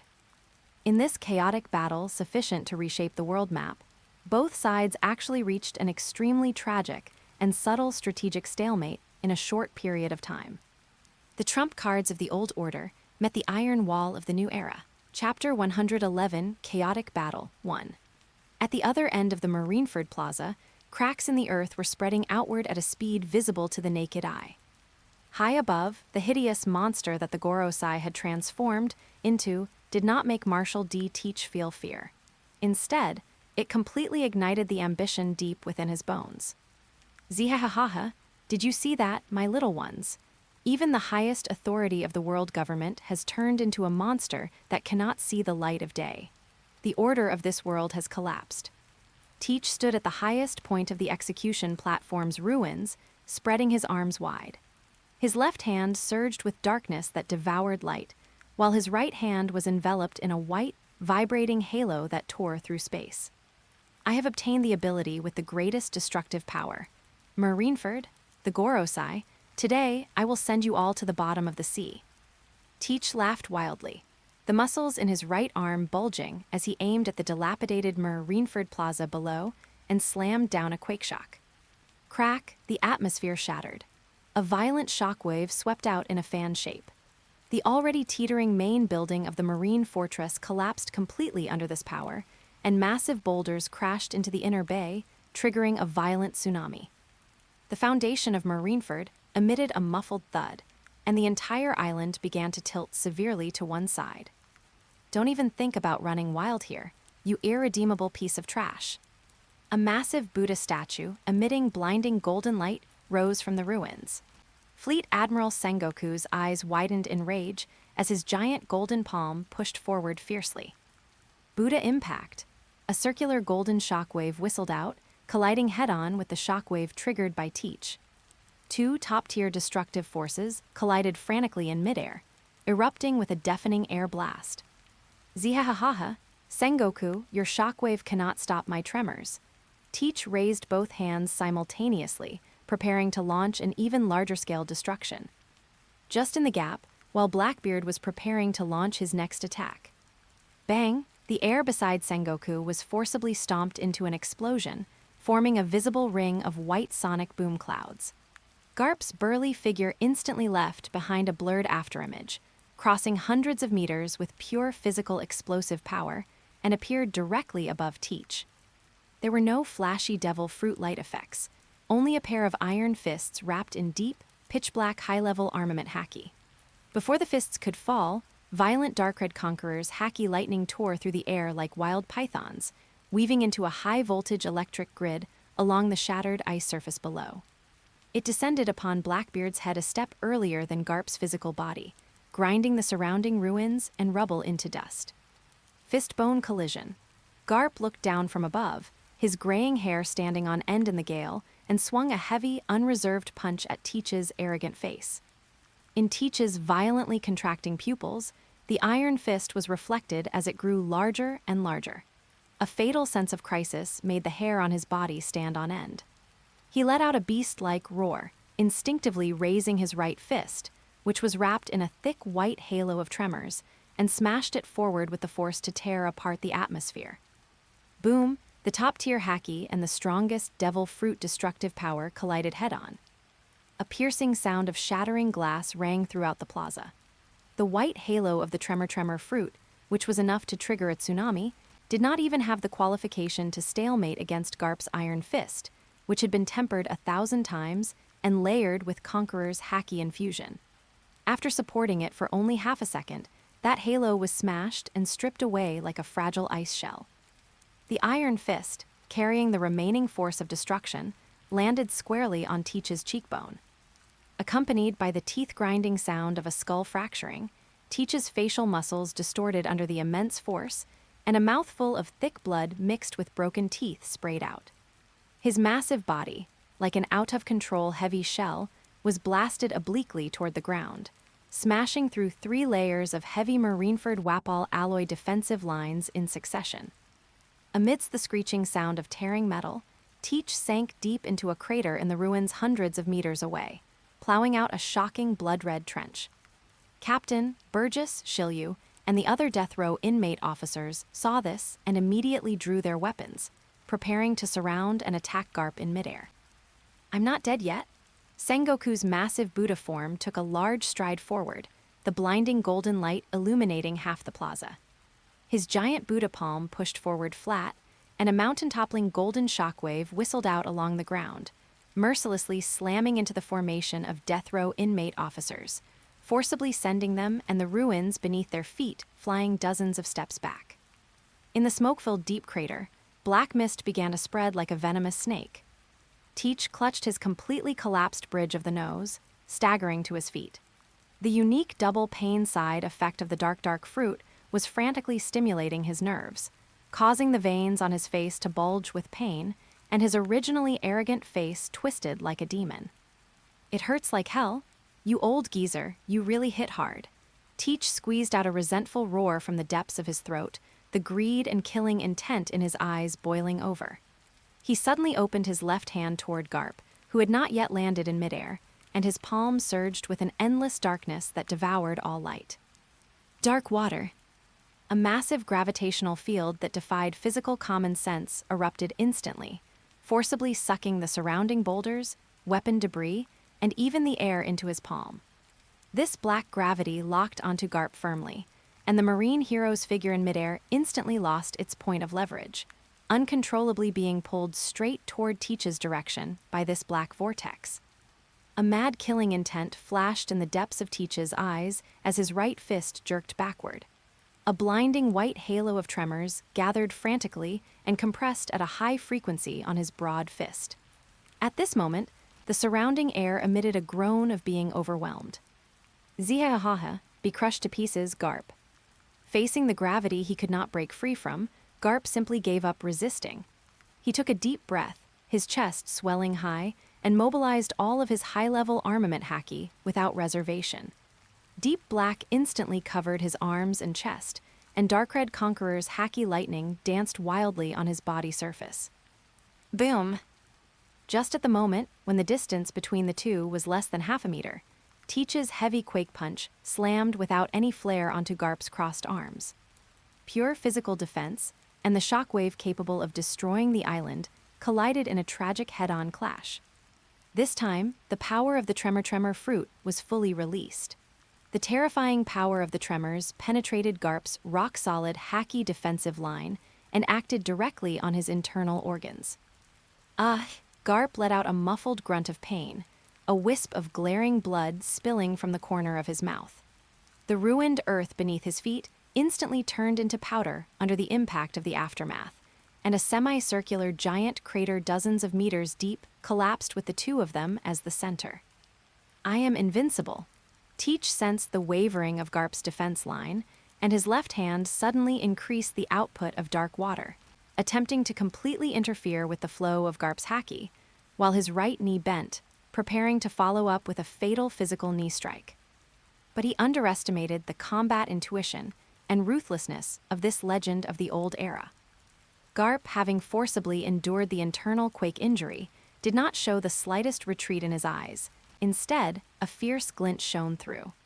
He did not attempt to retreat, but instead, following the violent pulling force of dark water, superimposed his own weight, the downward momentum, and the gravitational acceleration to the physical limit.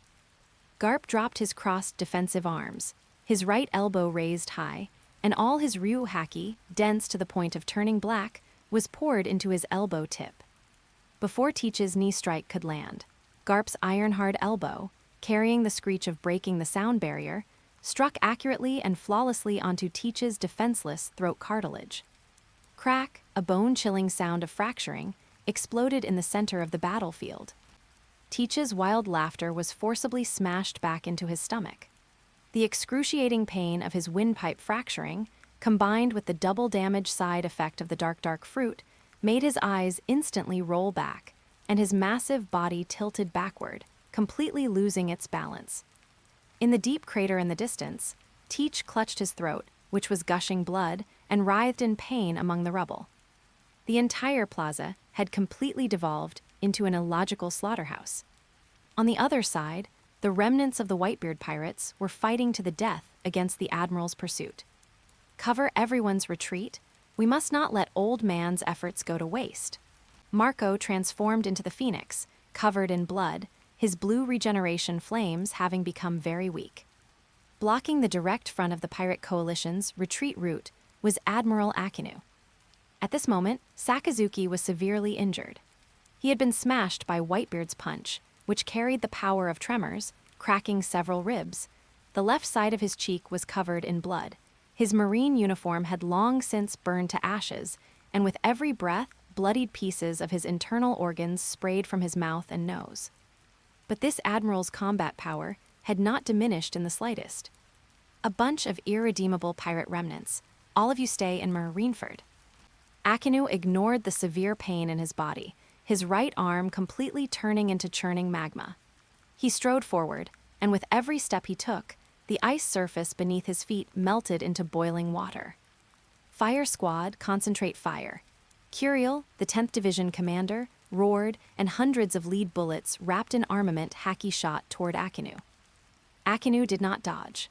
The lead bullets entered his magma-transformed body and were instantly melted into molten iron by the thousands of degrees high temperature. He raised his right arm, and a thick pillar of lava pierced directly through Curiel's chest, burning him into charcoal. Curiel Marco descended from the sky, his talons, coated in armament haki, kicking toward Akinu's skull. Akinu raised his left arm to block the kick head-on, the bones of his left arm emitting a crisp sound. But he did not even frown, his right hand seizing the opportunity to grab Marco's wing. The scorching magma directly ignited the Phoenix's body. Hellhound, Akinu's right fist turned into a dog-head-shaped mass of lava, slamming fiercely into Marco's abdomen at 0 distance. Bang! Marco was sent flying by this monstrous force, dragging a long, charred, bloody trail across the ice surface, and completely lost his combat ability. Vista and Jazu rushed forward, attempting to use physical defense and swordsmanship to block Akinu's pace. Akinu snorted coldly and slammed both fists into the ground. Meteor volcano? The earth cracked, and countless massive lava fists broke through the crust, shooting tens of meters into the air, then crashing down like a meteor shower onto the dense pirate formation. Screams and the smell of burning flesh filled the entire inner bay. Even though he was heavily injured, Akinu still used the most brutal physical destructive power to single-handedly suppress the entire line of Whitebeard pirates' commanders. In this chaotic meat grinder, the battle between beasts and the Gorosei above the Calamity was also intensifying. Chapter 112, Chaotic Battle 2.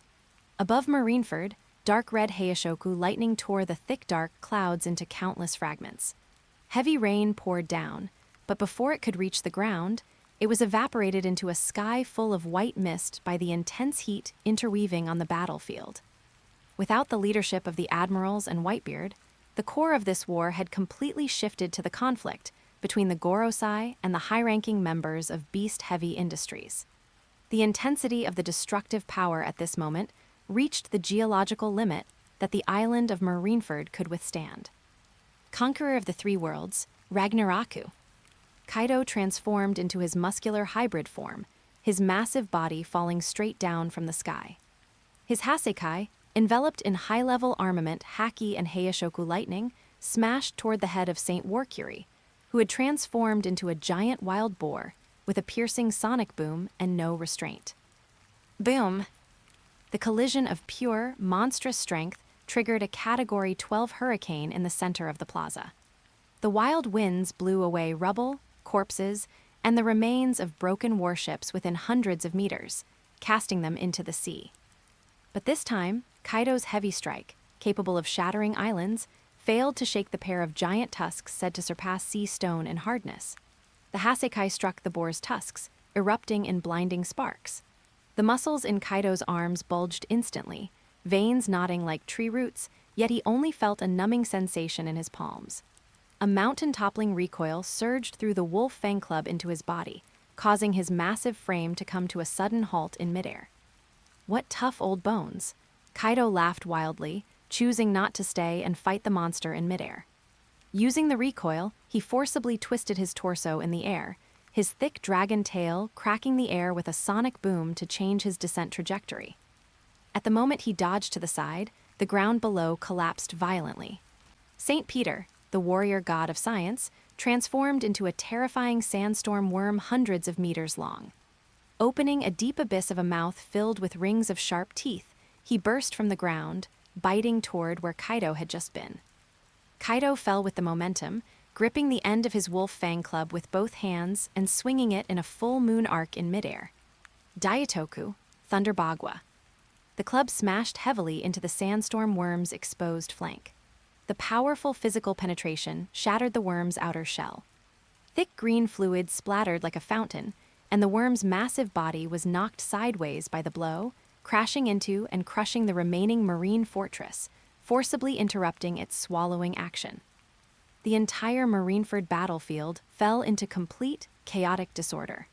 The Gorosei held a slight edge over beast-heavy industries in raw strength, but in this chaotic battle where opponents were frequently swapped, neither side could claim victory for the time being. In the sky, Saint Mars, transformed into an Itsumade, spread his wings that blotted out the sun. His giant beak opened, and a blinding high-energy light glowed deep in his throat as he prepared to fire a destructive beam at the calamity below. Gravity Blade, Raging Tiger. The blind swordsman Issho, who had been standing at the edge of the calamity's deck, suddenly gave up on suppressing the ground targets. He gripped his cane sword with a reverse hand and swung the blade horizontally toward the sky. A massive horizontal gravity wave instantly altered the direction of the local gravity field. The invisible heavy pressure landed precisely on the Itsumade's back. Saint Mars' massive body sank abruptly in midair, and the trajectory of the high-energy beam was forced downward, grazing the top of the calamity's mast and slicing a boiling abyss thousands of meters long into the distant sea. In that second, when Saint Mars was suppressed by gravity, and his footing was unstable. 200 million volts. Amaru, Eneru, transformed into a lightning giant, seized this fleeting opening. He pointed one hand toward the sky, and a 10-meter-wide pillar of azure lightning descended, piercing through Saint Mars' torso. Temperatures of tens of millions of degrees erupted within a tenth of a second.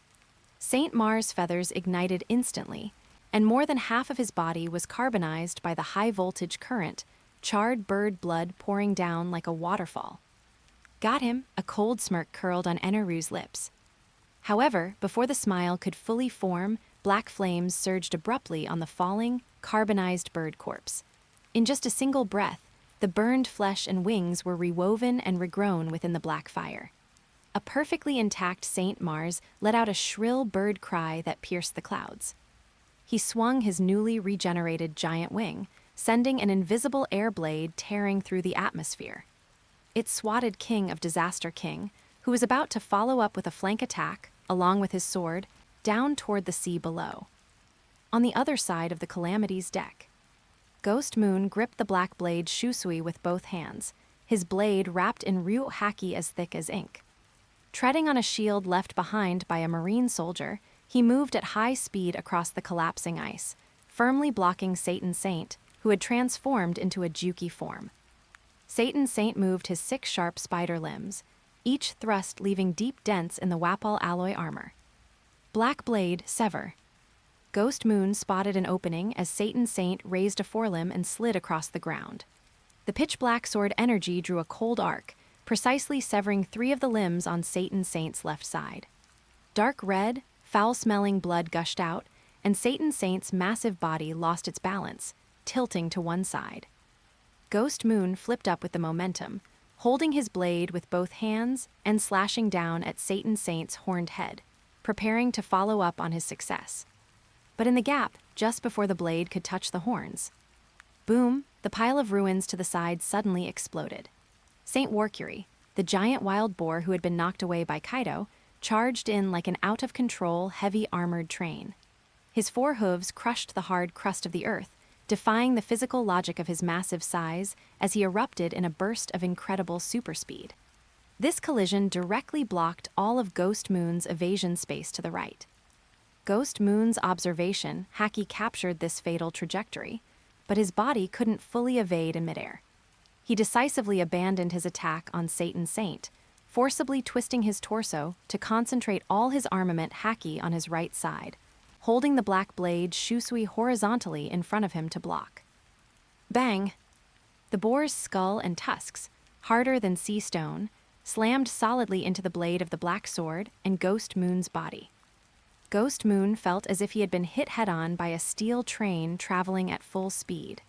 The back of the black blade Shusui pressed heavily against his chest, the dull sound of ribs breaking muffled by the roar of the collision. His body flew out like a cannonball. Before he could land and dissipate the force, the wounds on Satan Saint, whose 3 legs had just been severed, erupted with black fire, and the limbs were instantly restored. Satan Saint's cold, compound eyes locked onto Ghost Moon, who had lost his balance in midair, without any startup motion or sign of energy gathering. An invisible, intense explosive force detonated directly in front of Ghost Moon's chest. Having suffered consecutive physical crushing from 2 of the world's highest authorities, Ghost Moon tilted his head back and sprayed a large mouthful of blood. He crashed heavily onto the main deck of the Calamity like a broken kite. The massive impact sent him tumbling across the Wapol alloy, plowing a deep trench dozens of meters long until he stopped after crashing into the solid base of the main turret. His pure black custom suit was completely shredded, a piercing tear deep enough to see bone left on his chest, and blood instantly stained the deck beneath him. Insect who dares to subvert order, your arrogance ends here. Satan Saint moved his regenerated limbs, stepping through the ruins 1 step at a time. Not far away, Saint Warcury the wild boar also turned around, preparing for a second trampling. Clack clack. On the shattered deck, a right hand stained red with blood gripped the edge of the turret base. Ghost Moon lowered his head and slowly stood up. His breathing became heavy, and his chest heaved violently.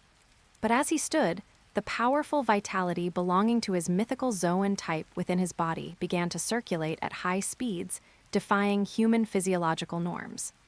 At the edge of that fatal, bone-deep wound, muscle fibers and blood vessels seemed to have a life of their own, rapidly interweaving and stitching together at a visible speed. In the blink of an eye, the blood flow was forcibly cut off, and new pink muscle filled the gap, leaving only a faint white scar. He raised the back of his hand and calmly wiped the blood from the corner of his mouth. His silver eyes revealed precise calculations. Chapter 113, Give Me Some Face. With a roar that shattered the clouds, Kaido's massive hybrid form crashed down from midair, bypassing the physical isolation zone and slamming heavily into the absolute center of the battlefield. Standing before him were the 2 highest authorities in the world who had just finished regenerating their bodies. Saint Warcury, transformed into a giant boar, and Satan Saint in his Juki form.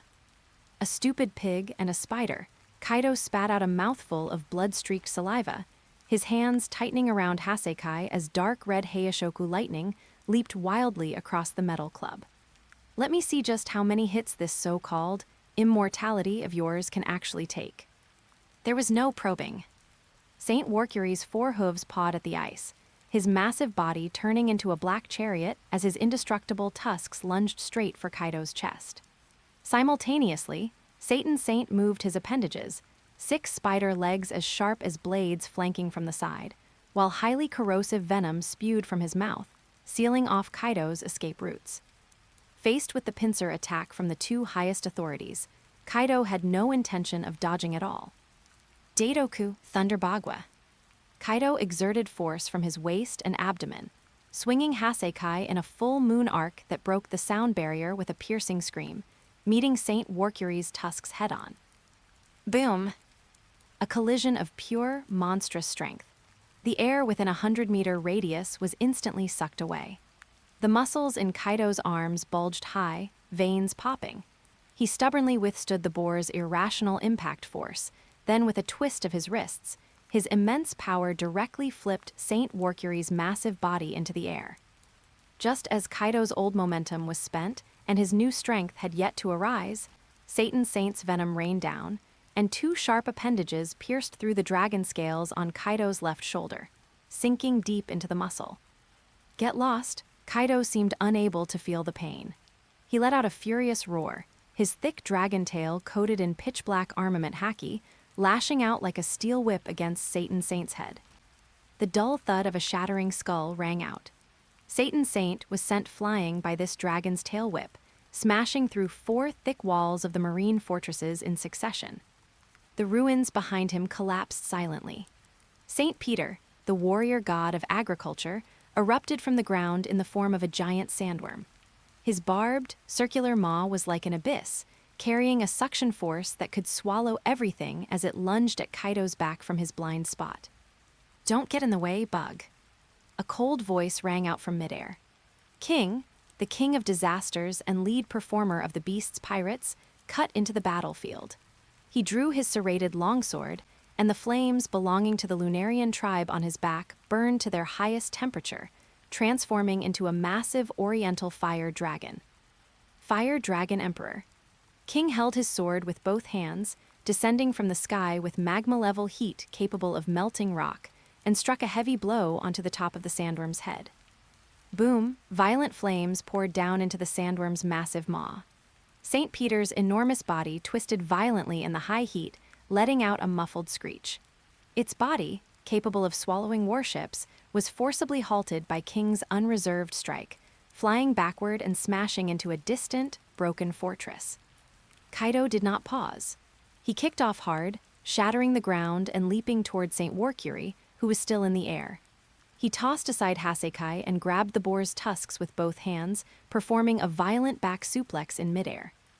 Bang! The boar's back slammed heavily onto the bedrock, creating a crater dozens of meters deep. Kaido straddled the boar, his fists wrapped in Heishoku raining down like a violent storm. Each punch was accompanied by the crisp sound of breaking bones and the sight of flying flesh. The 4 Emperor's member at full power, in this close-quarters brawl, was holding his own against 2 opponents, completely suppressing 2 of the Gorosei on a physical level. But Kaido's mad laughter did not last long. In the deep pit, black flames ignited on St. Warcury's shattered skull. Broken bones instantly reconnected, and flesh regenerated. In the ruins not far away, Satan Saint, whose head had been crushed, also stood up unscathed, his severed limbs restoring themselves within the black fire. Kaido stopped his punching. He stood in place, panting heavily. The wound on his left shoulder where the appendage had pierced was seeping black, poisonous blood. Even with the recovery power of a mythical Zoan, it could not heal immediately. Looking at these 2 monsters, who had restored themselves to full health without even breaking a sweat, even he felt a hint of intimidation. He couldn't cause any effective damage. Even as the strongest creature in the world, as long as the opponent's vitality could reset itself by ignoring the laws of physics, this battle was destined to be a bottomless pit of sunk costs. Just as Kaido gritted his teeth and prepared to pull out Hasekai to launch Rising Dragon, Flame Bagua, for one last indiscriminate clearing of the field. VRRR. A dark red conqueror's haki, domineering enough to make the sky and sea fall into silence simultaneously, swept in without warning from the waters outside Marineford. This haki didn't carry any actual physical destruction, but it precisely suppressed the nerves of everyone on the field. The Marine officers in the fray, the remnants of the Whitebeard pirates, and even Blackbeard, who had just obtained 2 fruits, all experienced brief dizziness and stiffness under the impact of this haki. The Geoise's movements all came to a halt. Kaido also stopped his hand from gripping his wolf fang club, his blood-red dragon eyes looking toward the end of the inner bay's horizon. A massive sailing ship with a red dragon head carved on its bow, the Red Force, broke through the jagged ice and sailed grandly into the inner bay. On the bow deck, a one-armed man with red hair wearing a white shirt and a black cape held the hilt of the famous sword Griffin casually in his right hand. His face was calm, his gaze piercing through the drifting smoke as he looked down upon this battlefield that had turned into a hell. Shanks, from the surviving Marines and pirate camps, the sound of gulping could be heard simultaneously. Red-haired Shanks leaped down, landing steadily in the center of the ruins between Kaido and the Geoise. He did not draw his sword, but merely scanned the monstrous Geoise with his deep eyes, looked over the scarred remnants of the Whitebeard pirates, and finally looked toward the black figure on the bridge of the Calamity in the distance. Enough. The casualties of this war have already exceeded the threshold of what the world can bear. Shanks' voice wasn't loud, but with the enhancement of his top-tier conqueror's haki, it spread clearly to every corner of Marineford. If there is anyone who hasn't had enough fighting, whether it's the Marine, the pirates, or beast-heavy industries, we, the Red Hair Pirates, will be your opponents. Shanks released his grip on the sword hilt, looking straight at the Geoise and Kaido ahead. But for now, please, everyone here, give me some face. Let's end this war. Chapter 114, Mutual Deterrence. Red-haired Shanks' conqueror's haki acted like a physical barrier, stretching across the center of Marineford's ruins. The low-level forces of both the pirates and the Marines stopped their movements under this pressure, but the killing intent of the Geoise, who had transformed into hideous monsters, did not diminish in the slightest. The world's highest authority would never allow an asset that broke their monopoly on core technology to leave these waters alive. Satan Saint, in his Juki form, took a step forward, his 8 spider legs stomping deep pits into the ice. His cold, compound eyes bypassed Shanks and locked firmly onto the slowly retreating Calamity. Red Hair, this is none of your business. Beast-heavy industries stole the divine energy trump card belonging to the gods. Satan Saint's voice echoed across the field through haki. This debt must be settled today. They are not getting away. On the bridge of the Calamity, Ghost Moon stood with his hands in his pockets, his silver eyes showing no panic in the face of the gods, only cold calculation. Not getting away? Ghost Moon's voice came through the amplification transponder snail, his tone level. Satan, your states are indeed locked by some mechanism, but you cannot hold back an industrial warship at full power overload. Forcing a confrontation will only increase your sunk costs. Arrogant insect. Saint Warcury, transformed into a giant wild boar, let out a roar that shattered the clouds, his voice filled with high-end mighty arrogance and cruelty. Do you think you're safe just because you're fleeing back to Wano Country? You have no idea of the world government's true foundations. We can call down heavenly punishment at any time to completely erase that isolationist island of Wano Country, along with your heavy industry base and all your assets from the map. Before he had even finished speaking, Nazjuro Saint, the financial warrior god, transformed into a skeleton horse and blurred into a white afterimage in midair. This swordsman, wielding the Kaitsu Eye, had no intention of letting Ghost Moon continue speaking. The skeleton horse's hooves trod on the void, instantly crossing hundreds of meters to appear above the bow of the Calamity. Freeze, usurper. The Kaitsu Eye was unsheathed, and a cyan flying slash carrying the chill of absolute zero bore down on Ghost Moon on the bridge, attempting to slice him and the control console in two. Clang! Ghost Moon drew the black blade Shusui. Wrapped in high-grade armament Ryuo, the black blade swung upward, precisely striking the weak point of the cyan sword energy. Two top-tier sword pressures collided violently in front of the bridge, and the shattered frost shot through the surrounding metal deck like bullets. Ghost Moon flicked the ice shards off his blade, not even looking at Nesjuro Saint, who had been pushed back half a step, as he continued speaking into the amplification transponder snail. Heavenly punishment? You mean that piece of scrap metal floating in the stratosphere that requires a massive amount of mother flame every time it fires? Ghost Moon retorted coldly, throwing out a strategic trump card sufficient to overturn the world order. By the way, let me give you a lesson in basic physics. Beneath Wano Country sleeps the ancient weapon Pluton. Before, it was just a pile of scrap metal lacking power, but 10 minutes ago, Vegapunk's main body and the mother flame were both incorporated into Beast Heavy Industries' asset pool. The energy gap has been filled. As soon as these words were spoken, the entire field fell silent. Even Shank's hand on his sword tightened slightly. Nesjuro Saint's skeleton horse body froze in midair, and Satan Saint's compound eyes suddenly contracted.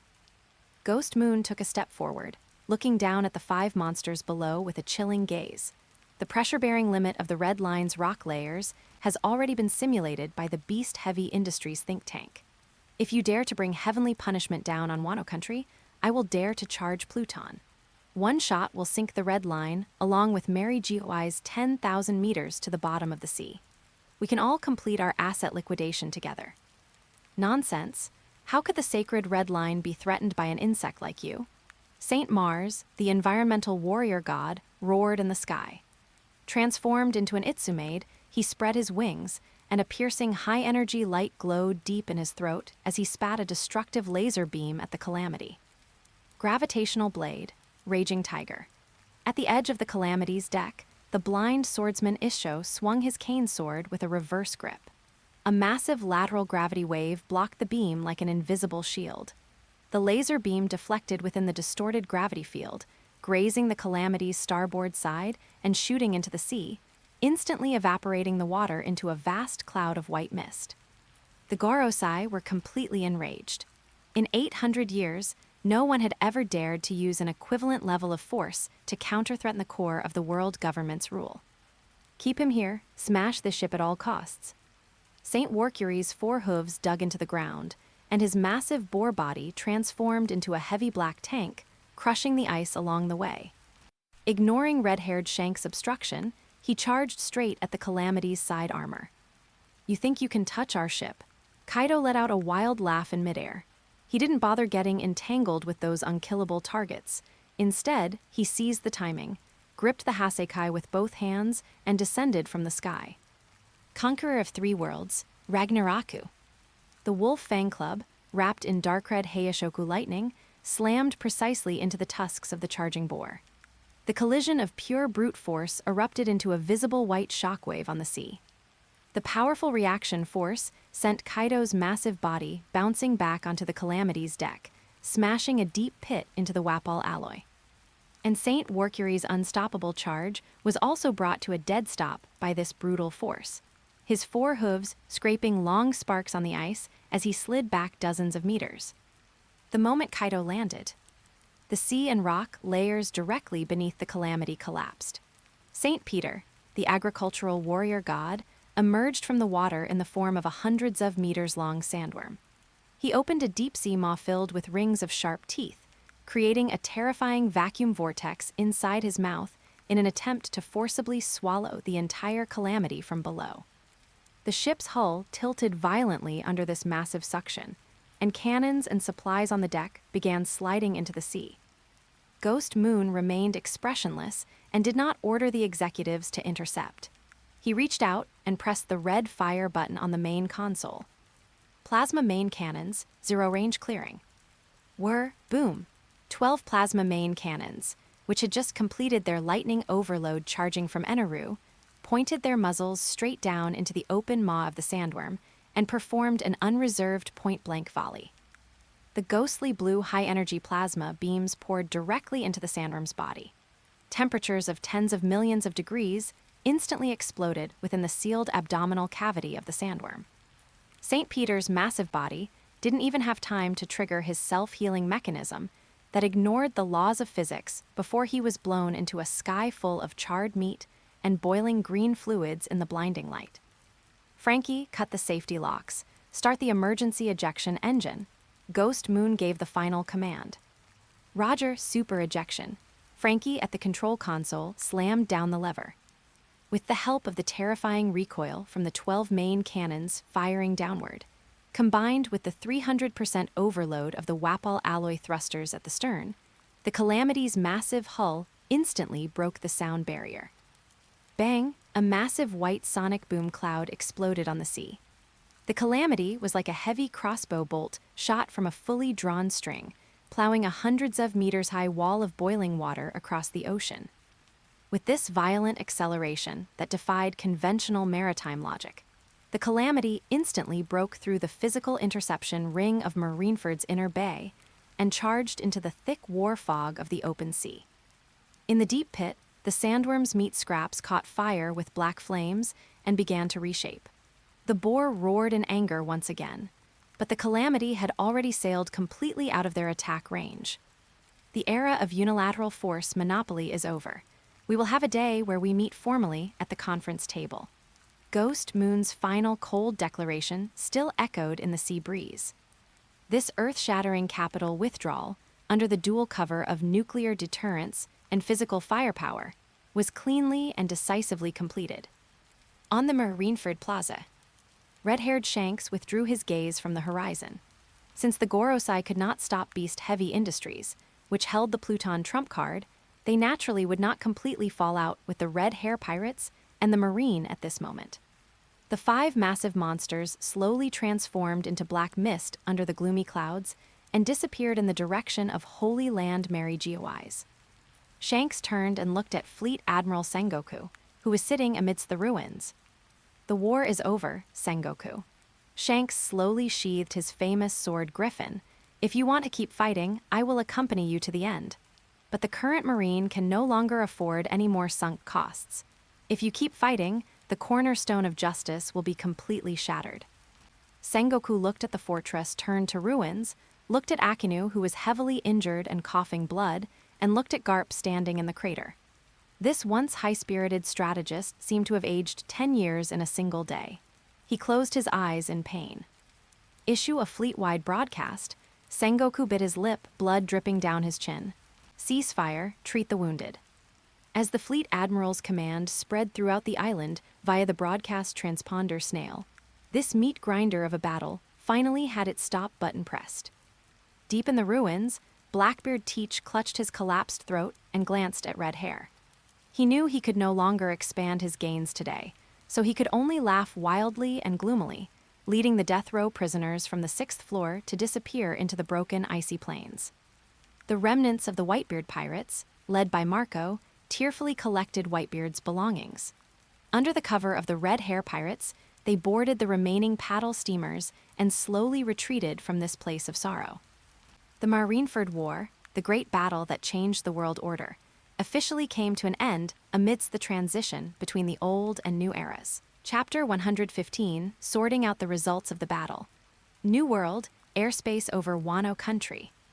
The massive hull of the Calamity broke through the clouds and settled steadily onto the newly constructed superalloy landing pad atop Onigashima. Compared to the ruins of Marineford, the forest of chimneys, roaring reactors, and 24/7 active energy shields here made it resemble a precision-engineered war machine. Wahahaha, Ghost Moon, you brat, your performance this time truly left me speechless. Kaido stepped out of the hatch, casually hoisting his hasekai onto his shoulder. Although the dragon scales on his body still had several bloody holes where Satan Saint had pierced him that hadn't fully healed, his violent face was filled with excitement. Being able to personally smash those 5 old geezers who fancy themselves gods into the ground, that's far more interesting than drinking. Kaido glanced back at Ghost Moon on the bridge and let out a low growl. "Next time there's a good time like this, remember to let me join in again." Ghost Moon didn't turn back, steadily operating the terminal to shut down the warship's overload mode. As long as you complete the tactical objectives on time, there will be plenty of such opportunities. Ghost Moon walked down the gangway. In front of the isolation hatch on the lower deck, Yamato had been waiting for a long time with the original Vegapunk and his 6 satellite clones. This world-leading scientist was observing the island, which was filled with a heavy industrial aesthetic. When he saw the high-precision machine tools in the factory district, manufactured using sea stone processing technology, as well as the energy conversion towers in the sky harvesting power from volcanoes and mineral veins, the initial resistance in his eyes dissipated quite a bit. Follow me, Vegapunk. Your new laboratory is in the deepest underground levels of Wano Country. Ghost Moon walked up to Vegapunk, his silver eyes appearing exceptionally clear under the cold, dim light. The group passed through the maglev elevator and arrived at the core research area located at the lowest level of Wano Country. This place was directly connected to the energy interface of the ancient weapon, Pluton. We can talk about the usage agreement for the Mother Flame now. Ghost Moon sat down behind a metal desk and got straight to the point. In the business logic of beast-heavy industries, destruction is not the goal, monopoly is. I hereby confirm to you, in writing, that the Mother Flame energy will be prioritized for the industrial upgrading and infrastructure of Wano Country. Unless the other side employs weapons of the same magnitude, beast-heavy industries will not be the first to use the Mother Flame and Pluton to attack any civilian settlements. Vegapunk stared into Ghost Moon's eyes. Then what is your ultimate goal? Having mastered this kind of power, you aren't going to vie for the Pirate King title, nor are you going to destroy the world government. The Pirate King title is just an empty name, and the world government is nothing more than an obsolete tax collection system. Ghost Moon pushed an electronic blueprint toward Vegapunk. What I want is a technological barrier. Wano Country provides sea stone and pyrobloin, the Mother Flame provides infinite energy, and you provide the brain. This is a closed-loop monopoly industrial chain. Ghost Moon pointed to the nodes on the blueprint. We need you to complete the adaptation of the Mother Flame to the Pluton propulsion system as soon as possible, and based on that, develop wireless power transmission technology capable of spanning the red line. I want energy to become the core trade currency of beast-heavy industries. Whoever wants to use electricity, whoever wants to develop industry, must pay patent fees to beast-heavy industries. This is rule that transcends mere force. Vegapunk looked at the blueprint, which was enough to change the course of human civilization, and remained silent for a long time.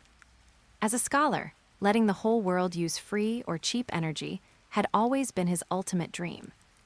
In these chaotic times, using commercial rules to replace war and slaughter is indeed the most rational approach at the moment. Vegapunk sighed, as long as you don't turn my life's work into a tool for slaughter, I will provide the highest level of technical support. Pleasure doing business with you. Ghost Moon stood up, his gaze sweeping over the clones behind Vegapunk. Yamato, take the chief engineer to familiarize himself with the equipment. York, stay behind. The satellite representing greed, York, stopped in her tracks, a naive and confused smile appearing on her chubby face. Why keep me? I'm only responsible for eating, drinking, and sleeping. I don't understand scientific research. Once the laboratory door closed, only Ghost Moon and York remained in the room. Ghost Moon sat back down, casually lighting a cigar, his silver pupils coldly watching the seemingly harmless clone before him. Drop the act, York.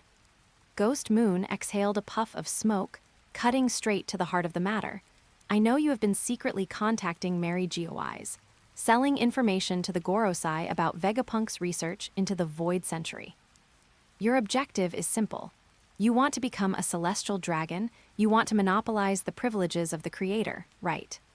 The naive smile on York's face froze instantly, and her pupils contracted sharply. She instinctively took half a step back, her hand moving toward the defensive weapon at her waist.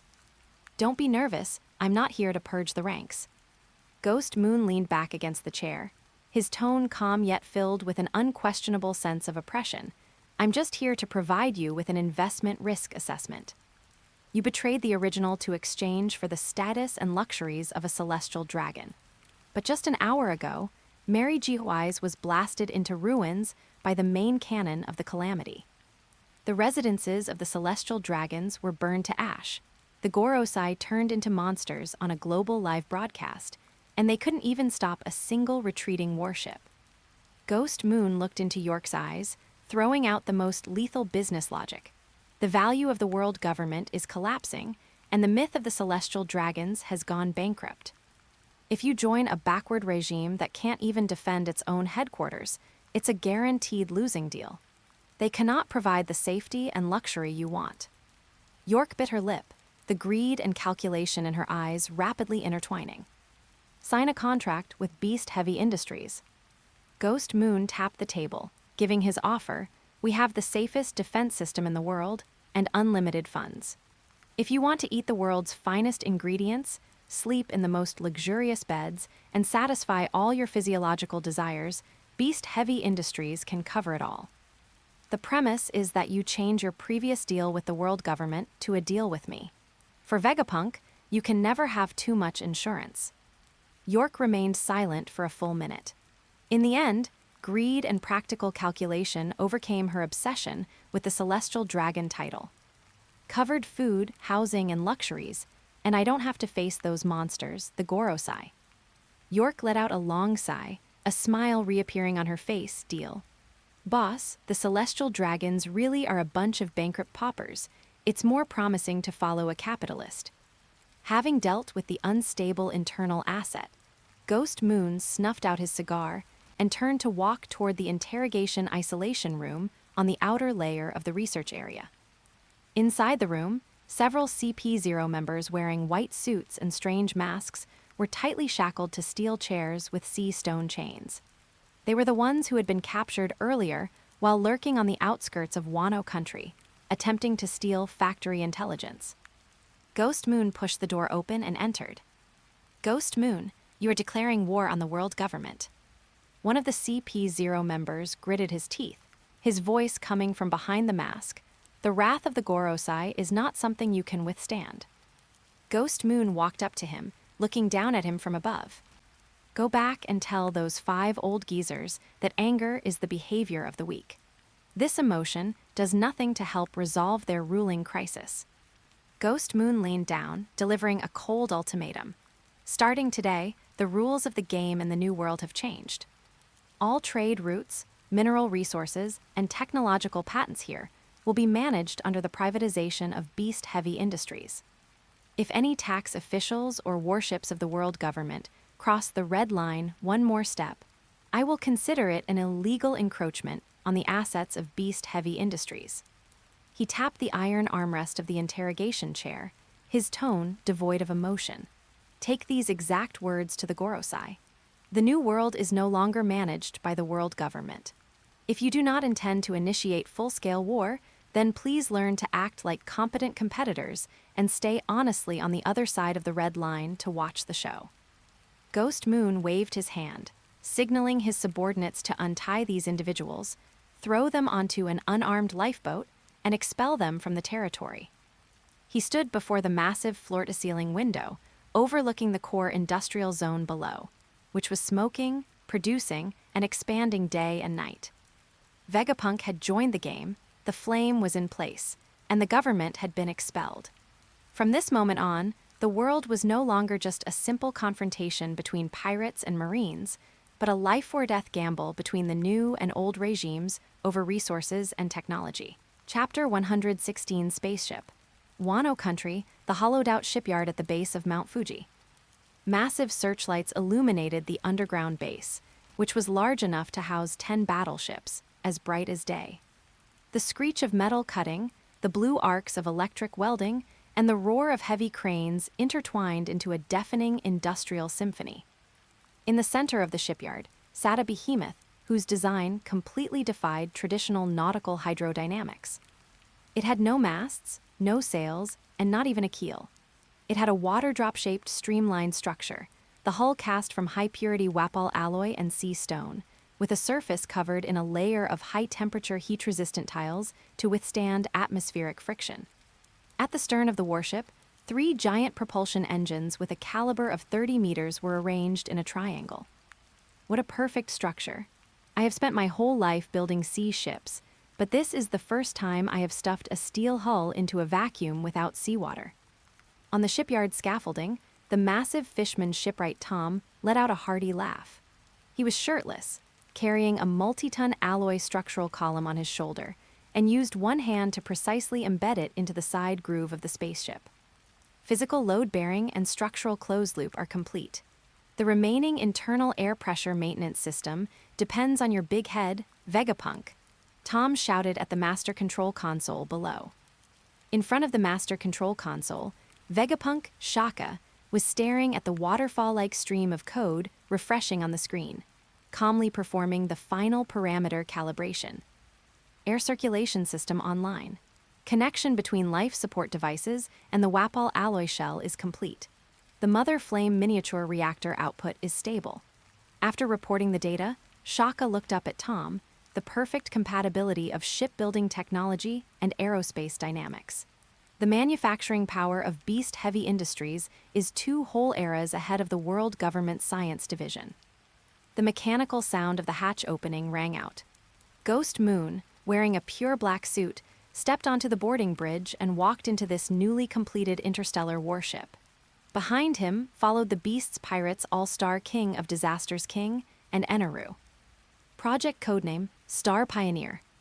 Ghost Moon stood in the spaceship's command cabin, reaching out to tap the observation window made of explosion-proof glass. Vegapunk provides the anti-gravity technology and life support system, and Tom is responsible for the construction of the pressure-resistant shell in a vacuum environment.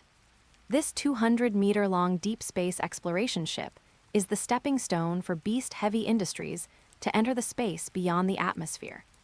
He turned around, his silver eyes looking at the 2 officers standing behind him. Boss, can this ship really fly to the infinite land? Although Eneru tried his best to hide it, the fanaticism for the moon in his eyes could not be suppressed. He couldn't even help rubbing his fingers against the metal console in the command cabin, as if he had already touched the territory of God he had dreamed of. Correct your address, Eneru. Ghost Moon coldly interrupted his fantasy. In the business map of Beast Heavy Industries, that place is not called the Infinite Land, nor is it called the Territory of God. That place is called Interstellar Mining Zone Number 0. Ghost Moon walked to the holographic projection table and brought up a blurry scan of the moon. According to ancient documents and Vegapunk's data models, not only are there ancient mechanical life forms on the lunar surface that do not require oxygen to operate, but beneath its surface, there are also vast amounts of rare ores that have long been depleted on Earth, as well as superconducting materials necessary for manufacturing ancient weapon. Ghost Moon's gaze swept over Eneru and King. Beast Heavy Industries does not need romantic explorers. Your moon landing this time is a purely commercial expansion and asset takeover. I want you to establish the first outpost mining station on the moon, control those ownerless mechanical laborers, and send the moon's mineral resources back to Wano Country continuously. Understood, obeying the president's orders. King's voice remained steady and cold. His face, hidden under a black mask, had no emotional fluctuation. Why choose the 2 of us? Eneru raised an eyebrow. Isn't that stupid dragon also quite capable of enduring? Forced screening by physical environment. Shaka gave a scientific explanation from the side. The moon's surface has no atmosphere, lacks oxygen, and has extreme temperature differences. Ordinary Zoan ability users would die of blood boiling and suffocation within minutes. But Lord King is of the Lunarian tribe. Your tribe's constitution can adapt to any extreme survival environment, and vacuum and radiation are ineffective against you. You are the perfect extravehicular operation engineer and security director. Shaka then pointed to Eneru. As for you, Rumble Rumble fruit user, you not only do not need to breathe in a vacuum environment, but you can also stimulate your heart with lightning to maintain physiological functions. More importantly, the energy interfaces of those ancient mechanical lifeforms on the moon are pure electrical energy. You alone are a mobile nuclear power plant that can restart the entire ancient civilization of the moon in an instant. If the mother flame engine malfunctions, you can also serve as the ship's backup power furnace. A desperate race that can fight in a vacuum, and a lightning man who can provide infinite electrical energy. This is the highest net worth combination calculated by the Beast Heavy Industries think tank for the moon landing expansion. Of course, the most important thing is your identity. Although the specific situation is not clear yet, it is undeniable that you yourselves have inextricable links with the moon. Do you understand? Ghost Moon looked at the two. Put on your spacesuits. Prepare to execute the launch procedure. King and Eneru didn't waste words, turning and walking towards the isolation changing cabin at the back. 10 minutes later, Wano Country, Mount Fuji crater. The crater, which originally erupted volcanic ash all year round, had been completely transformed into a huge circular launch silo. The heavy alloy dome slowly slid to both sides, revealing the starry night sky of the new world. The Star Pioneer was pushed into the center of the launch silo by a huge mechanical arm. This is the master control room. Launch countdown initiated. The electronic voice without emotional fluctuation came from the loudspeaker transponder snail. Gravity traction device is in place. Lord Issho, please provide the first stage physical escape velocity. At the edge of the crater, the blind swordsman Issho pulled out his cane sword with a backhand grip and swung it fiercely at the ship at the bottom of the launch silo. Gravity blade, raging tiger. A massive anti-gravity field instantly enveloped the entire ship. The Star Pioneer, weighing tens of thousands of tons, completely broke free from the Earth's gravitational shackles and rose silently into the high sky in a way that defied conventional physics. Altitude breaking through the troposphere. Anti-gravity field efficiency begins to decay. Second stage ignition preparation. Inside the spaceship's command cabin, Eneru sat in the co-pilot seat, his hands pressed on the backup power supply interface of the console. King sat in the main pilot seat, looking coldly at the height data jumping in front of him. Mother flame engine, full power output, ignition, Shaka issued the command. Boom, high above Wano Country, 10,000 meters in the sky. The three giant thrusters at the stern of the ship erupted with dazzling dark blue light. The infinite energy provided by the mother flame was converted into pure kinetic energy. The ship's speed broke through Mach 10 in a fraction of a second. The terrifying acceleration tore the air apart, dragging a blue tail traced tens of kilometers long in the night sky. The violent friction of the atmosphere caused the heat-resistant tiles on the ship's surface to turn red. The Wapol alloy shell built by Tom made a slight metal deformation, sound under high temperature and high pressure, but the structure locked tightly without even a millimeter of cracks.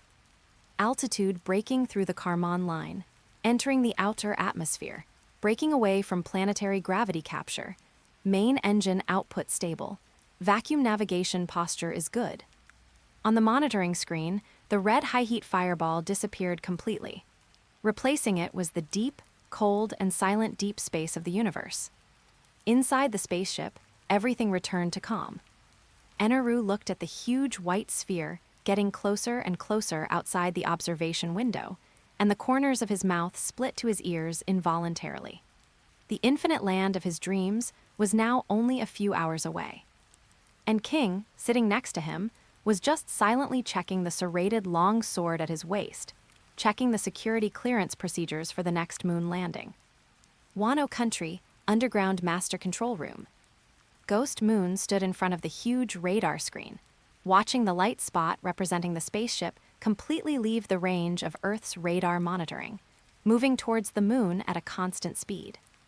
The tentacles of Capital had officially broken through the limitations of the red line and extended into outer space. When the Gorosei were still overwhelmed by the ruins of Mary Geoise and the rebellion of the Allied nations, Beast Heavy Industries had already begun the dimensionality reduction harvesting of extraterrestrial resources. This was no longer a competition in the same dimension. Chapter 117, White Terror. 3 days after the Battle of Marineford ended, news coups loaded with the latest issue of the World Economy News report flew in dense formations, defying standard routes, and delivered tens of millions of newspapers precisely to every port, merchant guild, and underground black market in the Four Seas and the Grand Line. The front page headline had no superfluous text, only a high-definition black and white photo covering 2 full pages.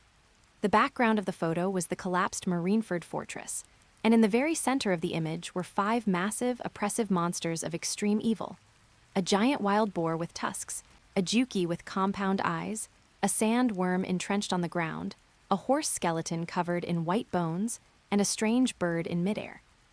In the bottom right corner of the photo, Morgans had printed a brief caption in bold black sans serif font: "The world's highest power, the true form of the Gorosei."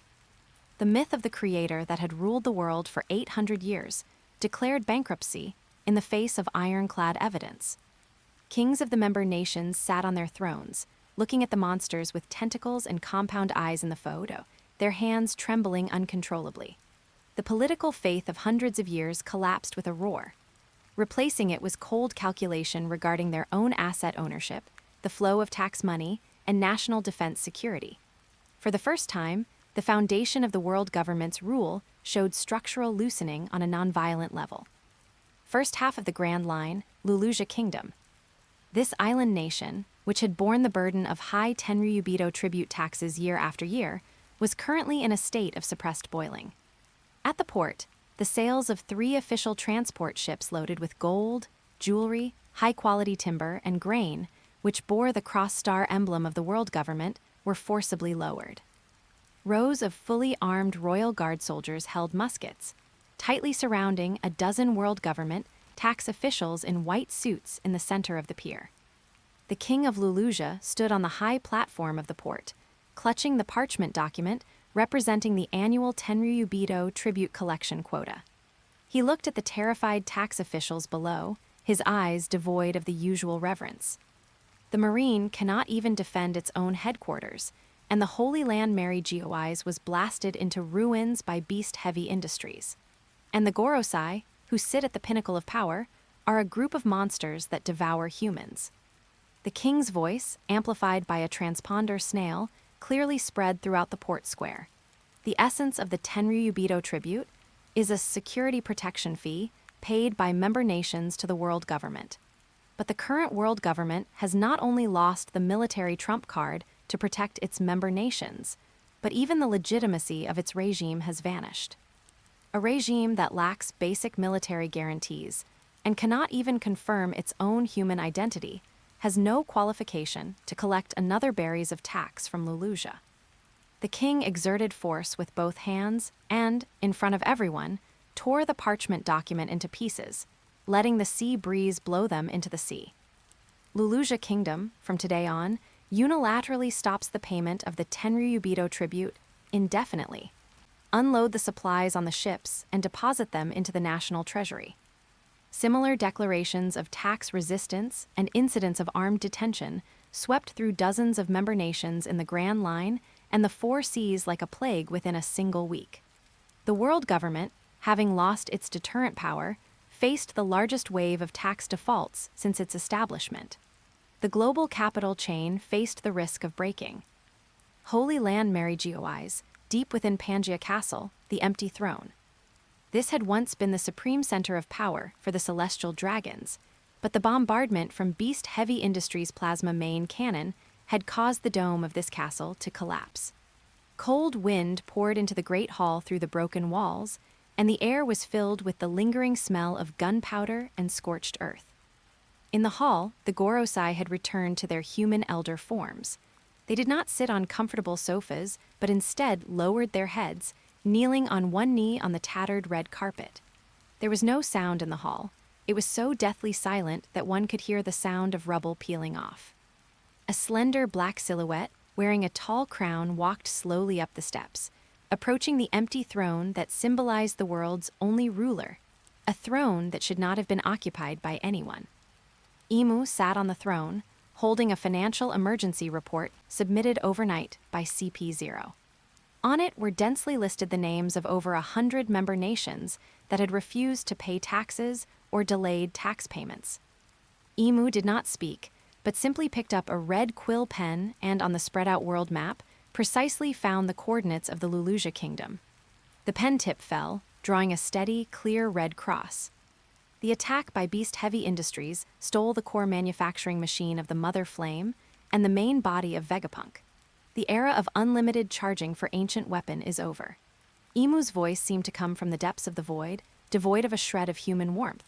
But the canister of trial fuel that the greed clone York handed over as a pledge half a month ago is still in our underlying asset vault. Its purity is enough to support one last firing. Warrior god of science, Satan Saint, looked up, a flash of realization in his eyes. Are you planning to use the last bit of energy balance to launch a strategic deterrent attack? When conventional political preaching and the Marines' military suppression cannot collect taxes, it is necessary to show the world the power of absolute destruction. Emu threw the map with the red cross onto the steps, and the paper slid in front of the Gorosei. Activate Uranus. Erase Lulusia from the map. Kill 1 to warn 100. A few hours later, Grand Line above the Lulusia Kingdom. The originally clear sky was completely covered by thick, black storm clouds that appeared out of thin air within seconds. The air pressure on the entire island plummeted, the waves along the coast stopped rolling, and the birds and beasts in the forest lost their voices, lying on the ground shivering. Kings, soldiers, and civilians looked up in horror. Deep within the storm clouds, a shadow so huge it could cover the entire island slowly lowered. There was no pre-war declaration, no negotiation process, no broadcast urging surrender, and not even time for the island's inhabitants to scream. Buzz! A beam of light fell vertically from the mechanical bottom in the stratosphere. The pure high-pressure energy instantly caused temperatures of tens of millions of degrees the moment it touched the island's surface. The rock layers, castles, ports, and the seized gold and supplies of the Lulusia Kingdom, along with hundreds of thousands of people, were instantly vaporized under the interweaving of the beam. The island's physical structure was completely disintegrated and melted in less than 3 seconds. After the light dissipated, only a huge, bottomless whirlpool remained on the sea, constantly devouring the surrounding seawater. Seawater poured back into the cracks in the crust, making a deafening roar. Lulusia Kingdom, along with its declaration of tax resistance and hundreds of thousands of lives, was completely erased by the world government's physical means. This destructive power, which transcended human cognition, was quickly transmitted to the desks of every member nation's king who attempted to default, via the world government's secret intelligence network and the remaining video footage in the sky. Those kings who were still watching and preparing to respond to the tax resistance saw the report of Lulusia's disappearance, and cold sweat soaked their magnificent royal robes. They immediately tore up their protest letters, signed the highest-level treasury disbursement orders, tremblingly loaded double the Tenryubito tribute onto transport ships, and requested the Marines' escort. In the game of geopolitics, the deterrent power of physical destruction is always higher than any moral condemnation. Meanwhile, the CP intelligence agencies directly under the world government swarmed out. On the Great Sea, a physical purge against speech and thought was fully launched. Hundreds of news coups from the World Economy News Report were precisely sniped and shot down in mid-flight, sinking to the bottom of the sea with the unreleased newspapers. Civilians who openly discussed the monster forms of the Gorosei or questioned the legitimacy of the Tenryubito tribute in taverns were found dead on the streets the next morning, with their causes of death officially classified as sudden illness. The heads of several independent newspapers, who were preparing to dig into the inside story of the war between beast-heavy industries and the world government, encountered untraceable poisoning in their offices. A non-member nation's Chamber of Commerce president was directly sunk in the deep sea by agents disguised as pirates because he refused to provide military supplies to the government at a low price. Assassinations, poisoning, manufacturing accidental deaths. CP agents in black suits were like ghosts that permeated everywhere, strictly executing the cleaning procedure of leaving no survivors. Newspapers on the market were quickly and forcibly recalled. The newly published international news sections were forcibly replaced with mindless entertainment gossip, updates on pirate bounties, and official announcements of marine recruitment. All words related to Marineford truth, Gorosei forms, ancient weapon, and beast-heavy industries became absolute taboo vocabulary on this great sea. Once mentioned, it would invite fatal disaster. After losing its theocratic credibility and the high ground of public opinion, the world government used its remaining weapons and an unscrupulous assassination network to build a high-pressure, cold white terror on a global scale. The boisterous sea, under the weight of power, fell into a death-like silence. Chapter 118, The Revolutionary Army's Counterattack. South Blue, Centauria Kingdom. 2:40 a.m. The entire city was shrouded in a dead, oppressive silence. Due to the information silence directive issued at the highest level by the world government, taverns and newsstands that usually operated all night were forcibly closed. On the streets, apart from the Royal Guard on patrol, only CP intelligence agents in white or black suits moved in the shadows. In the city center, an independent newspaper office named Truth was engulfed in flames. Thick smoke billowed into the night sky through the exhaust ducts. 3 CP-7 agents stood at the main entrance of the newspaper office. The finger pistol in their hands had just pierced the skulls of the editor-in-chief and 4 typesetters. Scattered on the ground were unbound supplements of the World Economy News Report, the photos on them recording the hideous moment the Geoise transformed into monsters. Target physically eliminated. Information source cut off. Preparing to execute cleanup at the next marked point. The lead agent took out a coded transponder snail from his bosom. According to instructions from Mary Geoise, any node attempting to spread the truth had to be erased before dawn. The moment he pressed the dial button, the shadow at his feet suddenly underwent a strange physical distortion. Whoosh, whoosh, whoosh. Dozens of crows formed from pure black coal ash erupted without warning from the shadows between the brick seams. Because these crows had high-level armament haki wrapped around their beaks and wingtips, they exuded a cold, metallic luster. The flock of crows swept past the 3 agents at a speed that broke the sound barrier. Iron body, the agents instinctively tightened their muscles, attempting to use the 6 powers of the Marines to resist. But in the face of physical cutting covered in top-tier haki, this level of defense was meaningless. The coal ash crows were like countless flying, spinning sharp blades, precisely severing the agent's tracheas and hand tendons. Accompanied by the dull thud of shattering bones, the 3 elite intelligence officers didn't even have time to scream before collapsing into a pool of blood. The transponder snail fell to the ground and was crushed by a black boot that landed a moment later. Shadows coalesced. The Revolutionary Army North Army commander Crow Karasu, wearing his signature birdbeak mask, appeared from the darkness. The world government's logic for suppression remains in the primitive stage of killing the speaker. Karasu's voice, transmitted through a loudspeaker, was cold, hard, and devoid of emotion. He turned his head and looked toward the end of the street. There, hundreds of local civilians and striking miners, holding standard muskets, their eyes numb but filled with madness, were walking out from the shadows. Radio tower, armory, treasury, physically take control according to the predetermined plan. Execute resistors on the spot. With a wave of Karasu's hand, the uprising in the Centauria Kingdom officially entered the public phase. This was not a slogan-based revolution, but a violent revolution aimed at cutting off the world government's financial blood and intelligence tentacles. The same scene was playing out simultaneously in dozens of member nations across the East Blue, West Blue, and North Blue. Grand Line, White Soil Island, Baltigo, Revolutionary Army Headquarters. In the massive tactical command room, the holographic projection sea chart was updating in real time. Every blue dot representing a member nation would rapidly turn into a glaring red one as soon as an armed riot or regime change occurred.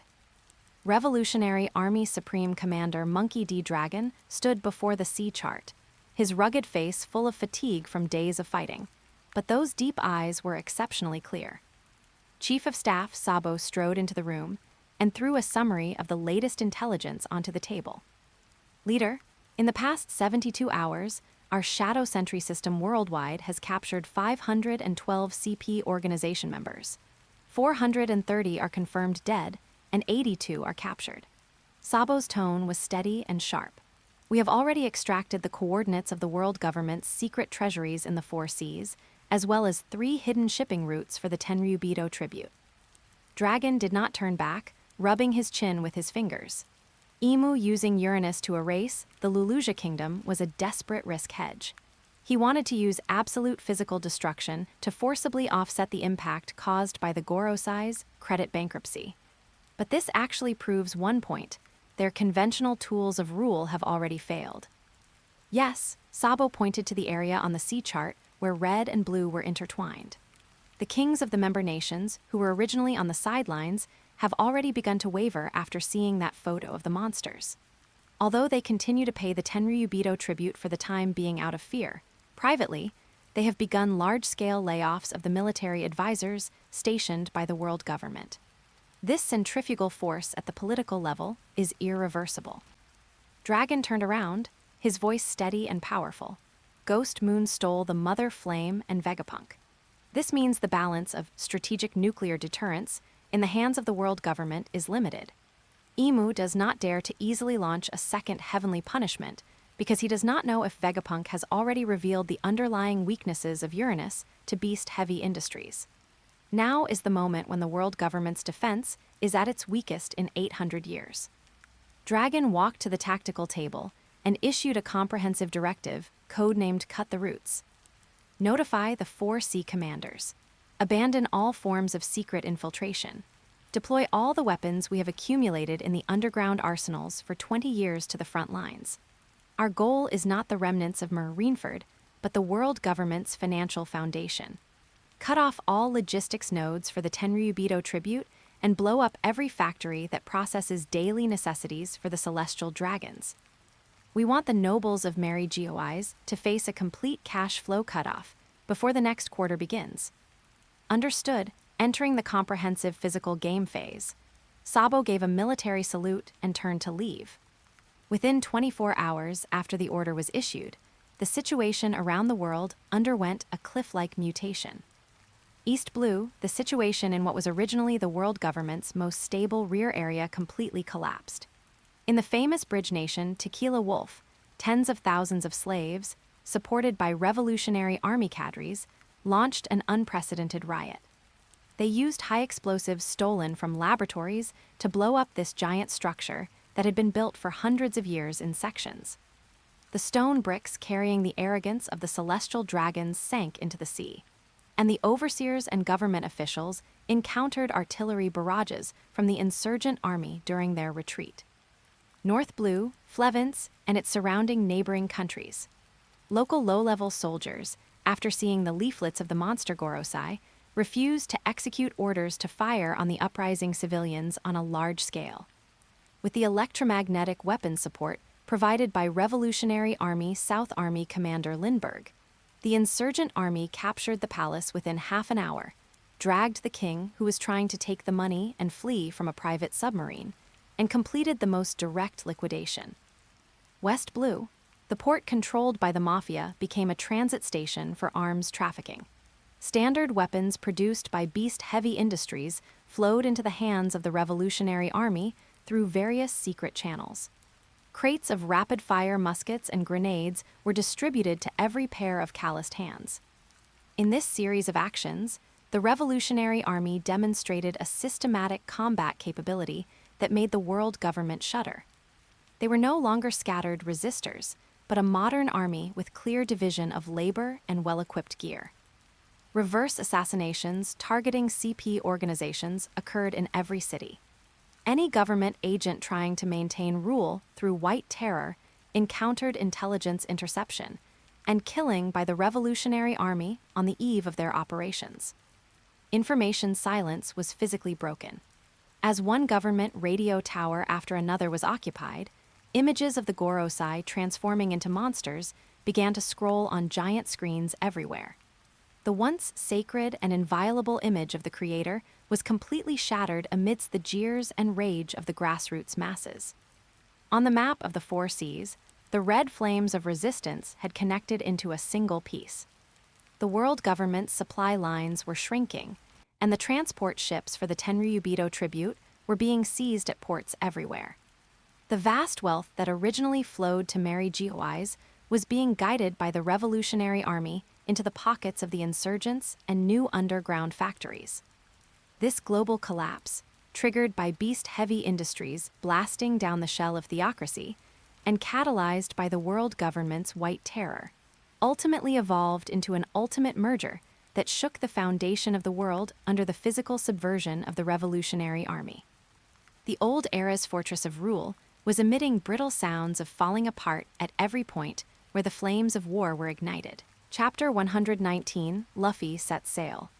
Wano Country, 800 meters underground, the central intelligence hub of beast-heavy industries. There was no natural light here, only thousands of deep-sea cooling pipes crisscrossing the walls.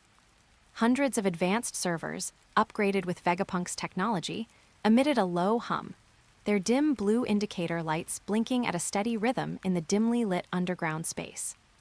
On the holographic projection table, a three-dimensional global sea chart was updating the physical coordinates of various factions in real time. Ghost Moon sat in a black ergonomic chair, holding a cup of unsweetened black coffee in his hand. His gaze passed through the rising steam, fixed on the intelligence data stream continuously scrolling across the screen. Ever since the trade tentacles of beast-heavy industries had extended out of the New World, this intelligence network, built upon commercial logistics, had covered all the major ports of the Four Blues. The automatic doors slid open smoothly to both sides. Beast-heavy industries strategic officer, Nico Robin, walked into the intelligence hub with a steady pace, holding a physical file sealed in an anti-magnetic bag. President, the peripheral intelligence station in the East Blue, just transmitted an anomalous data packet. Robin walked to the holographic projection table, opened the sealed bag, and took out a stack of photos taken from a long distance via optical probes, along with a course analysis report. The target, Monkey D. Luffy, has sailed away from the waters of Fuchsia Village in the Goa Kingdom. He has officially set sail. Ghost Moon set down his coffee cup and took the photos. In the images, the young pirate wearing a straw hat sat on a crude, small wooden boat, raising his arms high and laughing into the sea breeze. The next photo showed the wooden boat shattered during a minor Sea King attack, with the target hiding inside a barrel, drifting with the current. The East Blue, the region known by the world government as the weakest sea. Ghost Moon looked at the data annotations on the photos, his tone devoid of emotion. The grandson of the Marine hero Garp, the son of the Revolutionary Army leader Dragon, wearing the straw hat of the Four Emperors' red-haired Shanks. This greatest variable of the future world has finally officially entered the Global Asset Board. Robin turned to the second page of the report and pushed it in front of Ghost Moon. In addition to the target's movements, our intelligence personnel captured another noteworthy physical trace in the coastal waters of the Goa Kingdom. On the holographic projection table, the image switched. A slightly blurry but algorithmically sharpened photo appeared in midair. The background of the photo was the reef cluster on the outskirts of Fuchsia Village. In a hidden sea area far from the East Blue Marine patrol routes, a special sailing ship with no flags hoisted was anchored. On the deck of the sailing ship stood a tall figure draped in a dark green cloak. He had a dark red square tattoo on his face and was holding a monocular telescope, watching the direction in which the barrel was drifting. After facial skeletal recognition and gait comparison, the target is confirmed to be the Commander-in-Chief of the Revolutionary Army, Monkey D. Dragon. Robin stated the facts.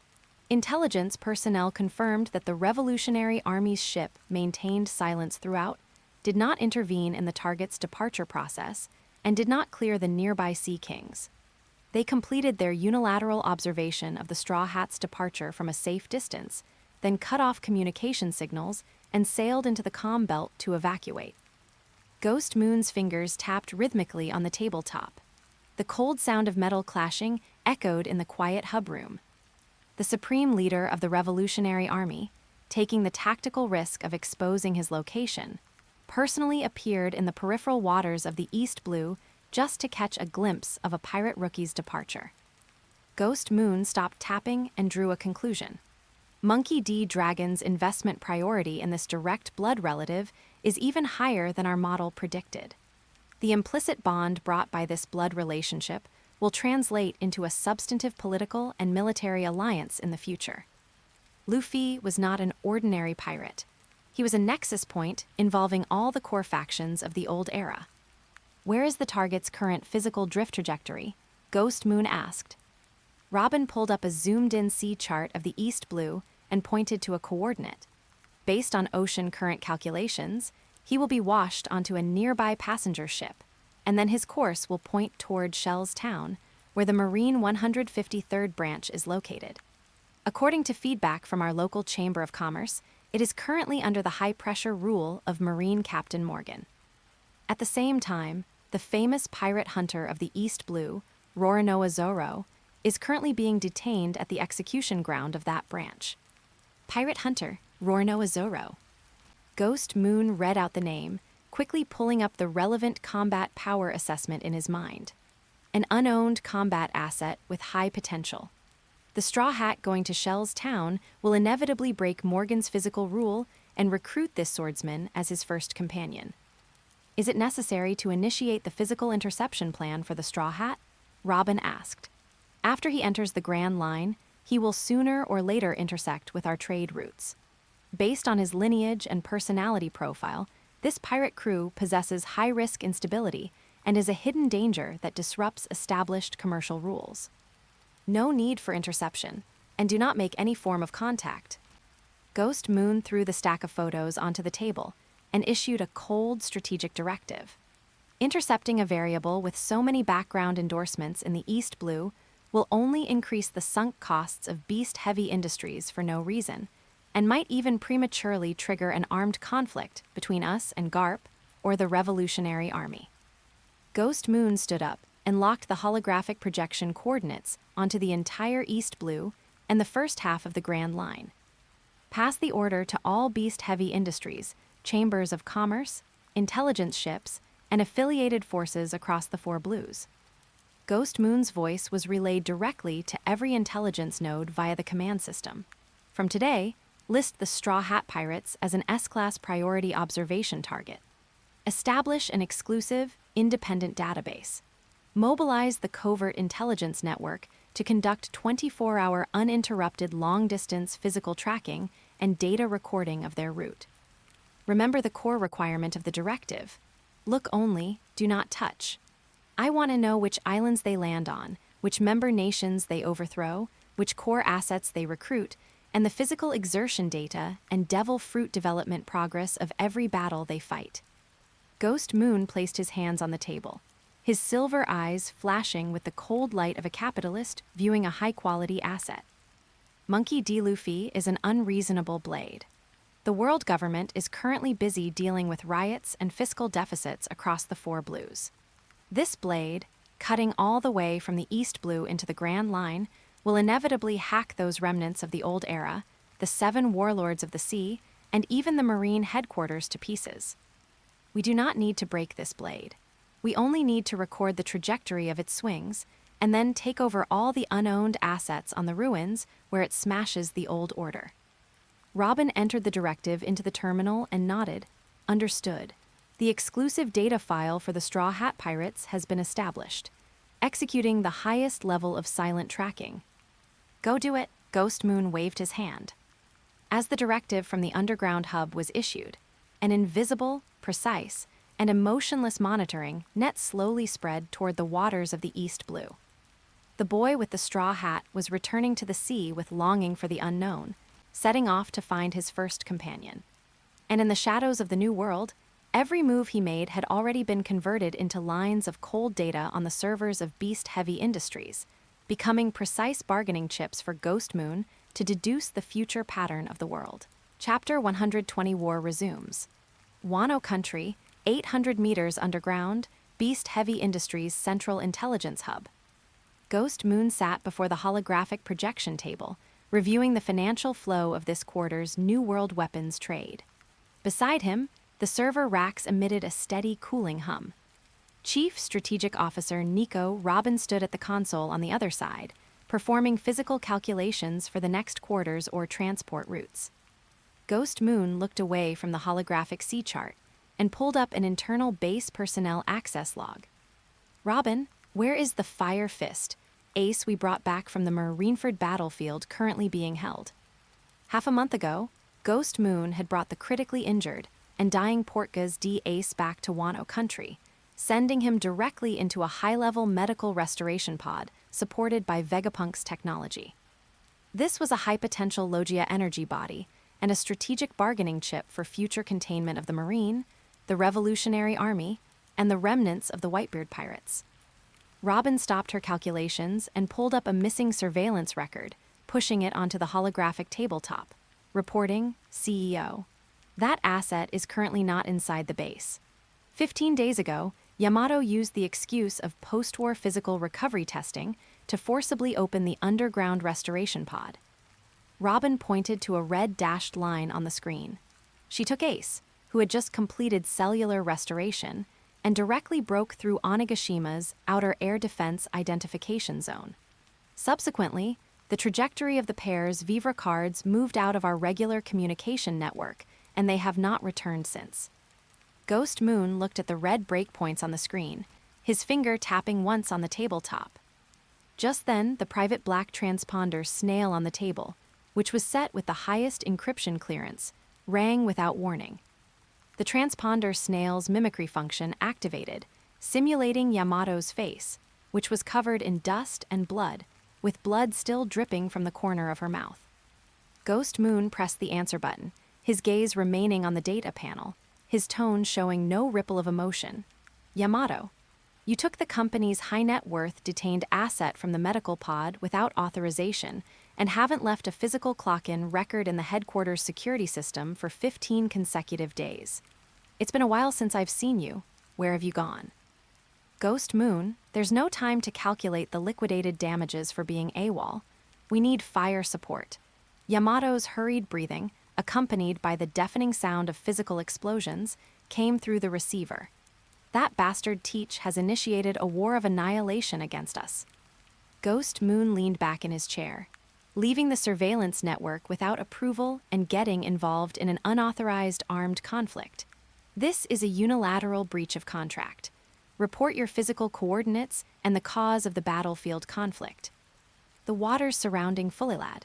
Yamato swung her wolf fang club, and the dull sound of metal crushing bone came through the transponder snail.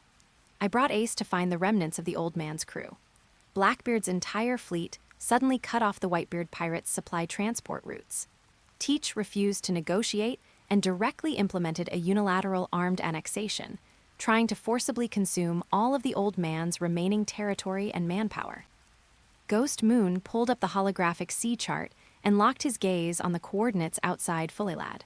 Report battlefield data and physical attrition.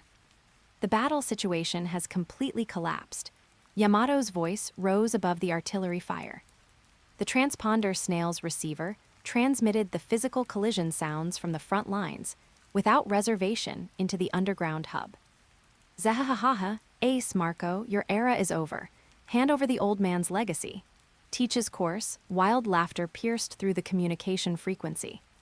The battle is a unilateral crushing. Yamato's hurried breathing came through along with deafening explosions. Teach's dual fruit system makes it impossible for us to organize an effective defense. The dark fruit's dark water has stripped us of all our devil fruit advantages. The transponder snail emitted the dull roar of air tremors and the thunderous sound of collapsing rock layers. Marco's flames of resurrection and Ace's fire are forcibly extinguished and turned into a one-sided beating as soon as they are pulled in by that black gravitational field. Yamato spoke rapidly, stating the desperate situation on the front lines. Once the fruit abilities are sealed, he immediately follows up with the Tremor fruit's destructive power for a large-scale sweep. The bedrock at the edge of the island has already been shattered by one of his punches, and the resulting tsunami swallowed the escort ships. Our retreat is cut off. In the background, the piercing friction of clashing blades could be heard. Jiazu and Vista are being pinned down by Shiryu and those other executives. The Whitebeard remnant's defensive line is in total collapse. Large-scale physical falling objects have smashed the positions into ruins. Your own injuries, Ghost Moon asked calmly, listening to the roar on the other end of the phone. I used my human beast form to tank one of his tremor punches. It's not a big problem, but I'm afraid just the few of us can't turn the tide of battle. Yamato wiped the blood from the corner of her mouth, recognizing the reality. The other side is out for blood. If fire support isn't sent, this team will soon be wiped out. Ghost Moon looked at the flashing red dots on the sea chart. The Blackbeard pirates' disorderly expansion had already cut off 3 of Beast Heavy Industries' key logistics routes in the New World. This kind of physical annexation that ignored commercial rules directly threatened Wano Country's industrial product output network. Yamato, Beast Heavy Industries, does not fight wars of attrition without expected returns. Ghost Moon said somewhat coldly into the transponder snail, "I can immediately mobilize the fleet for a cross-sea physical strike. But as the price for deploying troops, I want a forced merger of the remaining forces of the Whitebeard pirates." A violent collision sound came from the other end of the transponder snail. Yamato was clearly using the terrain as cover to dodge a new round of shockwaves. "Listen clearly to my acquisition terms." Ghost Moon's voice steadily rose above the roar of artillery. "All remaining island territories, trade routes, and all human assets, including Ace and Marco, under the Whitebeard Pirates banner, must be fully merged into Beast Heavy Industries territory after the war. Abandon the pirate flag and accept the unified organization of Beast Heavy Industries." The other end of the transponder snail was silent for 2 seconds. Then, a voice thick with the scent of blood and gritted teeth came from beside Yamato. It was Fire Fist Ace's voice. "Deal, as long as we can thoroughly smash that family-betraying scum Teach into meat paste. My life and the territory the old man left behind are all yours." The contract was established. Ghost Moon decisively hung up the phone, stood up, and grabbed the large black cloak draped over the back of the chair. "Robin, notify Vegapunk, Shaka, to switch all energy matrices back to war mode." Ghost Moon strode toward the door of the hub room, a cold light of capital harvesting flashing in his silver eyes. "Sound the level 1 combat alarm. Notify Isho and Queen to board the ship. Start the Calamity's overload engines. Target, the waters outside Fulilad.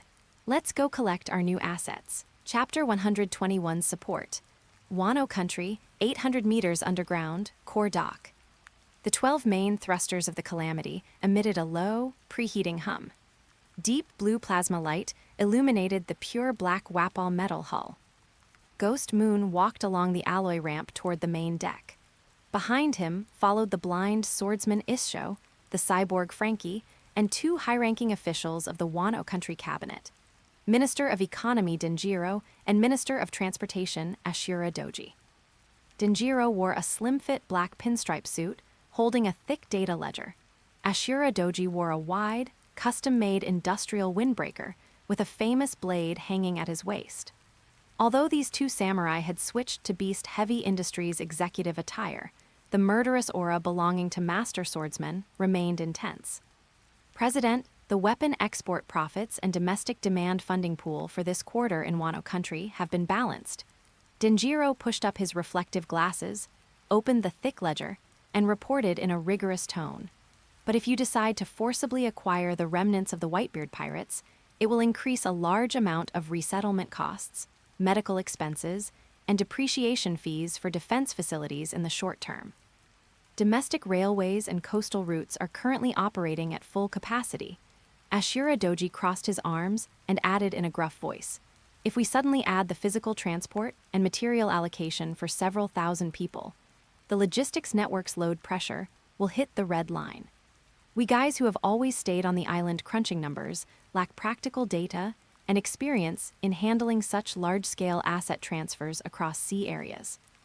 Ghost Moon stopped, turned, and looked at these 2 local executives who had hardly ever left Wano Country's waters. "The numbers on the books and the closed-loop domestic logistics are just static assets within a safe house." Ghost Moon's voice was cold and hard, permeated with unquestionable industrial logic. "You have managed Wano Country's internal market without flaws. But the commercial logic of the New World is built upon pure violent deprivation. Bringing you out to sea today is to let you see clearly how cross-border hostile takeovers are forcibly executed on a physical level. Open your eyes wide and adapt to the intensity of external market expansion." "Understood, boss." Denjiro closed the ledger and gripped the hilt of the sword at his waist with one hand. overload ignition. Frankie, in front of the control console, pushed the operation lever heavily. The stern of the Calamity ejected a plasma tail flame over 100 meters long. The massive hull instantly broke the sound barrier, plowing a white water wall on the sea surface, advancing at full speed toward the coordinates of Hachinasu. In the peripheral sea area of Hachinasu, the battle situation presented a unilateral physical crushing. The crust fractured, seawater backflowed. The rock layers at the edge of the entire island were ground into fragments of varying sizes by shockwaves. Ace was being choked by Teach's left hand, which was wrapped in dark water, his feet dangling in the air. The high-level Logia Mira no Mi flames were forcibly stripped away the moment they touched the darkness, and his Taijutsu and Haki were far inferior to Teach's, so he could only passively take a beating. Marco lay in the ruins not far away, his sternum broken and sunken. His iconic flames of regeneration were forcibly suppressed by the aftershocks of the shockwaves, only able to emit faint sparks. Yamato's right arm hung powerlessly at her side, the excruciating pain of a fractured ulna stimulating her nerves. She gritted her teeth, trying to break through the defensive line to rescue Ace. But her path was blocked by Blackbeard's cadres: Shiryu, Jesus Burgess, Laffit, and Doc Q. Get lost, Yamato swung her wolf fang club with one hand, the lightning of Thunder Bagua flickering in midair. Clang! Shiryu, biting a cigar, drew his famous blade rain and precisely jammed the physical downward trajectory of the wolf fang club. Burgess laughed, his arms covered in thick armament haki, bypassed the blind spot of the defense, and landed a solid heavy punch on Yamato's abdomen.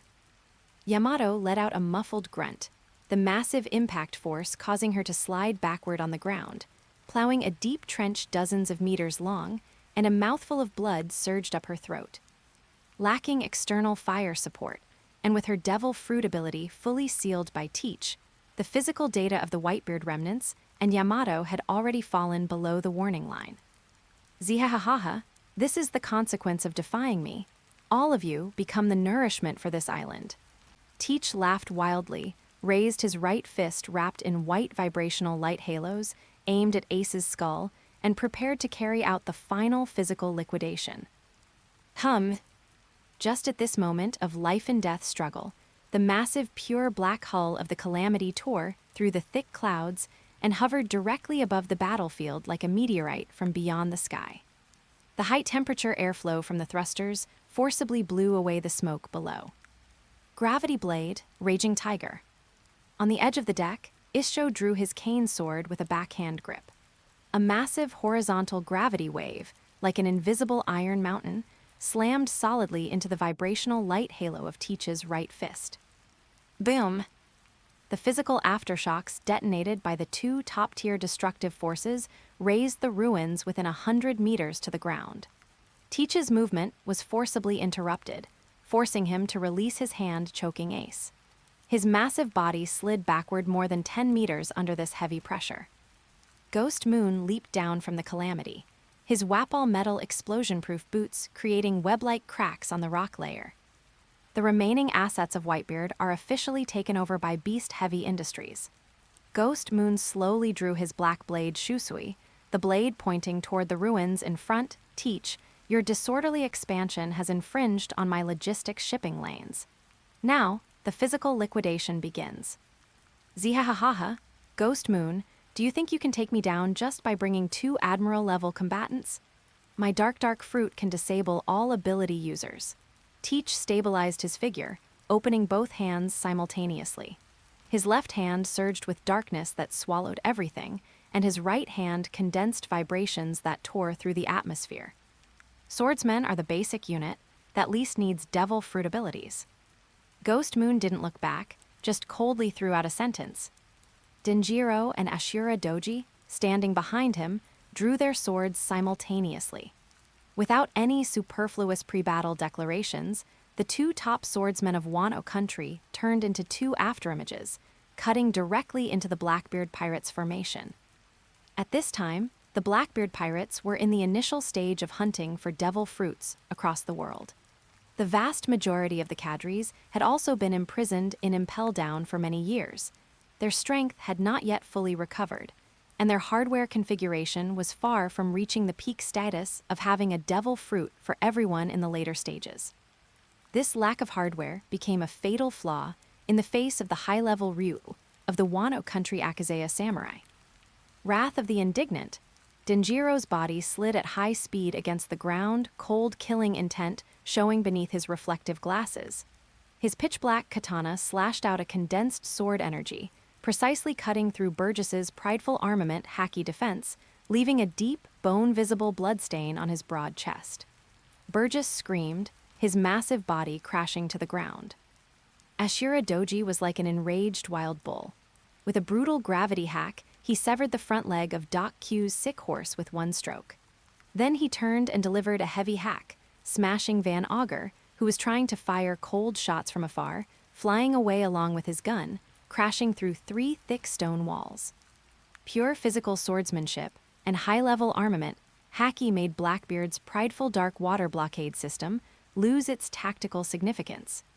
The dimensionality reduction, strike from the 2 ministers of economy and transportation, instantly tore through the peripheral defense line of the Blackbeard pirates. Yamato, Ace, and Marco finally gained a precious breathing gap. They lay in the shattered ruins, breathing air heavily, the recovery mechanisms belonging to high-level devil fruits within their bodies beginning to operate at high speed. Chapter 122 Defeat, Dark Water. Sensing the collapse of his officers' defensive line, Teach let out a furious roar, abandoning his support for them and locking his target onto Ghost Moon directly in front of him. A massive, invisible gravitational field erupted instantly, violently pulling the bodies of Ghost Moon and Isho forward. Drop your feigned arrogance, Teach. Bring out your trump card.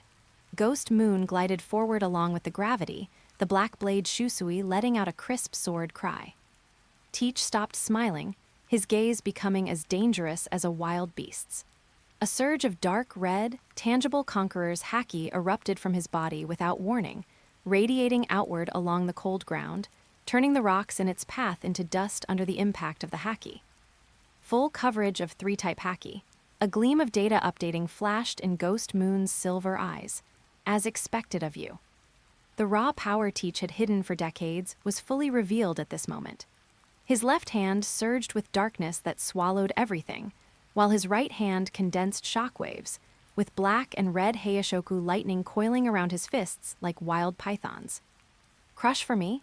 Teach's massive frame exploded with speed that defied common logic, his right fist carrying shockwaves infused with Conqueror's haki infusion as he slammed directly toward Ghost Moon. Clang, Ghost Moon's black blade Shusui and Isho's cane sword met the attack simultaneously. The collision of pure physics and haki detonated at the center of Hachinasu. The black water distorted the local gravity field, and the shockwaves neutralized Ghost Moon's Ryuk sword chi. The high-speed clash of the 3 tore deep, bottomless canyons into the rock layers. Relying on his hardware configuration of dual fruits plus 3-type haki, Teach actually managed to withstand the pincer attack from Ghost Moon and Isho for a short time, resulting in a temporary stalemate. But at the other end of the battlefield, the reversal of the situation was already complete. After resting for only 3 minutes, the unreasonable cellular recovery of a mythical Zoan and the physical stamina reconstruction of a Logia allowed Yamato and Ace to stand up again. The cyan blue flames on Marco's body burned once more, repairing his broken ribs. That was quite fun just now, wasn't it? Yamato cracked her neck, her bones making a crisp sound. She gripped her wolf fang club with her left hand, lightning charging once again. Ace wiped the blood from the corner of his mouth, his arms igniting with towering flames as the surrounding air distorted under the high temperature.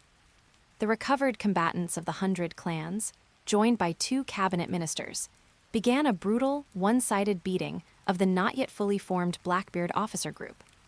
Shiryu of the Rain attempted to suppress Yamato with high-frequency swordsmanship, only to be repelled by a direct hit from Yamato's Thunder Bagua, forcing him back more than a dozen steps.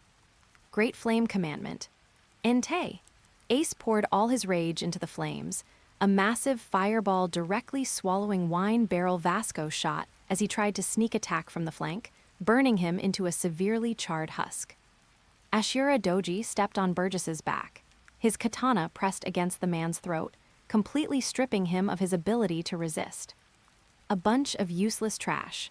Teach, who was in a high-intensity clash with Ghost Moon and Issho, noticed the complete collapse of his officer formation behind him. His aura flickered with a hint of disorder, and the gravitational field of the dark water stalled for a fraction of a second. Being distracted during a clash is a fatal flaw. Ghost Moon captured this fleeting data fluctuation. He did not retreat, but instead closed in. The Ryuo haki on the Black Blade Shusui was compressed to the extreme. Black Blade, severing word. The pitch-black blade light avoided the direct impact of the shockwave, following the gravitational blind spot of the dark water to precisely slice through the armament Haki Defense Teach was so proud of.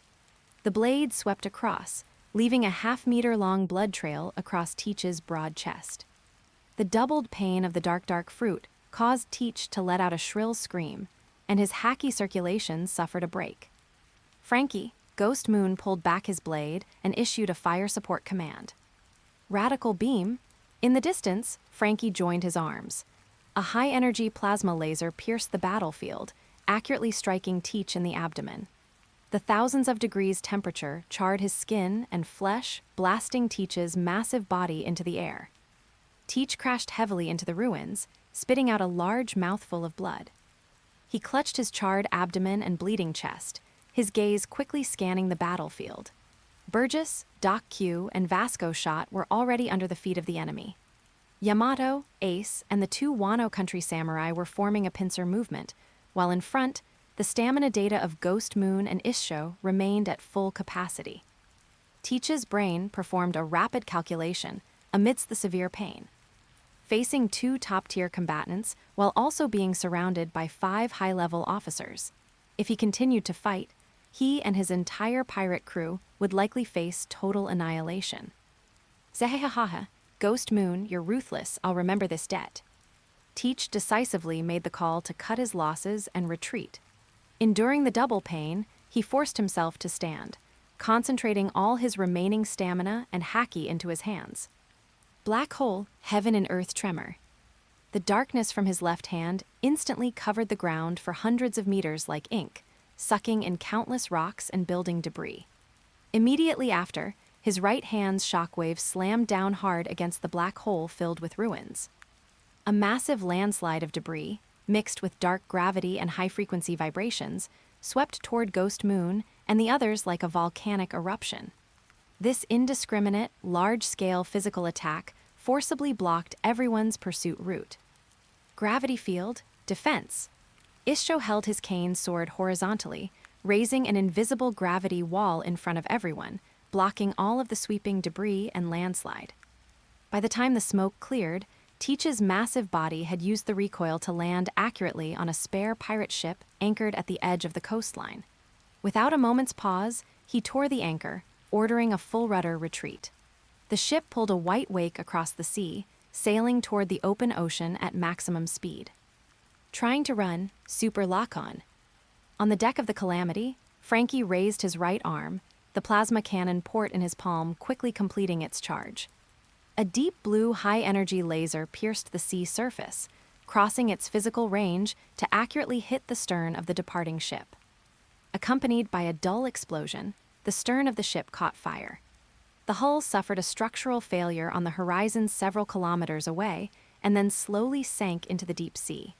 Whether Teach was dead or alive, or had used other means to continue his escape, was now beyond the effective range of visual observation.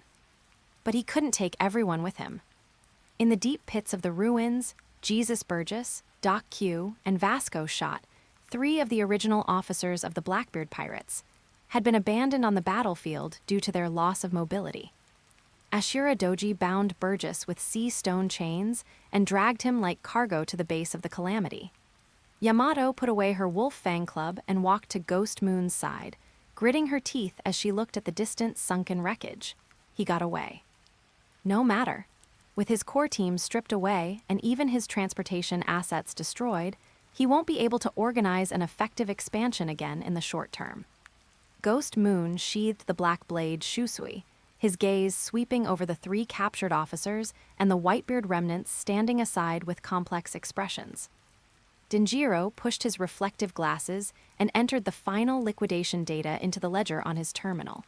Using high-net-worth combat power to tear through the defensive line, carving out the opponent's weak assets, forcing the opposing CEO to cut off his own limbs to survive, and finally completing the encirclement of the core territory and remaining personnel. No talk of morality, only efficiency. Denjiro closed the ledger and bowed slightly to Ghost Moon. So this is a hostile takeover in the outer market. I have learned much, President. Inventory the personnel and supplies of the Whitebeard pirates. Throw these 3 trophies into the lower-level water dungeon. Ghost Moon turned toward the boarding ramp and issued the final command. Load the ship. Bring these new assets back to Wano Country for storage. Chapter 123 Post-War Negotiations.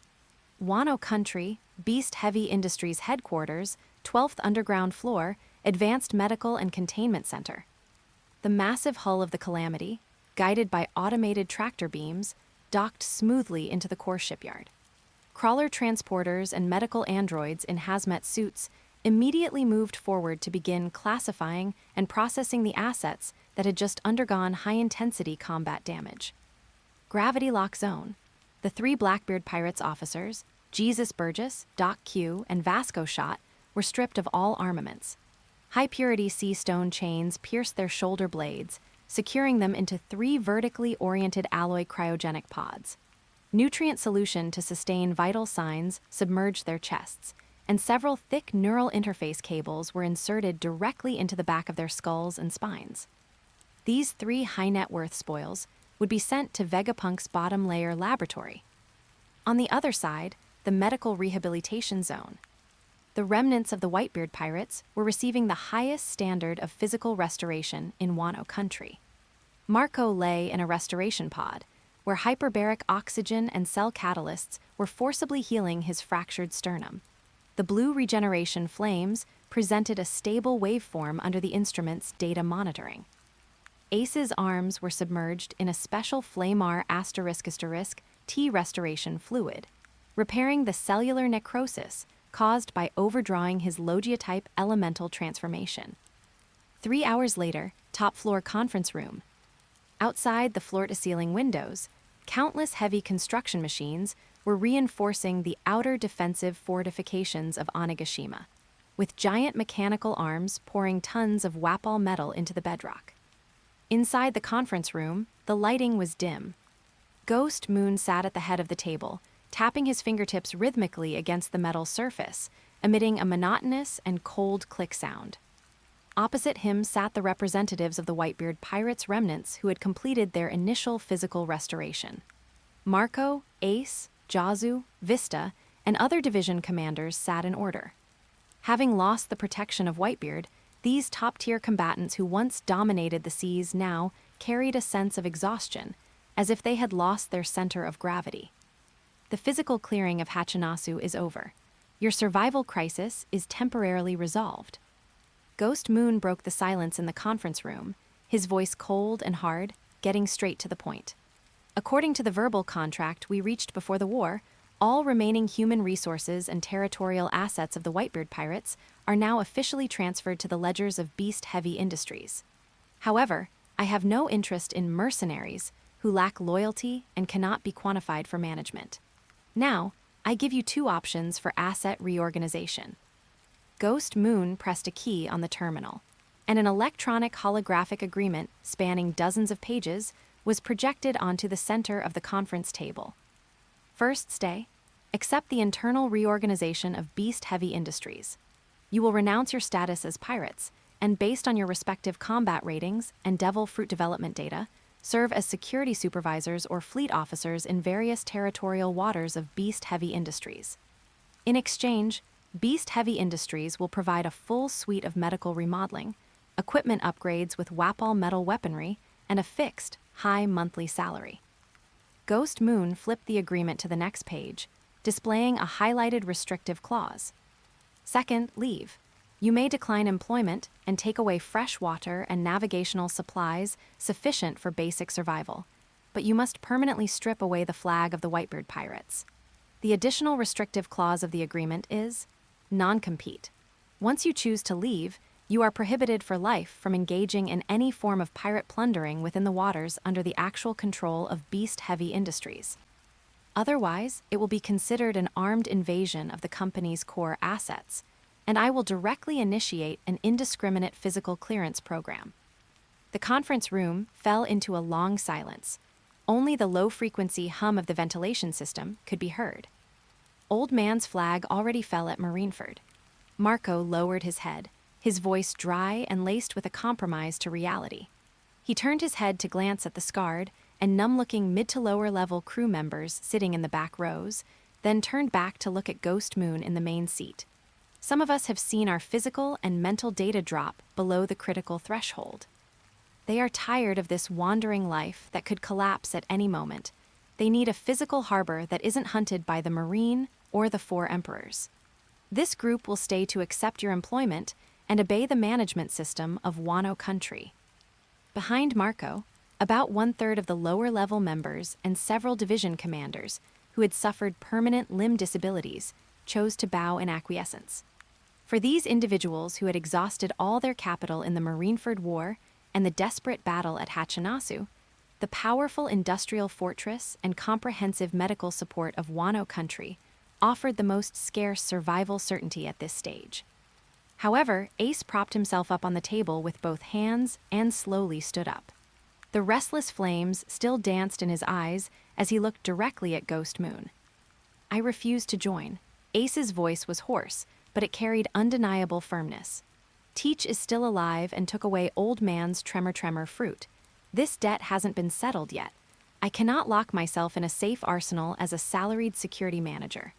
Marco, Vista, Jazu, those of us who still have room for improvement need to undergo a new round of power elevation. Ace clenched his fists, his bones cracking. At our current level, we aren't strong enough to carry out revenge in this collapsing era. We need to go to unknown seas for life and death battles to raise our hacky limits and the probability of devil fruit awakening. Marco also stood up and moved to Ace's side, indicating the stance of the core management. Ghost Moon, thank you for your intervention this time, which prevented our total annihilation. But the core backbone of the Whitebeard pirates chooses to retain our freedom. We will abide by your non-compete clause, leave your territorial waters, and seek paths to improve our combat strength. When we are capable of independently settling the score with Teach next time, we will reappear as equal partners. Understood. This is a rational decision for loss mitigation and value appreciation. Freedom always comes with a high-risk premium. Ghost Moon did not offer any form of emotional persuasion to make them stay. He calmly pressed the elevator start button to the bottom floor.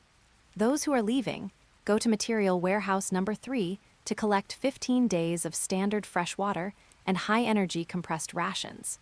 The remaining personnel will be taken by Yamato to the Human Resources Department for fingerprint registration and hacky waveform archiving. Ace and Marco led the group of high combat power personnel toward the evacuation ships docked at the port. Their silhouettes appeared thin against the backdrop of Wano Country's forest of chimneys and steel behemoths. The camaraderie of the old era was forcibly severed in the face of industrial machinery. After this batch of uncontrollable combat assets left, Minister of Finance Denjiro and Minister of Transportation Ashura Doji pushed open the door and entered the conference room. Denjiro placed a thick paper ledger on the table, while bringing up a revised New World nautical chart on the holographic projection. President, the consolidation of the territories and assets left by the Whitebeard pirates is complete. Denjiro pushed up his reflective glasses and pointed to the massive color blocks on the nautical chart that originally belonged to Whitebeard and were now painted dark blue by the system to represent beast-heavy industries. Through this forced merger via armed presence, the actual control waters of beast-heavy industries have pushed 30% deeper into the New World. Those 34 islands include 8 high-purity iron ore islands, 5 shipyards, and a base population of 20 million. All mining rights, shipping lane taxation rights, and agricultural product procurement rights have been fully incorporated into the company's balance sheet. We expect geometric growth in cash flow for the next quarter. After reporting the positive data, Denjiro's brows furrowed slightly as he zoomed in on a section of the projection, pointing to a red overlapping area on the eastern edge of the chart. However, during our physical takeover process, there was localized asset friction at the border. Denjiro called up several photos taken by frontline reconnaissance aircraft. Charlotte Linlin's Big Mom pirates, upon receiving news of Whitebeard's death and Blackbeard's defeat, used her highly efficient homies intelligence network to forcibly cut off the 3 remote high-yield grain islands we were set to annex. In the photos, the ports of those islands had already been occupied by the Big Mom pirates' biscuit soldiers and chess army, and the Big Mom pirate flag had been raised on the islands. Currently, the Tato land fleet has built defensive fortifications there. The Beast Heavy Industries merchant ships responsible for the takeover encountered artillery interception from the other side, losing 2 transport ships. Big Mom, huh? A standard speculative short-selling move. Ghost Moon looked at the red area that had been forcibly severed, his eyes remaining devoid of any fluctuation. She is taking advantage of the situation, attempting to dilute our merger gains and test our bottom line of force. Ashura Doji drew half of his katana from the shadows, the sound of metal friction echoing in the conference room. President, should we initiate level 2 war mode? I will take the Calamity and 2 conventional fleets to take back those lost grain production areas. Wano Country's production capacity is sufficient to support this localized war. War request rejected. Maintain the status quo. Ghost Moon decisively vetoed Ashura Doji's proposal. The current border friction will only increase unnecessary depreciation costs. To start an all-out physical war of attrition with another 4 Emperors group for the sake of 3 grain islands, the military expenditure and loss of high-end combat power would far exceed the total grain output value of those 3 islands over 10 years. This is a bad account with negative returns. Ghost Moon stood up and closed the holographic nautical chart. Order the frontline troops to retreat 30 nautical miles and establish an armed buffer zone. First, digest the 31 core islands left by Whitebeard and connect them to Wano Country's industrial power grid. Ghost Moon walked to the floor-to-ceiling window, overlooking the factories running day and night below, a strategic blueprint of a higher dimension flickering in his silver eyes. Do not limit your vision to the few patches of dirt on the sea surface. Strengthen energy experiments with Vegapunk. Once the Star Pioneer completes the second phase of outer space testing and solves the physical bottlenecks of energy and materials, then the territorial disputes and 4 emperors maneuvering across the entire ocean will become meaningless low-dimensional games. The assets Big Mom has swallowed, I will make her spit them out with her life in the future, with interest. The map of the New World, after this massive malicious merger, completely split into a cold landscape of industrial hegemony centered on beast-heavy industries, with the remnants of the old era tentatively probing and balancing each other. Chapter 124, Yamato's Departure from the Sea. Wano Country, Submerged Port Outlet. The gears of the underground sluice gate emitted a rhythmic mechanical clicking. 3 single-masted sailing ships, modified with primary armor by beast-heavy industries, were moored in the waterway. The remnants of the Whitebeard pirates were hauling crates of high-energy compressed biscuits and standard fresh water onto the ships, making physical preparations for the upcoming voyage without a rear base. Yamato carried a massive waterproof rucksack on her back and held the Wolf Fang Club named Aken in her left hand. She deliberately muffled her footsteps, moving through the shadows of the port's containers toward Ace's flagship. Just as she was about to step onto the boarding ramp, a tall, slender figure stepped out from behind the elevator gate, blocking her path. Ghost Moon was dressed in a custom black suit, his silver eyes appearing calm under the cold lights of the underground port. He lifted his wrist and checked the time on his mechanical watch. It is currently 14:30 Wano Standard Time. There are still 2 hours before the security department executives' shift change.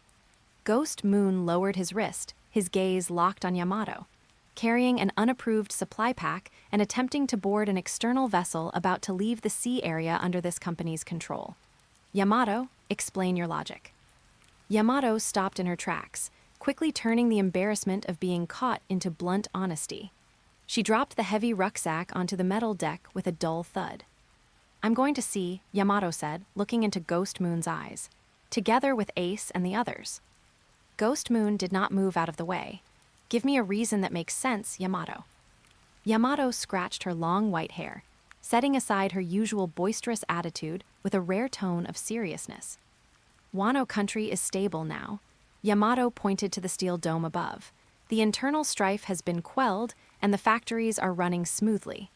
Outside, there's Vegapunk's defense network and the Calamity. You and the old man have made this place impenetrable. There's no need for me to patrol here every day. She took a step closer, looking directly at Ghost Moon. I am someone who needs to fight. Staying on the island, it's nothing but patrolling and eating every day. Without opponents to fight to the death, my haki and my body are both growing rusty. Ghost Moon listened to her statement without interrupting. Ace and the others have chosen to continue sailing the seas. Yamato clenched her fists, her knuckles cracking. I want to go with them. I want to go to the end of the New World to experience true slaughter and see just how strong I can become. Ghost Moon, this is home, but I can't stay home forever. Ghost Moon looked at his family member, who was exuding a wild aura. Yamato was right. Wano Country no longer needed to tether her here as a gatekeeping bodyguard. Only the winds and waves of the sea could polish a truly top-tier powerhouse. Letting her venture out with Ace to experience the storms was better than letting her fighting spirit wither away on this steel island. Go then, Ghost Moon stepped aside, clearing the path to the ramp. I agree. It's good to go out and see the world. But before you leave, there's one last hurdle. What hurdle? Yamato blinked. Kaido's hurdle. Ghost Moon turned toward the elevator. Come with me to see Kaido. If you want to go to sea, you must at least prove you're qualified to leave his sight alive. Yamato took a deep breath, picked up her rucksack and Wolf Fang Club, and followed Ghost Moon. 10 minutes later, atop Onigashima, the open-air training ground. Kaido was shirtless, sitting cross-legged in the center of the training ground. Beside him sat a massive sake gourd large enough to hold half a ton of liquor, and Hasekai was casually thrust into the bedrock nearby. Ghost Moon led Yamato to the edge of the training ground. Old man, Ghost Moon spoke steadily. Yamato wants to leave Wano Country and go to sea with Ace and the others. I've agreed, and I've brought her to see you one last time. Kaido set down the sake gourd, his bell-like eyes sweeping over Ghost Moon before locking onto Yamato. Worororaro, going to sea, mingling with that group of Whitebeard pirates' remnants? Kaido slowly stood up, his massive frame blocking the sunlight and casting an oppressive shadow on the ground. He pulled Hasekai from the earth, and dark red Heishoku lightning began to dance across the club's spikes. The seas of the New World don't care about the beast's reputation. If you're not strong enough, you'll only embarrass yourself and die in some unknown corner. Kaido strode toward Yamato. If you want to walk out of my territory, then try taking this strike. Before his voice had even faded, Kaido's massive body blurred into an afterimage. Without any preparatory movement, Hasekai swung down fiercely toward Yamato, accompanied by the sonic boom of tearing air. Thunder Bagua. Yamato's pupils contracted. She didn't retreat. Her body surged in height as she immediately entered her human beast form. The capabilities of the mythical Zoan, Great-Mouth True God, were pushed to their peak in an instant. Her white fur danced wildly in the wind, a layer of ice-blue frost covered her body, and both Armament Haki and Heishoku Haki were simultaneously wrapped around the Wolf Fang Club, Aken. She bent her legs, shattering the stone slabs beneath her feet, and met the base form Kaido with a full-power upward swing. Thunder Bagua. Boom! The two Wolf Fang Clubs, both entwined with high-level Heishoku Haki, collided in the center of the training ground. There was no direct physical contact. The two repelling forces of Haki formed a vacuum barrier between the weapons. The collision of pure kinetic energy and Haki detonated a visible ring of high-pressure, white air. The airwave expanded outward in a ring, grinding the weapon racks and stone pillars around the training ground into powder. The bedrock of the training ground's surface underwent massive structural failure under their power, with spider web-like cracks spreading dozens of meters downward. Ghost Moon stood 10 meters away, quietly watching this martial farewell between father and daughter. The The stalemate lasted for a full 5 seconds. The muscles on Kaido's arms bulged like coiled dragons. He let out a low growl, increasing the downward pressure once more. Although the rock beneath Yamato's feet in her human beast form cracked and sank inch by inch, her arms did not bend in the slightest. The power of frost and Heishoku intertwined, stubbornly withstanding the full pressure of Kaido's base form. With a dull bursting sound, the ground beneath their feet collapsed. The massive reactionary force pushed both of them back simultaneously. Yamato flipped once in the air, her feet skidding back a dozen steps across the rock as she slammed her wolf fang club into the ground to steady herself. Kaido also skidded back more than 10 steps, his feet carving 2 deep ruts into the ground. He stopped, glancing at his right hand, which was slightly numb from the shock. He withdrew his fighting intent and exhaled a puff of white vapor from his nose. He turned around and walked toward his sake gourd, leaving behind a broad back. To fight me to a draw, you barely pass. Get lost. Don't go dying randomly on the sea and losing my face.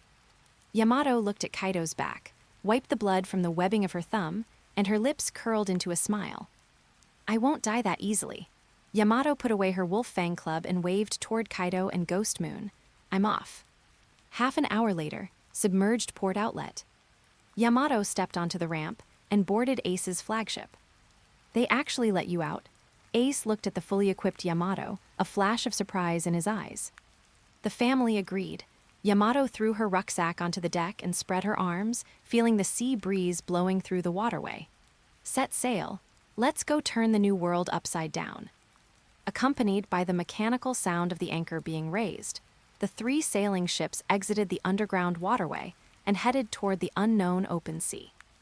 Ghost Moon stood atop the towering port control tower, watching the radar blips on the screen gradually move away. Yamato's departure meant Wano Country had lost 1 bond, but the sea had gained 1 more variable. When these remnants of the old era converged with the winds and waves of the new era, they would inevitably collide to create even greater power. Go and see the true storms. When you next return, let me see how much you've grown. Ghost Moon turned and left the control tower. Wano Country's internal affairs were already settled. Next, he needed to go to the bottom-level shipyard to inspect Vegapunk's progress on the Star Pathfinder. A moon landing project, freed from the shackles of Earth's gravity, was about to enter the actual launch phase. Chapter 125, The Mink Tribe. New World, Unknown Sea Area. Dense fog covered the entire sea surface, and visibility was extremely low. On the sonar radar screen of the Calamity, a large coordinate point moving at a constant speed was displayed. Under the movement of the limbs of the unknown object ahead, the ocean currents were regularly deflecting. Ghost Moon stood on the main deck of the Calamity, his silver eyes fixed on the depths of the fog. Behind him stood Frankie, the Minister of Economy Denjiro, and the Minister of Transport Ashura Doji. According to the data returned by the sonar detection, the height of the creature ahead exceeds 10,000 meters. Frankie recorded the environmental parameters on his terminal. Its back carries a closed terrestrial ecosystem. This is a mobile, hidden zone not monitored by the world government radar. The giant elephant zoo. The indigenous people on the back of the giant elephant are the Mink tribe. This group possesses natural electrostatic generating organs and high-intensity Zoan-type physical qualities. When receiving optical signals from a full moon, they also trigger a biological overload mechanism called sulong. Ghost Moon stated the target's value. This is a batch of high-quality force assets that have not been developed by the market, and they seem to have an unknown connection to the moon. Today, we are going to conduct a forced acquisition of these assets. Drop anchor, land on the island. The Calamity hovered 1 nautical mile from the giant elephant's forelimbs. Frankie remained on the ship while 3 figures left the deck. Using the perception of observation haki and air compression from their feet, they rose in a straight line in midair. They pierced through the clouds and landed on the edge of the forest on the giant elephant's back. The intrusion triggered the Mink tribe's security system. Dozens of Mink tribe warriors holding cold weapons leaped down from the canopy, electrostatic arcs flashing on their bodies. Ghost Moon did not draw his blade. He took a step forward. A condensed burst of Conqueror's haki radiated in a fan shape with him at the center. The mental pressure severed the neural reflexes of the warriors along the path, and dozens of warriors fell to the grass in unison, falling into a forced coma. The three of them crossed over the unconscious bodies and headed straight for the building complex in the center of the island. In the central square, the intrusion alarm forced the island's two rulers, the Duke of Day Inuarashi and the Duke of Night Nekomamushi, to break their time-isolated routine and appear simultaneously at the front of the square. Two massive, high-ranking Mink tribe members holding famous blades and spears quickly locked onto Denjiro and Ashura Doji behind Ghost Moon. Denjiro, Ashura, Inuarashi's single leg left a depression in the ground. Your attire has changed. What happened in Wano Country? Denjiro stepped forward and brought up the terminal's projection. That was many years ago. The political system of the Kazuki clan has become history. The foundation of Wano Country is now taken over by Ghost Moon, president of Beast Heavy Industries. We are here today to take you back to the country and join Beast Heavy Industries. Nonsense. Lord Kazuki Oden's revenge has not yet been avenged, and we refuse any form of incorporation. Nekomamushi let out a low roar, the fur on his body standing on end due to the buildup of static electricity. He had no intention of talking further. The muscles in his legs erupted instantly, and his massive body turned into an afterimage. The spear in his hand, wreathed in high-voltage electricity, stabbed straight at Ghost Moon's face. In the same instant, Inuarashi launched a tactical coordination, putting strength into his single leg, drawing his famous blade, and blocking Ghost Moon's evasion route to the side. Facing the pincer attack of two combatants with high-ranking armament haki hardware, Ghost Moon did not retreat. He raised his right hand, and high-ranking Ryuo formed an invisible barrier in front of his palm. Bang! The spear and the famous blade struck the Ryuo barrier simultaneously. Kinetic energy and static electricity detonated at the point of contact. Ghost Moon flicked his wrist slightly, and a reverse thrust force erupted, directly shaking Inuarashi and Nekomamushi back dozens of steps, along with their weapons. The two plowed two deep grooves into the stone slabs of the square. The output power is acceptable, but there is still room for improvement in overall strength. Ghost Moon lowered his right hand, giving a cold data assessment. Nekomamushi stabilized his figure, the wildness in his eyes undiminished, and he lowered his center of gravity again, preparing to launch a second charge. Clang! Two crisp sounds of blades being drawn rang out.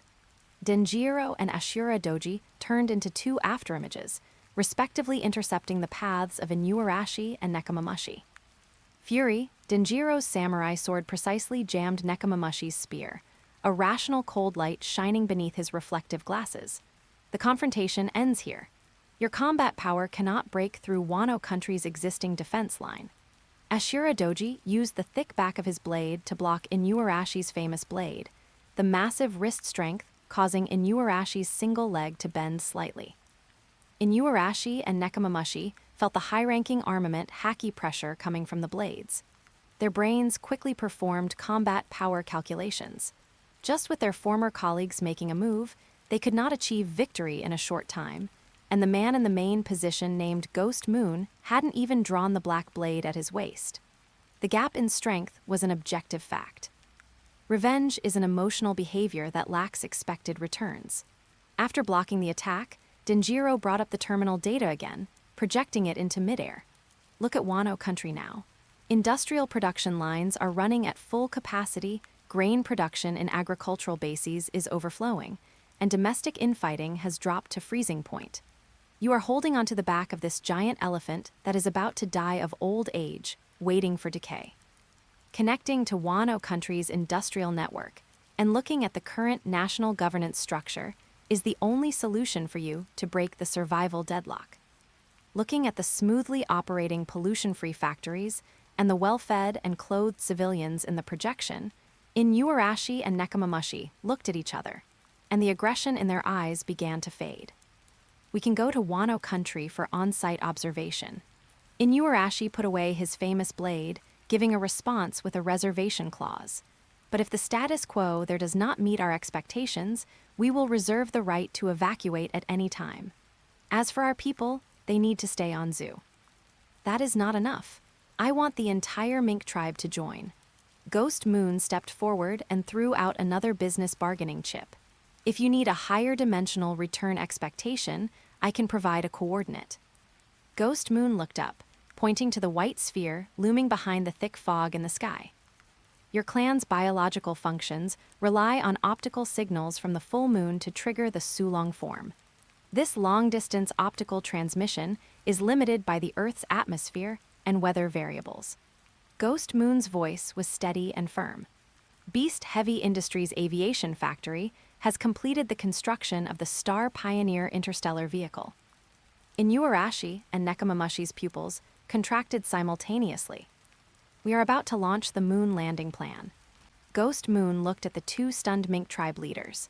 Take your people and join my industrial system. As a reciprocal exchange, after the future aerospace logistics line is established, I will send the Mink tribe to the moon in batches. There, you can achieve biological overload without distance limitations, and even find the truth about the origin of your clan's genes. The expected return on this investment is enough to buy the loyalty of your entire clan. The entire square fell into dead silence, landing on the moon, looking for the source of the Sulong power. This promise precisely hit the Mink tribe's deepest biological instincts and racial aspirations.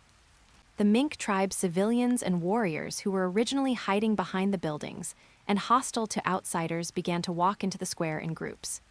They looked up at the moon in the sky, then at Ghost Moon, their eyes flashing with irrepressible eagerness. If you have truly mastered aerospace technology that can escape planetary gravity. Nekomamushi dropped his spear and straightened his back. The entire Mink tribe accepts your incorporation. 3 hours later, on the cliff at the edge of Zoo, 5 large troop transport ships belonging to Beast Heavy Industries completed the docking with the giant elephants back through cables and cranes. Thousands of Mink tribe warriors and civilians, carrying their packed living supplies, lined up in neat queues and descended to the deck of the transport ship along the traction channel. Population assets received. A total of 8,300 Mink tribe members, plus 2 cadres with high-ranking armament haki. Denjiro pressed the confirm button on the terminal's ledger, completing the data archiving. Set sail, destination, Wano Country, MT, Fuji Launch Center. Ghost Moon turned and walked towards the command cabin of the Calamity. The addition of this batch of Mink tribe not only filled the manpower gap in Wano Country, but also provided the perfect biological batteries and Moon Station security forces for the upcoming interstellar reclamation. The progress bar of resource integration completed a key link in the countdown to outer space. CH-300, Wano Country, Fujiyama Aerospace Launch Center. 3 months have passed since the maiden test flight of the Star Pioneer I. The once single volcanic launch silo has been expanded by continuous construction by the engineering core into a matrix spaceport containing 5 independent berths. 3 heavy-duty interstellar transport ships, each 300 meters long with double the cross-sectional area of the hull, are docked at the berths undergoing pre-launch pressurization maintenance. These mass-produced transport ships have had their complex radar for deep space exploration and redundant experimental weaponry removed, with the saved space converted entirely into internal cargo holds and hibernation pod volume. On the massive alloy boarding bridge, 3,000 workers wearing mass-produced pressurized survival suits are lined up in neat rows, following the 16-digit numbers displayed on their wrist terminals, passing through iris-scanning gates one by one to enter the ship's belly. They are not ordinary humans, but the Mink tribe, who just joined Beast Heavy Industries last quarter. To adapt to this special workforce, Vegapunk, Shaka, made structural modifications to the standard spacesuits. Flexible extension compartments were reserved on the back and head of the pressurized suits to accommodate tails and animal ears. More importantly, the inner layer of the spacesuit was implanted with dense microconductive fibers, capable of collecting and storing the static electricity naturally generated by the Mink tribe's skin, and supplying it back to the spacesuit's internal life support system, achieving self-sufficiency in individual energy. In the underground master control room, a large server cluster emitted a uniform humming of heat dissipation. Ghost Moon stood before the holographic monitoring console, reviewing the personnel establishment and material loading list for this launch batch. Two newly promoted executives, the Duke of the Day, Inuarashi, and the Duke of the Night, Nekomamushi, stood behind him in Beast-Heavy Industries uniforms, watching their tribesmen board the ships in batches. The air pressure compensation system and gravity simulation device inside the transport ships are operating smoothly. Shaka pushed a data report to the main screen. The mass production adaptation indicators of the Mother Flame microcore are up to standard. We have installed a reverse gravity matrix network at the bottom of the hull. Shaka pulled up the hull perspective view for a technical report. Now, without the need for assistance from Lord Isho, the transport ship's own anti-gravity engines can counteract Earth's gravity and break through the first cosmic velocity. The energy consumption ratio for a single launch has dropped by 60%, and the effective payload of a single transport ship has reached 20,000 tons. Ghost Moon signed the release order on the data pad and turned his gaze to Inuarashi and Nekomamushi. Choosing the Mink tribe as the first batch of permanent labor for extraterrestrial mining areas is the optimal solution based on dual considerations of biology and economics. Your tribesmen have a basic muscle density 3 times that of humans, allowing them to adapt faster to the moon's 1/6 low-gravity environment. Furthermore, your innate static electricity generating organs are equivalent to 3,000 mobile microbatteries on the lunar base, which lacks fossil fuels, capable of charging portable mining terminals at any time. This can save the company a large amount of energy transport costs. Nekomamushi looked at the screen and raised an academic question. President, there is no atmosphere to shield the lunar surface. My tribesmen will be directly exposed to cosmic optical radiation there. If we look up at cosmic rays or directly receive unfiltered starlight, triggering the Sulong biological overload mechanism, our bodies will collapse due to overexertion. Regarding this hidden danger, the science department has already completed technical avoidance. Shaka pulled up the helmet structure diagram of the Mink tribe's pressurized suit. All spacesuit visors are coated with a special light filtering coating developed by Vegapunk. This coating can precisely block the specific wavelengths of light that trigger the Sulong form.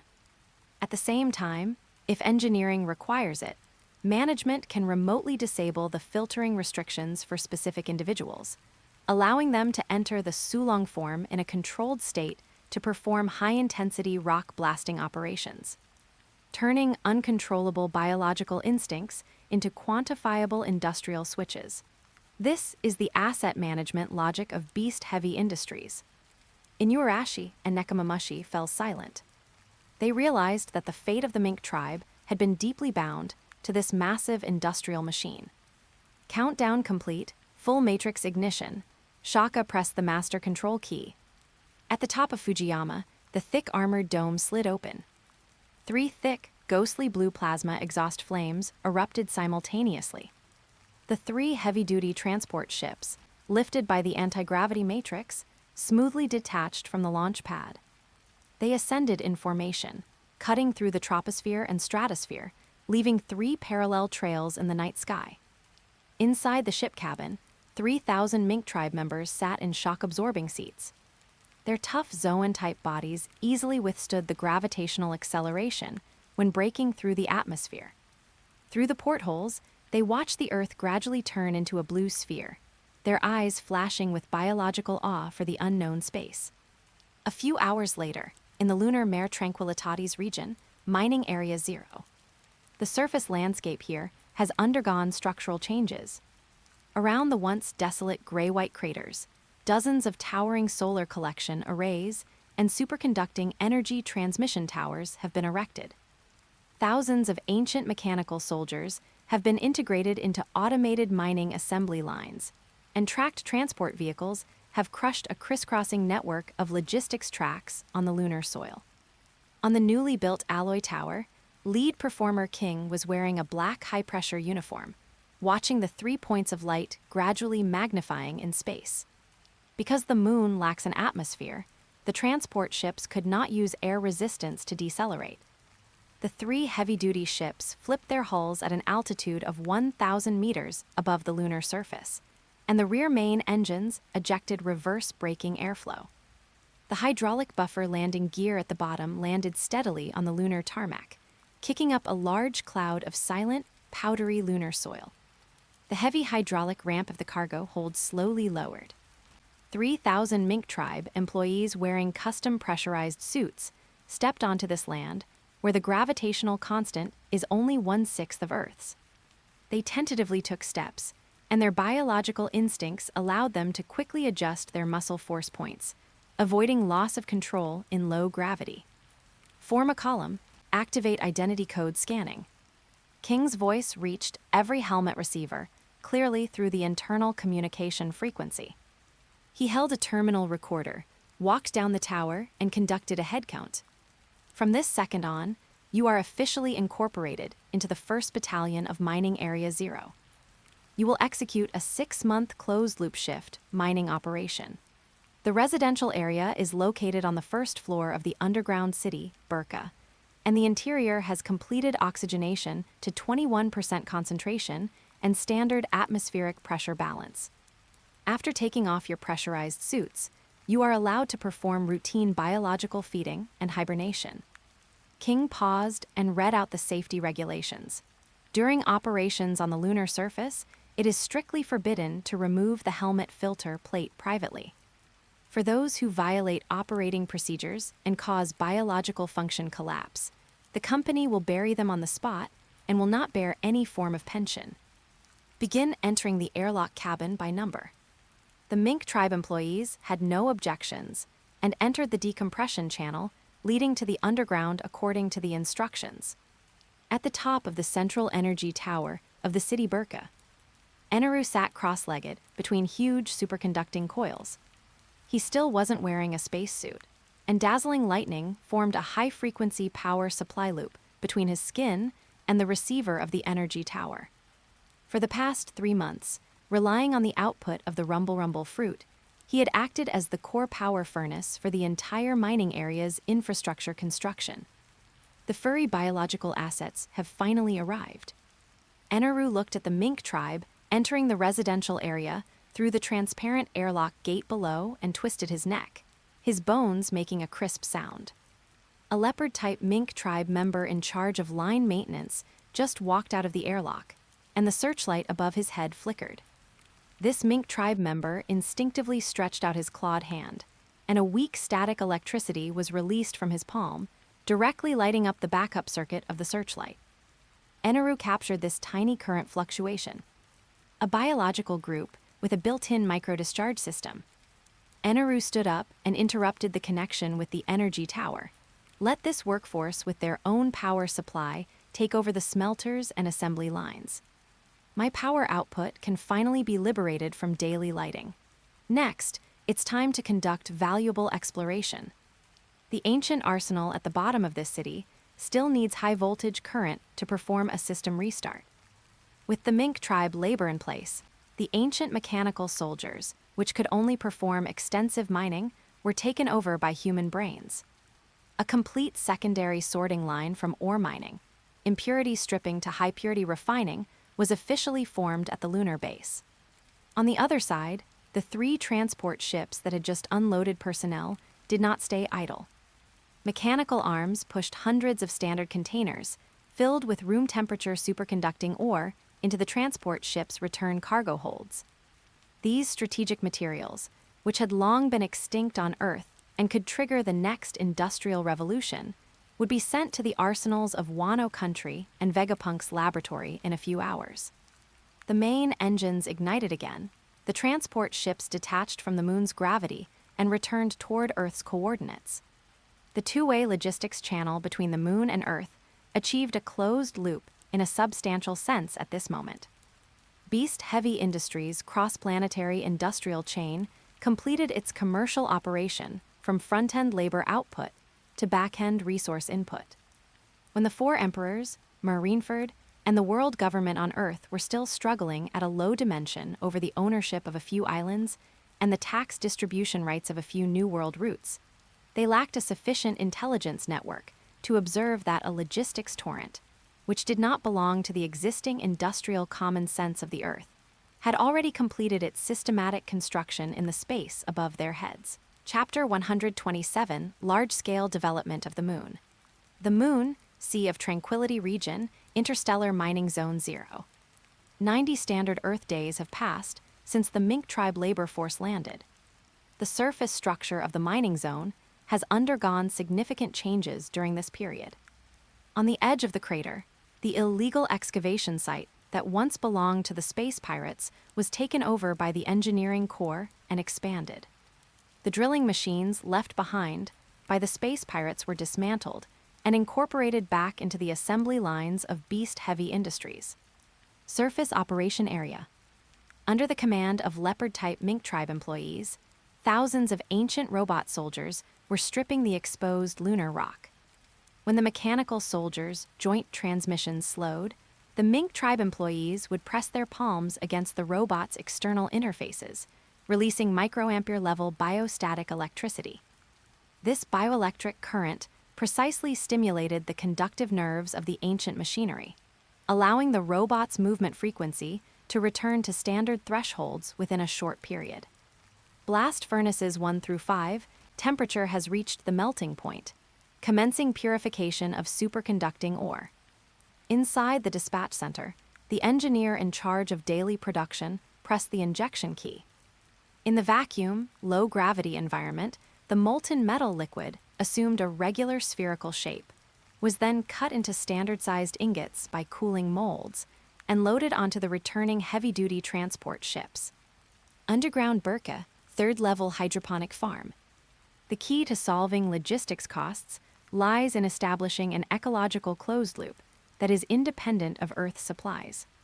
The engineering core pierced through the permanently shadowed regions at the lunar poles, extracted solid ice, and converted it into the liquid water and oxygen needed for the survival of humans and the Mink tribe. Under arrays of high-frequency ultraviolet lamps, fast-growing carbohydrate crops grew rapidly in nutrient solution, achieving self-sufficiency for the mining core daily caloric consumption. Meanwhile, in the undeveloped 4th underground core level, after the Mink tribe took over the surface production lines, Eneru and King descended through the central elevator shaft of the ancient city, deep into the subsurface layers. This was the bottom of the ruins that the space pirates had failed to dig through. Mineral dust that had settled for thousands of years floated in the air. At the end of a corridor hundreds of meters long stood a giant rock wall with an area exceeding 2,000 square meters.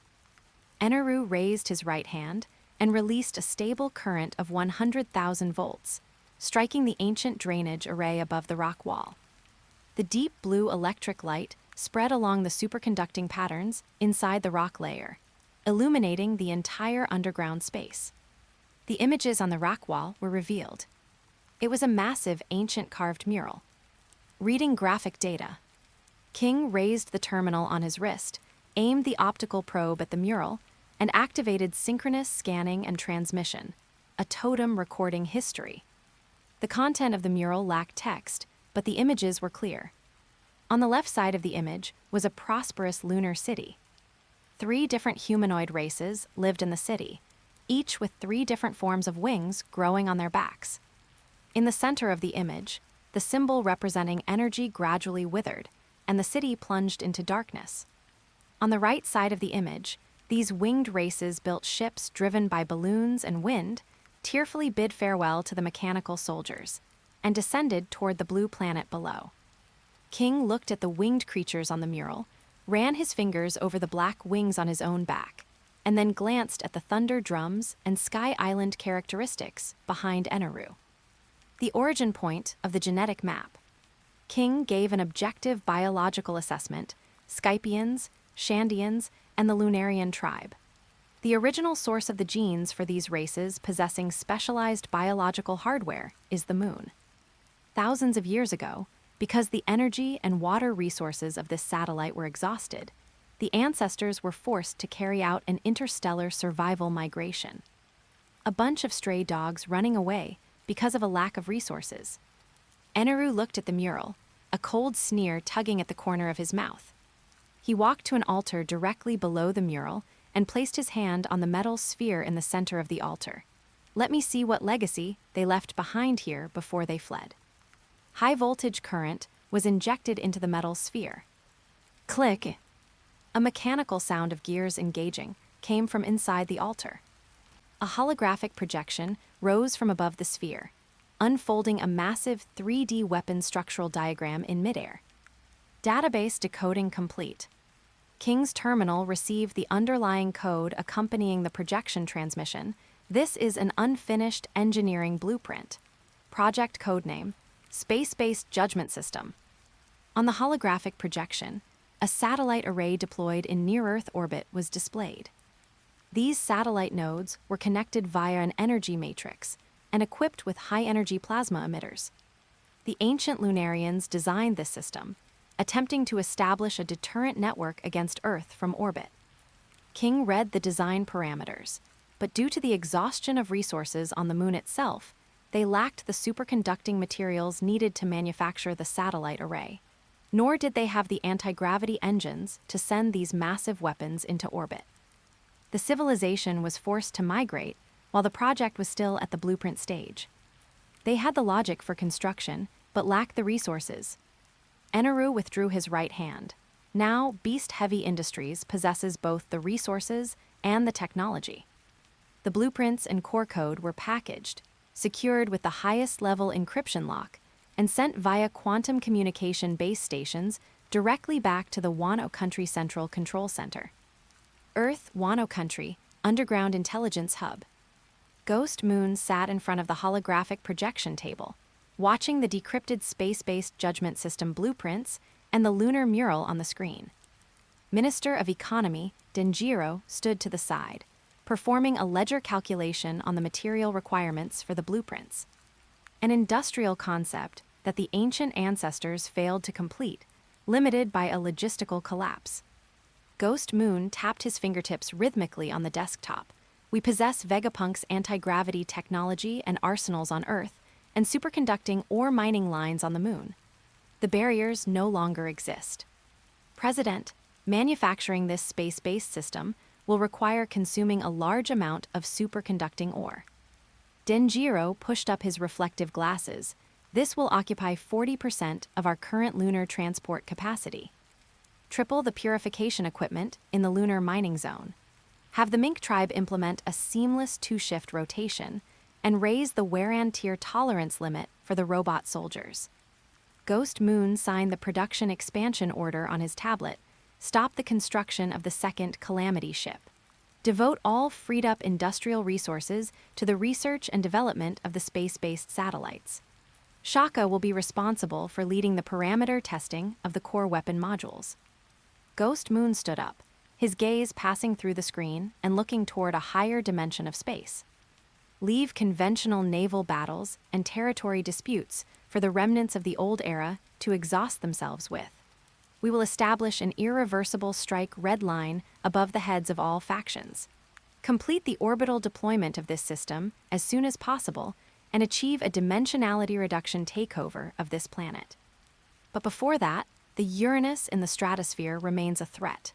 We must take advantage of the world government being spread too thin right now and find a way to eliminate it. Chapter 128, Seizing the Heavenly King. Earth, stratosphere, altitude 25,000 meters. Here, oxygen is scarce, and the temperature remains constant at -50 degrees Celsius. The thin atmosphere cannot block the penetration of high-energy cosmic rays. A stealth operation ship, its surface coated with anti-radar absorbing material, hovered in the airflow belt using anti-gravity engines. Behind the portholes of this ship, Ghost Moon, Vegapunk, Shaka, and Eneru, who had just returned from the moon, were watching a massive ring-shaped structure hidden in the clouds ahead. It was a mechanical fortress with a diameter exceeding 3,000 meters. Its shell was cast from an unknown gray-white alloy, and 16 massive anti-gravity rings rotated at a constant speed around the perimeter of the fortress. At the bottom of the fortress, a high-energy plasma emission matrix with a caliber of 100 meters was installed. Target coordinates confirmed. Ancient weapon, Uranus. Shaka entered a set of detection codes at the console, and dense energy band analysis data flickered on the holographic screen. The power source of this structure shares homology with the mother flame I developed. It relies on absorbing free energy from the stratosphere and specific fuel from below for dual-path power supply. Its current operational status is standby cruise. What is its control logic? Ghost Moon's silver eyes stared at the weapon hanging over the heads of the entire world. A one-way data receiver. Shaka pulled up a structural perspective view, pointing to a needle-like antenna at the top of the fortress. The power center of the world government, Geoise, holds the only launch key. By emitting electromagnetic waves of a specific frequency, it issues erasure commands to Uranus. Shaka adjusted his helmet and provided a technical acquisition plan. Uranus's firewall is built on algorithmic logic from 800 years ago. As long as we physically cut off its communication antenna with Geoise, and then have Lord Eneru inject 1,000,000 volts of direct current to create a 0.1-second system hard reboot, I can utilize this hardware gap to overwrite its underlying motherboard with Beast Heavy Industries control code. This will complete the force change of control. Typical business logic: cut off the original shareholders' voting channels and forcibly rewrite the company bylaws. Ghost Moon hung Blackbeard Shusui at his waist and pressed down the helmet visor of his pressurized suit. Let's begin the asset usurpation plan. Eneru, prepare to board. The hatch of the stealth operation ship slid open. Ghost Moon and Eneru used moonwalk and electromagnetic levitation to cross the hundreds of meters of stratospheric gap, landing on the gray-white metal shell of the Uranus fortress. Unauthorized mass contact detected. Perimeter defense system activated. The mechanical female voice of the Uranus fortress rang out in the stratosphere. Hundreds of early automated defense robots flipped out from the armor surface. These robots were styled similarly to enlarged pacifista, and the laser cannon barrels on their arms began to charge with energy. Scrap metal lacking armament haki. Eneru snorted coldly, bringing two fingers together. A condensed lightning strike hit the front row of robots at the speed of light. High-voltage current instantly burned out the logic circuits of these defense models, turning them into smoking junk. Ghost Moon ignored the interference around him. His path was a straight line, heading directly for the communication antenna at the top of the fortress. Several heavy defense robots attempted to block his route, but Ghost Moon drew his blade while moving at high speed. Blackbeard Shusui was coated with high-level Ryuo, and the pitch-black blade light left a cutting line in the air. Accompanied by the smooth sound of metal breaking, the torsos of the heavy robots were precisely split in two. The cuts were as smooth as a mirror, without causing any explosions. 2 minutes later, Ghost Moon stood beneath the main communication antenna, which stood 50 meters tall. Shaka, prepare to inject new code. Ghost Moon gripped his sword with both hands, his muscle fibers bursting with peak kinetic energy. High-level armament haki was compressed along the edge of the blade. Black blade, distance sever. The pitch-black sword energy slashed upwards. The base of the 2-meter diameter alloy antenna was severed, and the massive antenna structure toppled to one side under the force of gravity, sliding off the edge of the fortress and plummeting toward the ocean 20,000 meters below. Communication link severed. Geoise has lost control. Shaka's voice rang in the earpiece. Lord Eneru, execute hardware reboot. 200 million volts. Discharge. Eneru pressed both hands onto the broken base of the antenna, raising the output power of the Goro Goro no Mi to its maximum. Blinding lightning instantly enveloped the entire 3,000-meter diameter Uranus fortress. The ancient circuits inside the fortress experienced a brief stagnation under the impact of the ultra-high voltage current. The external rotating anti-gravity rings emitted a dry, grating sound and stopped spinning. System backdoor captured, beginning to overwrite underlying code. Progress 30%, 70%, write complete.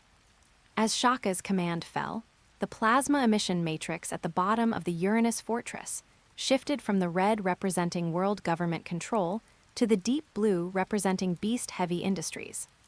Asset ownership transfer complete. Uranus is officially incorporated into the beast-heavy industries arsenal catalog. Shaka pressed the confirm key on the terminal. Ghost Moon sheathed his blade and looked down at this strategic asset from the old era. Lock its coordinates over Wano Country. Enter low-power standby mode. Wait for the next business call. Meanwhile, at the top of the red line, Mary Geoise.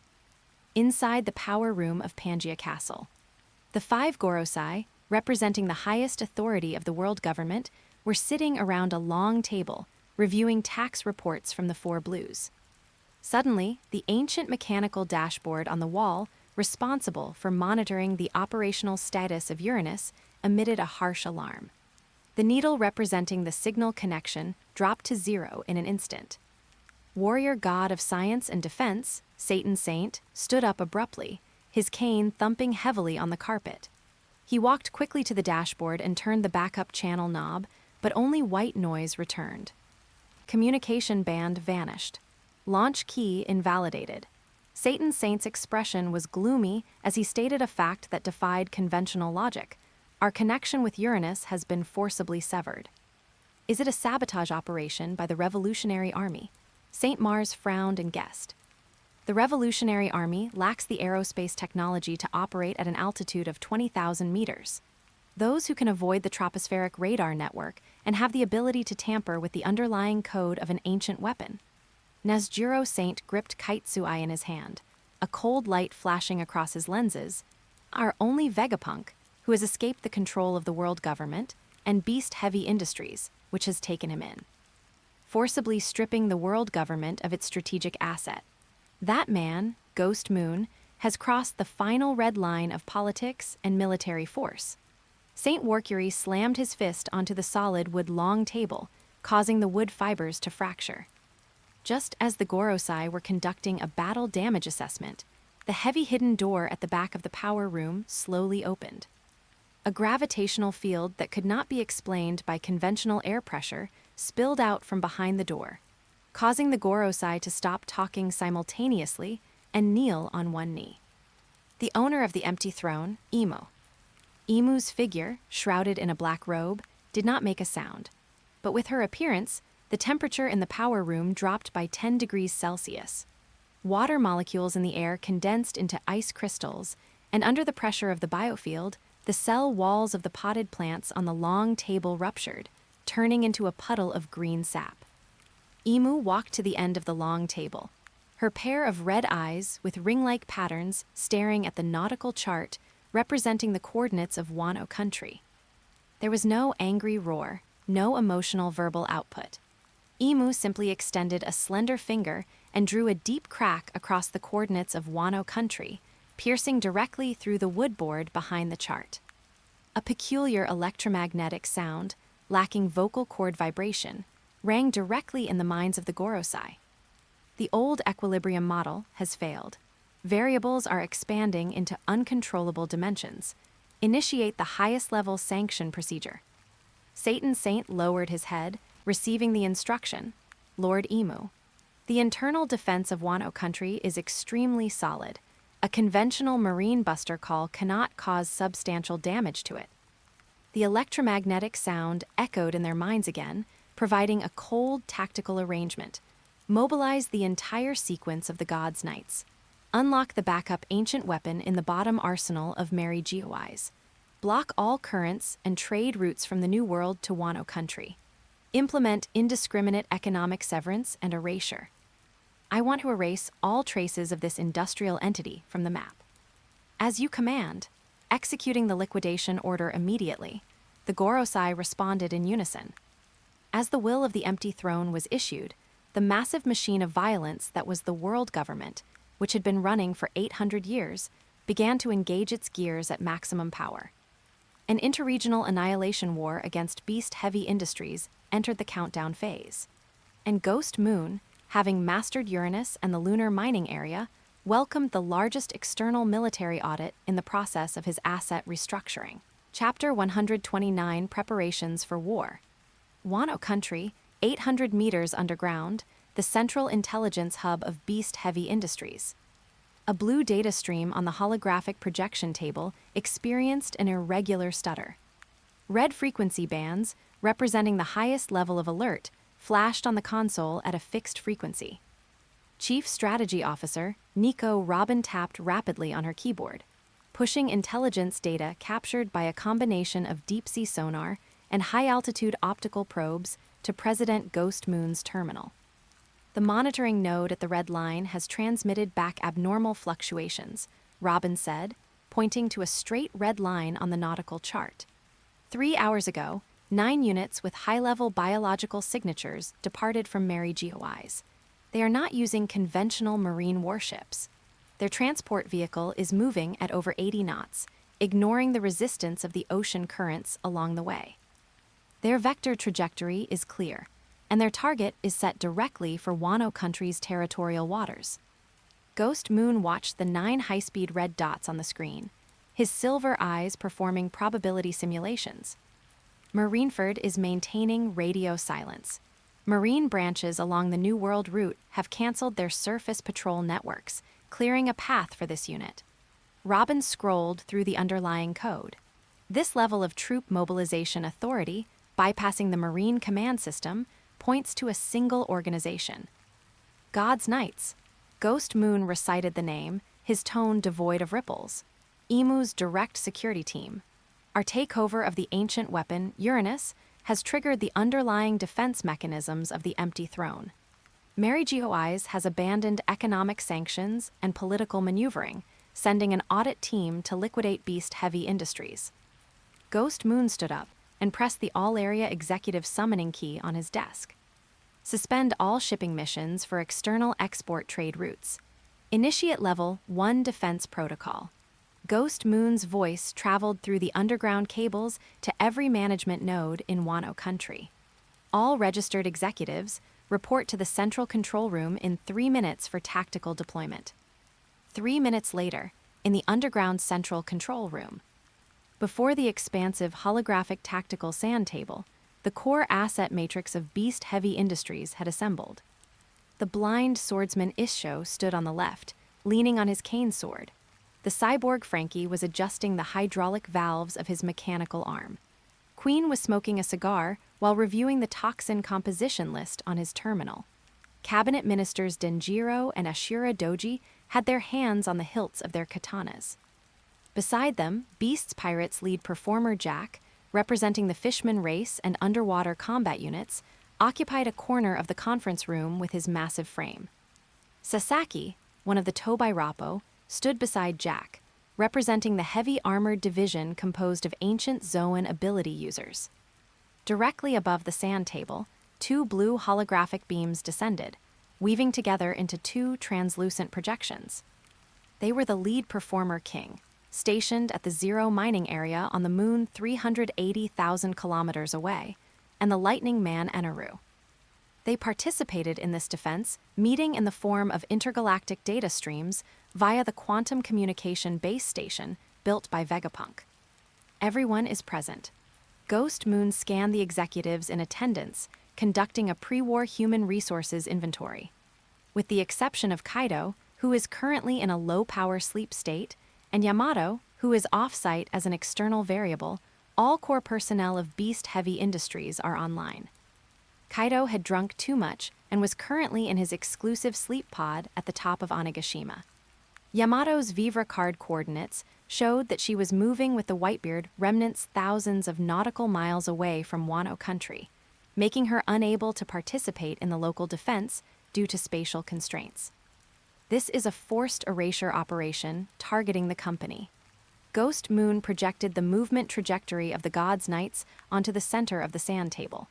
The opposing side possesses 9 combatants with high-level armament, haki, and heishoku. Traditional piecemeal tactics will not be effective in blocking them. We need to establish a multi-dimensional defense line. The underwater interception net has been deployed. Jack's dull voice sounded. The Fishman Special Forces are lurking in the offshore reef area. If they cross the horizon in physical ships, the Fishman race will use their water pressure advantage to puncture their vehicles from the bottom, stripping them of their foothold on the water. Leave the armored buffer zone of the coastline to me. Sasaki patted the heavy Wapol metal armor on his chest. The bone density and alloy armor of the Triceratops unit can absorb the kinetic impact of the enemy's initial landing. Denjiro pushed up his reflective optical glasses and opened the thick data terminal. The domestic arsenals have switched to internal production mode. All 3 underground ammunition depots have been unlocked. We have 100,000 high-explosive armor-piercing rounds, 20,000 rounds of Wapol metal shotgun shells, and an electrostatic paralysis array constructed by the Mink tribe musketeer squad. My artillery lines have finished preheating. Frankie merged his arms. The plasma anti-aircraft guns on the coastal defense line have completed their system self-check. As soon as they enter within 12 nautical miles of our territorial waters, they will trigger a saturation fire barrage. Above the sand table, King's holographic projection emitted a cold voice. President. The production lines at the Zero mining area are undisturbed. Do you need to call upon the newly captured Uranus, or utilize the Star Pathfinder transport ship to conduct an orbital airdrop strike on the sea surface? Denied. The sights of the orbital weapons have not yet been precisely calibrated, and it is easy to cause collateral damage to our own industrial facilities. You stay on the moon to ensure the supply chain of superconducting ore remains unbroken. This is the bottom line. Ghost Moon issued the order, then looked at the massive Queen. Queen, move all those biological toxin weapons and polymer adhesives from your laboratory to the defense line. Ghost Moon set the rules of engagement. There are no moral constraints in this battle. Everything is prioritized toward paralyzing the enemy's physiological functions. Leave it to me, Queen's mechanical left arm word. My biochemical bombs will let those celestial dragon's weapons experience the painful process of cell necrosis. Lord Isho. Ghost Moon finally looked at the blind swordsman.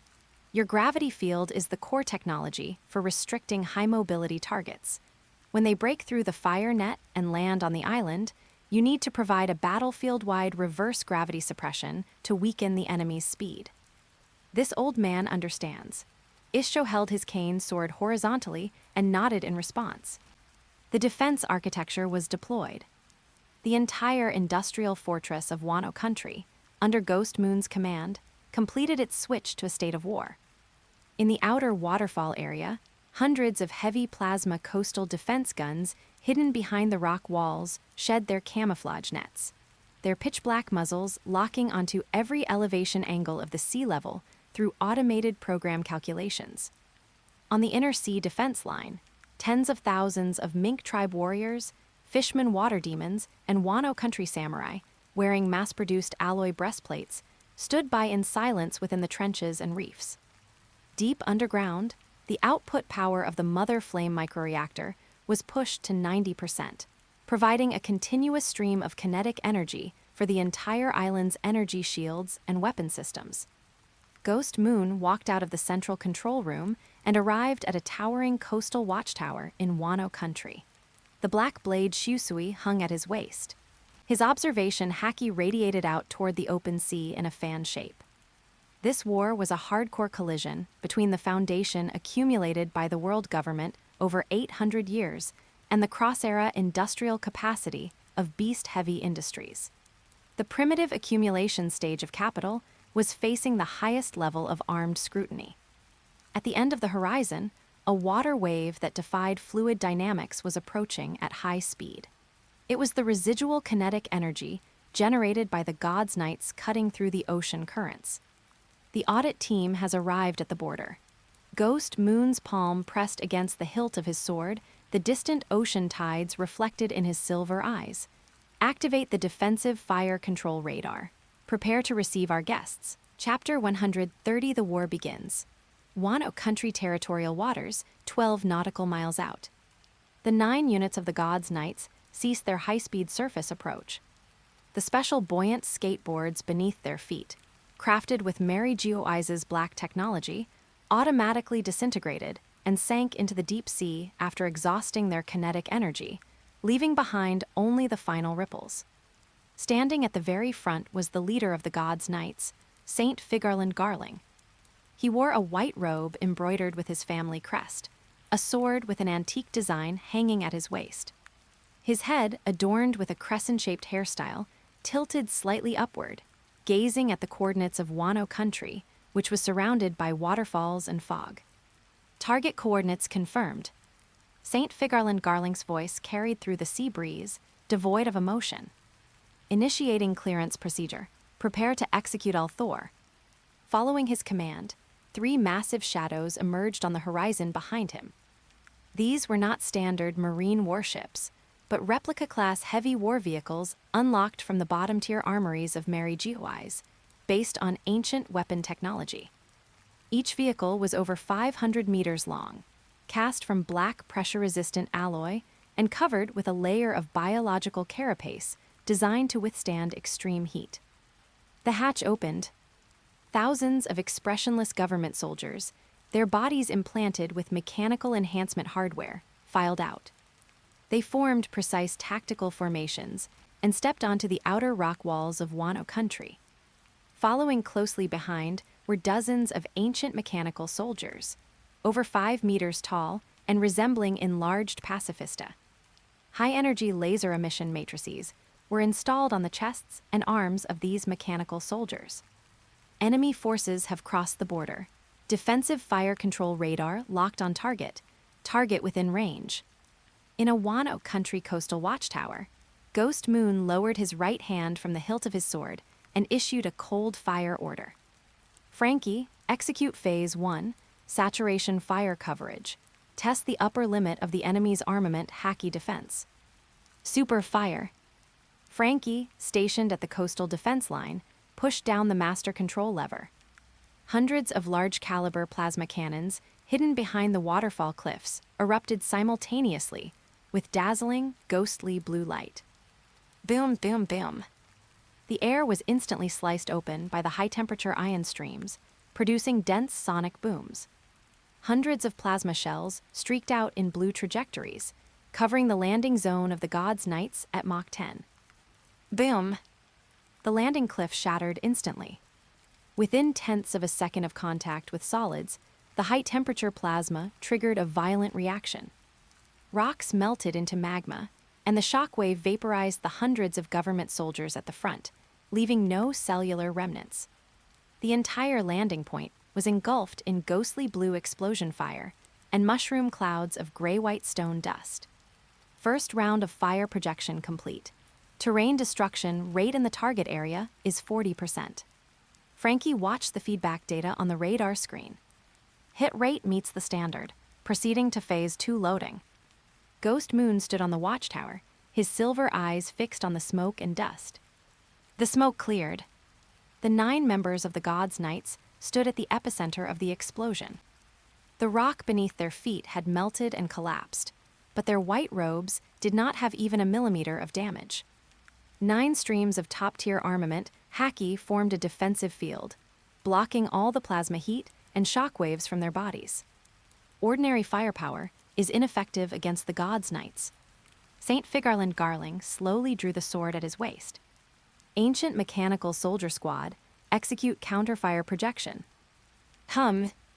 The arms of the dozens of surviving ancient mechanical soldiers raised, and the energy cores in their chests began to vibrate at high frequency. Zzzz, zzzz, zzzz. Dozens of crimson high-energy laser beams erupted from the mechanical soldiers. The destructive power of these lasers surpassed that of the Marines' pacifista, and their high temperature was sufficient to instantly melt through 10-centimeter thick Wapol metal armor. The laser beams accurately hit several coastal defense artillery positions along the defense line. Outer defense barrier damaged. Positions 3 and 7 have paralyzed fire control systems due to high-temperature ablation. Frankie checked the battle damage report on the terminal. The firepower output of these ancient iron lumps is 2 percentage points higher than estimated. Sasaki, Heavy Armored Division, intercept with a charge. Ghost Moon quickly adjusted the tactical deployment. Queen, prepare the toxin bombs. Triceratops Assault Team, maximize kinetic output. Behind the defense line, Sasaki let out a low roar. His body expanded instantly, entering his hybrid form. Thick black scales covered his skin, and a massive Triceratops bone shield formed on his head, with the latest Wapol metal plating from Beast Heavy Industries fused onto the surface of the shield. Behind him, hundreds of Zoan ancient species ability users activated their forms in unison, forming a heavy tank wall made of flesh and alloy. Char! Bearing the laser beams fired by the ancient mechanical soldiers, Sasaki used the alloy shield on his head to withstand the high-temperature ablation of the lasers, crashing through the billowing smoke with massive kinetic energy and charging head-on into the formation of government soldiers. Bang, bang, bang. The sound of high-intensity metal collisions rang out along the coastline. The powerful impact of the Triceratops unit smashed the front row government soldiers, along with their mechanical enhancement hardware. Ashura Doji and Denjiro led the Wano Country samurai army closely behind, the sword energy from their blades harvesting the physiological functions of the survivors. Muhahaha, let these running dogs of the celestial dragons taste the latest bioengineering results. Plague Queen manipulated his mechanical left arm and fired dozens of biochemical missiles filled with light green liquid toward the rear of the government soldiers. Plop! The bombs burst, emitting a light green mist with a pungent odor. Unknown toxin intrusion detected, physiological functions declining, neural reflexes experiencing delays. The built-in chips of the government soldiers issued warnings. Queen's biochemical plague toxin spread through the air. The government soldiers who came into contact with the mist immediately saw their skin begin to fester. Muscle fibers lost kinetic energy, neural reflex arcs snapped, and a large number of mechanically enhanced soldiers collapsed on the rock layer like toys that had lost their power source. Biochemical weapon application data recorded. Paralysis rate meets the standard. Ghost Moon watched the real-time data of the battlefield. Lord Isho, now initiate gravity suppression and reduce the mobility parameters of the God's Knights to the red zone. This old man understands. The blind swordsman Isho bowed slightly and gripped his cane sword with a backhand grip. A massive, columnar anti-gravity field enveloped the central area where the God's Knights were located. Gravity Blade held journey. Boom!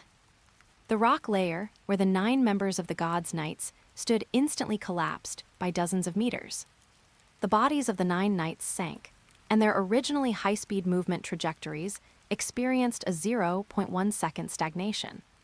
The Wapol metal debris beneath their feet underwent structural fracture under the maximum level of gravity pressure, being crushed into a flat metal pancake. The members of the Knights looked up, feeling the load exceeding 100 times normal gravity exerted on every cell, yet their eyes remained cold. The first phase of the positional warfare had ended. Under the combined strikes of plasma cannons, biochemical toxins, heavy armor charges, and overload gravity, the conventional soldiers and ancient weapon squads brought by the God's Knights suffered a 30% casualty rate. The interference of the cannon fodder ends here. Now, execute the erasure procedure for heretics. Saint Figarland Garling held his sword with one hand, straightened his spine against the gravity field. His head, adorned with a crescent-shaped hairstyle, lifted, his gaze crossing the chaotic battlefield, locking firmly onto the man named Ghost Moon on the watchtower. The head of Beast Heavy Industries. The world government's sanction operation against you has now officially entered the melee stage. The 9 members of the Knights drew the weapons at their waists at this moment. 9 streams of top-tier conquerors' haki, condensed into substance and carrying black lightning, erupted on the coastal defense line of Wano Country. The shockwaves ignited by this haki crushed the surrounding plasma cannon positions into ruins. Ghost Moon slowly drew the black blade, Shusui at his waist. Dark red Ryut haki compressed into a line along the blade. In his silver eyes, cold data and battle intent were leaping simultaneously. Chapter 130, One Pair Battle. Wano Country, ruins of the coastal defense line. The crushing pressure, formed by 9 streams of top-tier conquerors, haki, caused the air on the battlefield to distort visibly. the leader of the gods' knights, Saint Figarland Garling, launched the first attack. The Wapol metal armor plates beneath his feet shattered as his figure left an afterimage, crossing 100-meter distance in an instant. His famous blade, featuring a crescent-shaped guard, swung down from above, its edge wreathed in thick, dark red Conqueror's hacky lightning. Erase the heretics. Saint Garling delivered his decree of sanction. Ghost Moon did not retreat. He drew his black blade Shusui, infusing it simultaneously with advanced Ryuo and Conqueror's haki. The pitch-black blade met Saint Garling's strike. Clang! The two blades collided. Dark red lightning exploded outward in a spherical burst centered on the two, tearing through the surrounding air and creating a visible vacuum zone. The rock layers on the ground peeled away in layers under the shockwave. The stalemate lasted for 2 seconds. Both exerted force simultaneously, sliding backward using the recoil. The moment Ghost Moon retreated, 2 members of the God's Knights cloaked in white used shave to appear in his blind spots. The one on the left held a double-barreled flintlock, its bullets coated in advanced armament haki. The one on the right had arms covered in pitch-black scales, displaying partial characteristics of a mythical Zoan, with sharp claws thrusting directly at Ghost Moon's carotid artery. Gravity Blade, Raging Tiger. The blind swordsman Issho swung his cane sword horizontally. The lateral gravitational field, like an invisible tidal wave, struck the 2 ambushing knights precisely. The gravitational pressure caused the flintlock's trajectory to deflect, sending the bullet grazing Ghost Moon's shoulder and into the ground. The mythical Zoan knight's thrust faltered for a split second. Ghost Moon seized this tiny opening, crouching down and sweeping black blade Shusui across the ground. A crescent-shaped slash of sword energy cut toward the right knight's knee joint. The knight reacted incredibly fast, using iron body and armament haki to harden his leg, blocking the sword energy head-on, then used the momentum to leap backward out of the gravitational field. Obstacles. Another member of the God's Knights, wielding a giant meteor hammer, locked onto Issho. He swung the chain, and the multi-ton meteor hammer smashed through the air, crashing toward Issho's head. Issho did not use his cane sword to block. He tapped the tip of his blade on the ground, changing the gravity vector directly above the meteor hammer. The hammer, which had been flying horizontally, suddenly plummeted in midair, smashing into the ground, and the chain jerked the knight forward, causing him to stumble. Jack Sasaki, take over the heavy targets. Ghost Moon issued the defensive deployment order. Mammoth, Giant Crush. Jack entered his full Zoan form. An ancient mammoth, tens of meters long, crushed the rock layers. Its trunk, wreathed in armament haki, lashed out like a giant steel whip, ruthlessly striking the off-balance meteor hammer knight. The knight crossed his arms, covering them with armament haki to block the trunk's strike. The immense kinetic energy shoved him back, flattening hundreds of meters of ground. Sasaki switched to his hybrid form, the Triceratops bone plates on his neck rotating at high speed like a giant gear. Helicopter Triceratops. He used the lift generated by the rotation to fly into midair, then dove to ram the mythical Zoan knight who had just leaped out of the gravitational field. The Wapol metal on his bone plates ground against the knight's sharp claws, erupting in a dense shower of sparks. At this moment, the battlefield was divided into multiple independent, yet intertwined combat zones. Saint Garling steadied himself, abandoning the direct contest with Ghost Moon, and turned his blade, charging toward Frankie at the artillery position. His tactical logic was clear. Prioritize the destruction of Beast Heavy Industries' long-range firepower output. Don't even think about getting close to my artillery lines.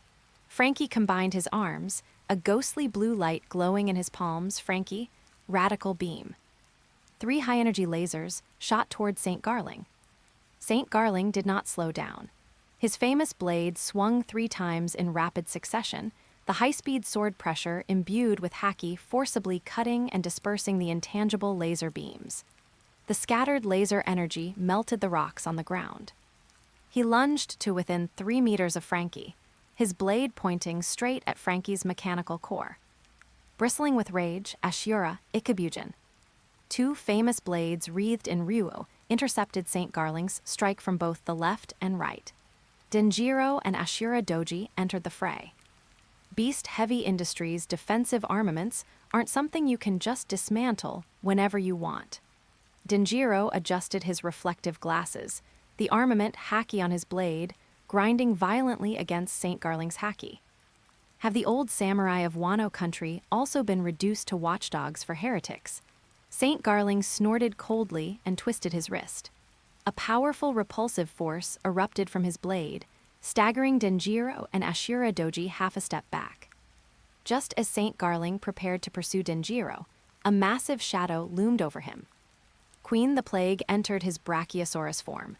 His neck, dozens of meters long, retracted like a spring. Then he slammed his massive head, reinforced with mechanical modifications and armament haki, toward St. Garling like a meteorite. Brachio bomber. St. Garling tapped his toes on the ground, shifting his body to the left. The Brachiosaurus head smashed into the rock layer, shattering the surface for 100 meters around. Queen's attack missed, but the mechanical device on his neck flipped, revealing 6 micromissile launchers. 6 homing missiles filled with biochemical toxins shot toward St. Garling's landing spot. Finger pistol, Spec. Among the gods' knights, a short-haired knight proficient in the 6 powers appeared in front and to the side of St. Garling. His fingers tapped dozens of times in midair, and high-intensity air bullets detonated Queen's biochemical missiles midair. Green toxic fog spread through the air. Do not inhale the gas. Use sword pressure to disperse it. St. Garling issued the order while his figure vanished once again. The battle situation shifted at high speed. The Meteor Hammer Knight, who had just been repelled by Jack, turned and charged toward the massive Queen. The meteor hammer, wreathed in haki, struck the Brachiosaurus's abdomen. Queen let out a muffled grunt, his massive body toppling backward. After losing his target, Jack turned and rammed toward the short-haired 6 powers knight. The mammoth's tusks pierced through the knight's afterimage. The knight used paper art to slide along the curve of the tusks, kicking Jack in the forehead with an armament haki-infused tempest kick. Jack's ancient Zoan skin withstood the blow, and his trunk coiled around a 10-ton rock, smashing it toward his opponent. Ghost Moon's observation, haki monitored the flow of data across the entire battlefield. He captured the trajectory of St. Garling's next move.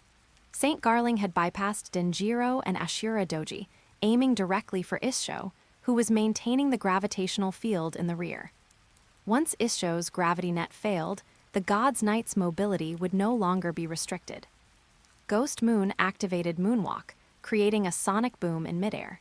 He completed the interception just as St. Garling's blade was 5 meters away from Issho.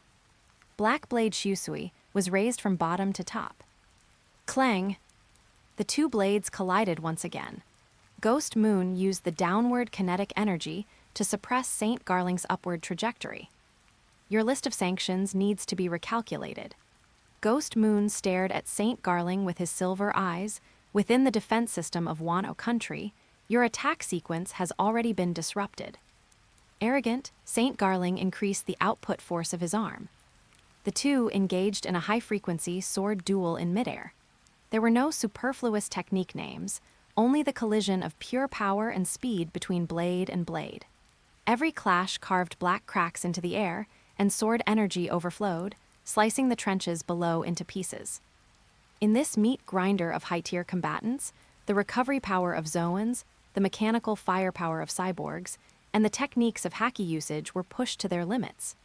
Relying on the synergy of multiple unit types and the stacking of heavy armor, Beast Heavy Industries forcibly dragged down the cleansing pace of the God's Knights. The battle had entered a phase of attrition, testing their respective foundations. Chapter 132 Decline. Wano Country, ruins of the coastal defense line.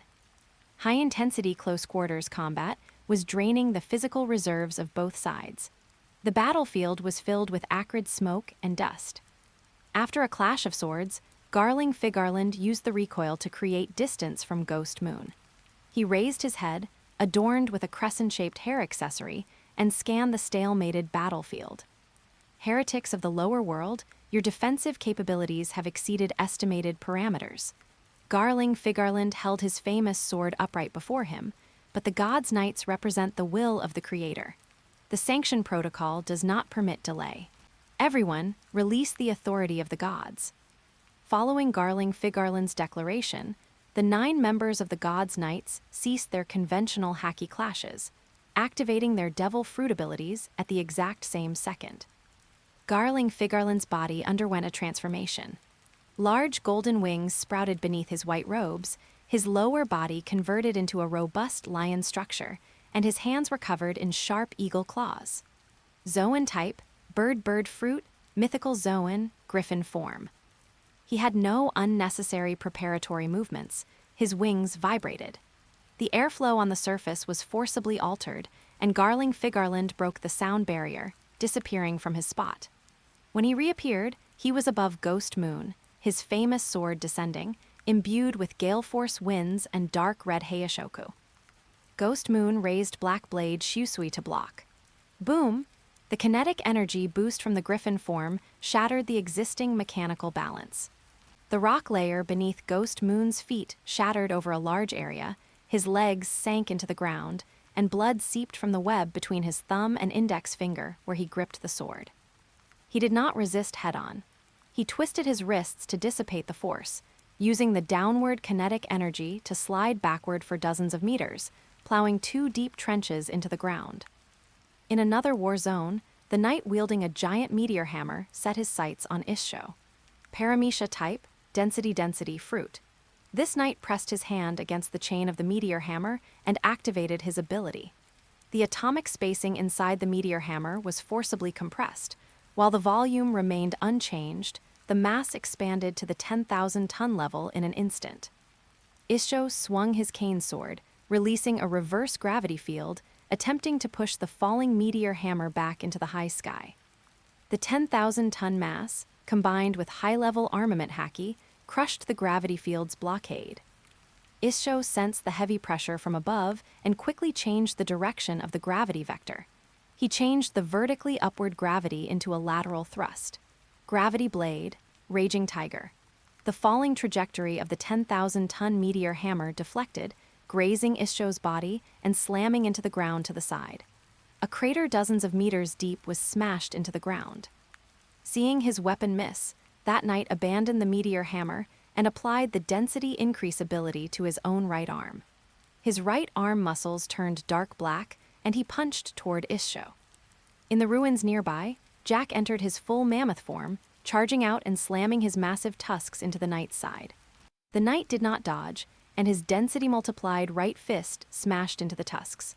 Crack! Cracks appeared on the surface of the hard ancient Zoan tusks, and Jack's massive body was forcibly halted by the kinetic energy accompanying that punch, his front limbs kneeling to the ground. The battle was experiencing high-speed exchanges of opponents at multiple points. Facing the charging Sasaki, the short-haired knight proficient in Rokushiki extended a finger. Paramecia type, vector fruit. Sasaki was in his human beast form, the Triceratops bone plates on his neck rotating at high speed, and the mechanical sword in his hand slashed toward the knight's neck. The short-haired knight tapped his finger against the side of the mechanical sword. The ability activated, and the forward momentum of the mechanical sword was modified in direction. The sword blade that was originally slashing toward the knight turned inward by 180 degrees, hacking solidly into Sasaki's own shoulder. The Wapol metal armor was cut open, and blood sprayed out.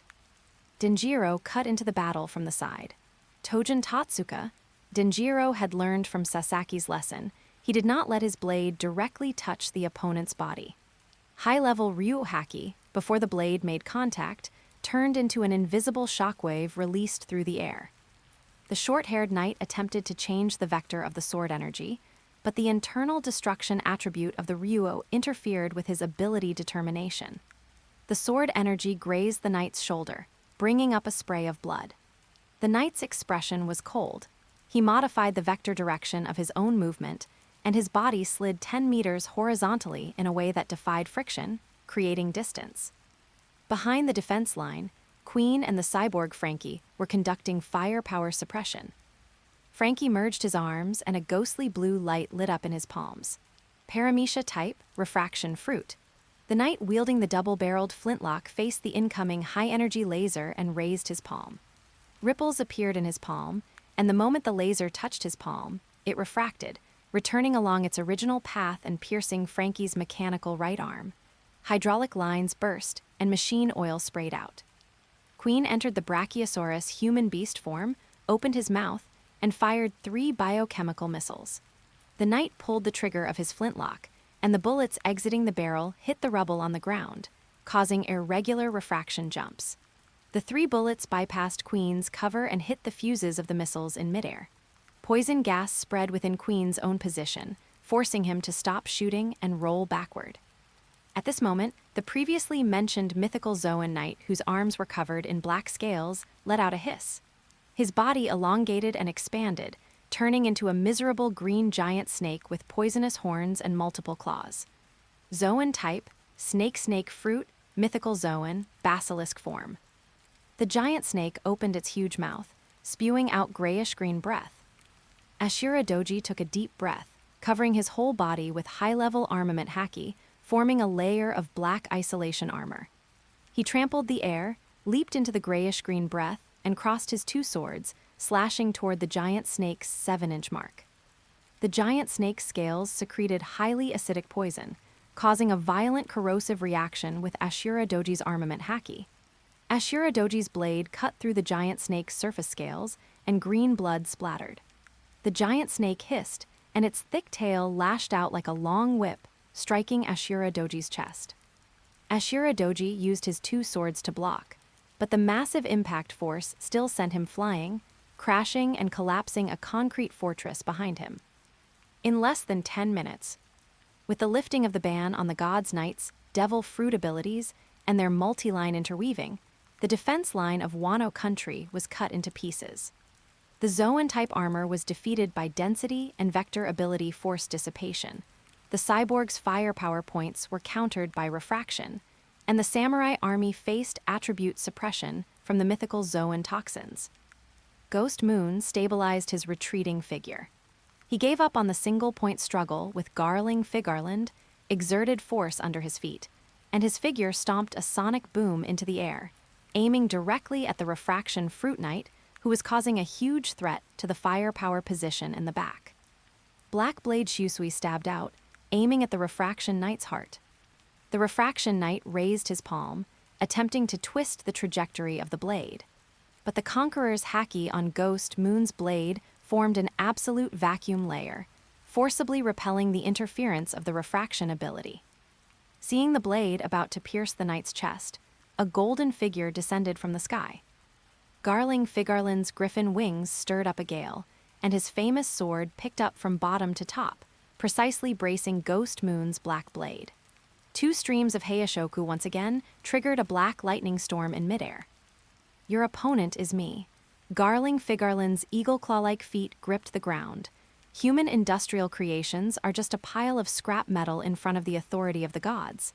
The sanction verdict has been issued. Heretics, welcome your erasure. The scales tipped.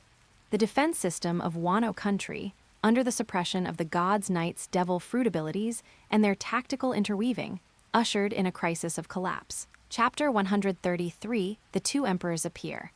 Wano Country, ruins of the coastal defense line. All 9 members of the God's Knights had breached the interior. The heavy armored positions, plasma anti-aircraft networks, and samurai trenches that Wano Country had spent resources to construct suffered structural fractures under the multi-point cutting of devil fruit abilities and advanced haki. Saint Figarland Garling remained in his griffin form, suppressing Ghost Moon's counterattack space in midair. In the battle zone below, the Paramecia-type density fruit user swept a 10,000-ton meteor hammer sideways, striking the flank of Jack's mammoth form.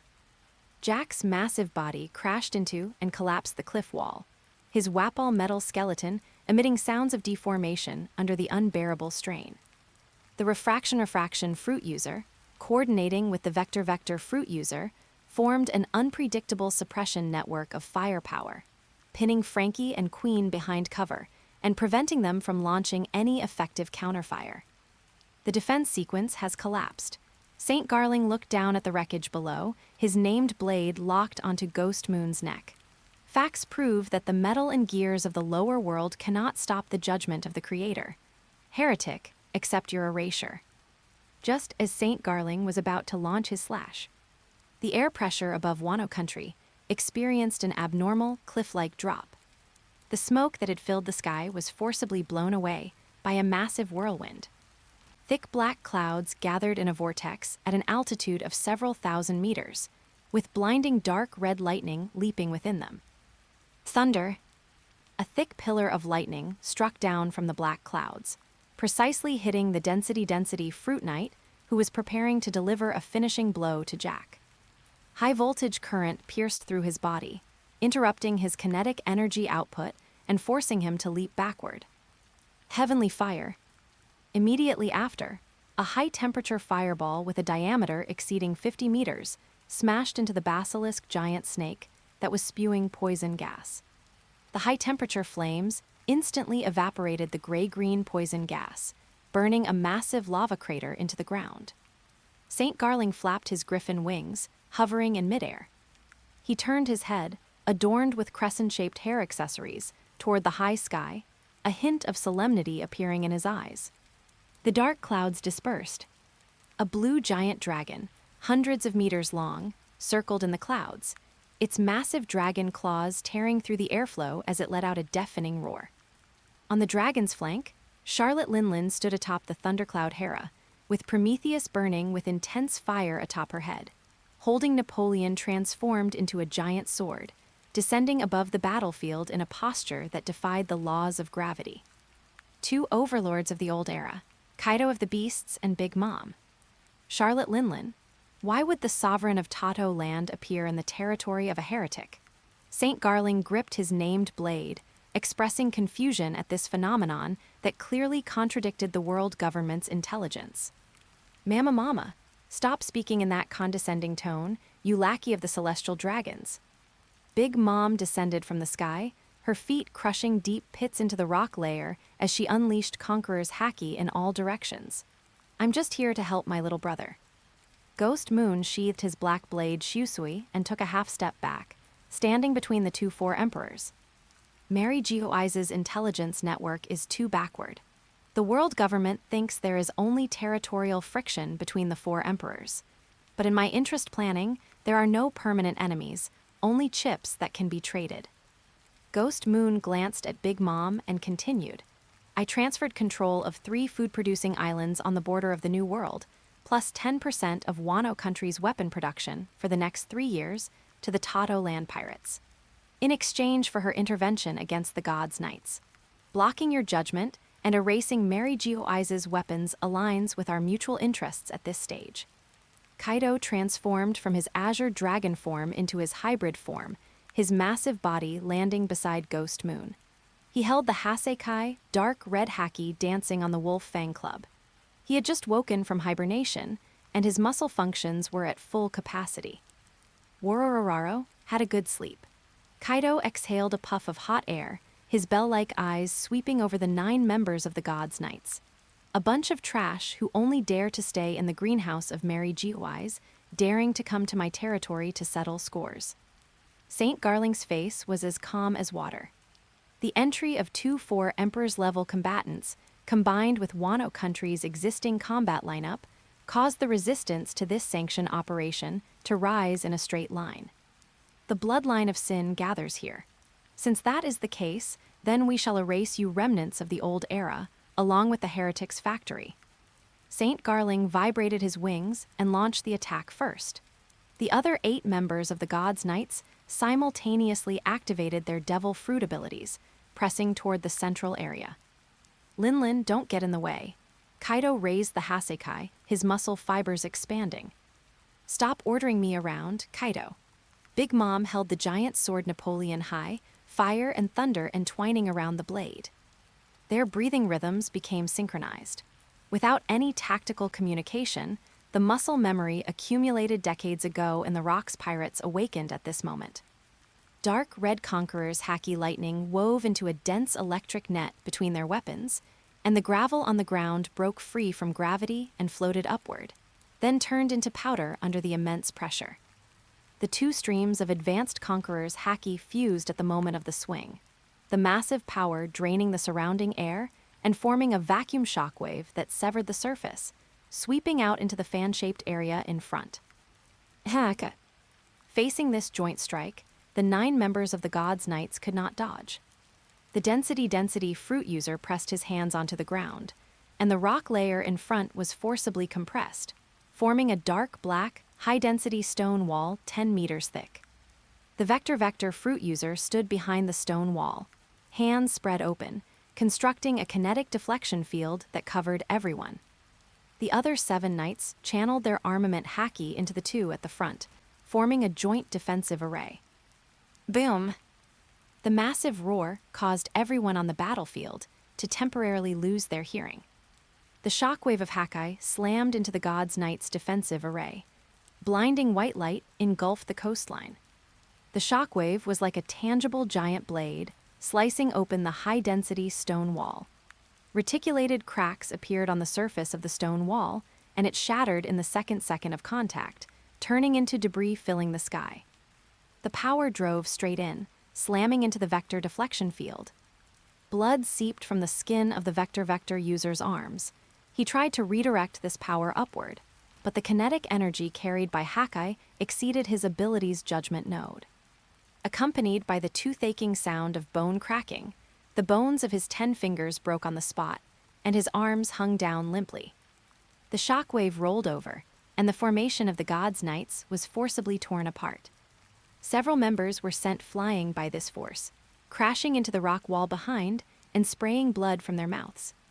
Saint Garling relied on the air superiority of his griffin form and advanced armament haki to stabilize his body.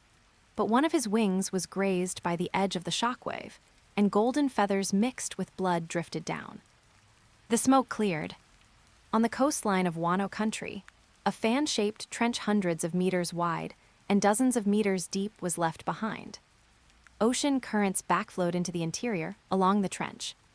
The originally orderly 9-person sanction formation was split into 3 isolated blocks by this joint strike. Kaido and Big Mom stood side by side at the forefront of the defense line, their massive bodies halting the advance of the God's Knights. The control of the battle situation, under this exchange of interests and military alliance, returned to the hands of the Wano Country faction. The counterattack against the world government begins now. Chapter 134, Strength Upgrade. Wano Country, ruins of the coastal defense line. The fan-shaped fault line caused by Hakai had cut the battlefield into 3 isolated sections. Seawater poured into the rift, generating massive amounts of white steam. After a brief pause, a higher-intensity melee erupted. Kaido was in his hybrid form, his massive dragon tail slamming into the ground as he propelled himself forward, aiming straight for the basilisk giant serpent spewing gray-green poisonous gas and the injured density fruit user. Daitoku Thunder Bagua, dark red conqueror's haki lightning intertwined on the Hasekai. Kaido swung the wolf fang club, smashing it toward the giant serpent's head. The giant serpent opened its abyssal maw, spewing highly concentrated acidic corrosive liquid. Kaido did not dodge, covering his entire body in armament haki. The acid landed on his dragon scales, emitting a hissing sound of ablation, but failed to penetrate his defense. The wolf fang club slammed into the giant serpent's lower jaw, and the immense kinetic energy sent its tens of meters long body flying. Seeing this, the density fruit user compressed the density of his arms to the limit, giving them an obsidian-like sheen, and slammed them into Kaido's waist and abdomen from the side. Worororo, you think you can break my defense with that kind of mass? Kaido did not dodge or evade, tensing his waist muscles and taking the punch head-on. Accompanied by a dull thud, Kaido's body only swayed half a step. He backhanded an elbow strike, slamming it into the density user's chest. Conqueror's haki penetrated the high-density skin, directly shattering the opponent's ribs. In another sector of the battlefield, Big Mom Charlotte Linlin rode the Thundercloud Hera, locking onto the God's Knights commander Saint Garling and the refraction fruit user. Mazer Cannon. Big Mom combined the burning Prometheus with the Thundercloud Hera, Napoleon transforming into a cannon barrel, as a beam converging high-heat flames and high-pressure thunder blasted towards Saint Garling. St. Garling was in his griffin form, wings folded. The refraction fruit user stepped forward, spreading his hands, attempting to refract the beam. Wavelength exceeds refraction limit.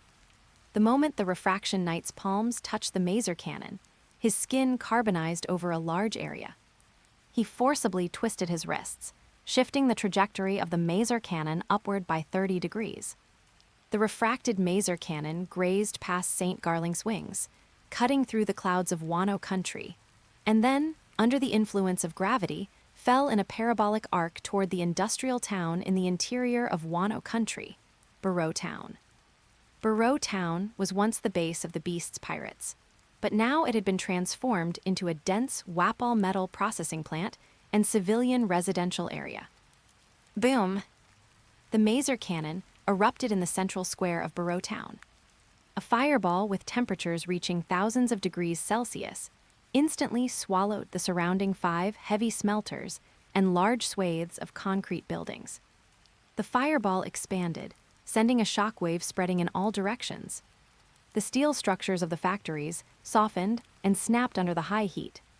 The prefabricated houses in the residential area were blown away like cardboard boxes.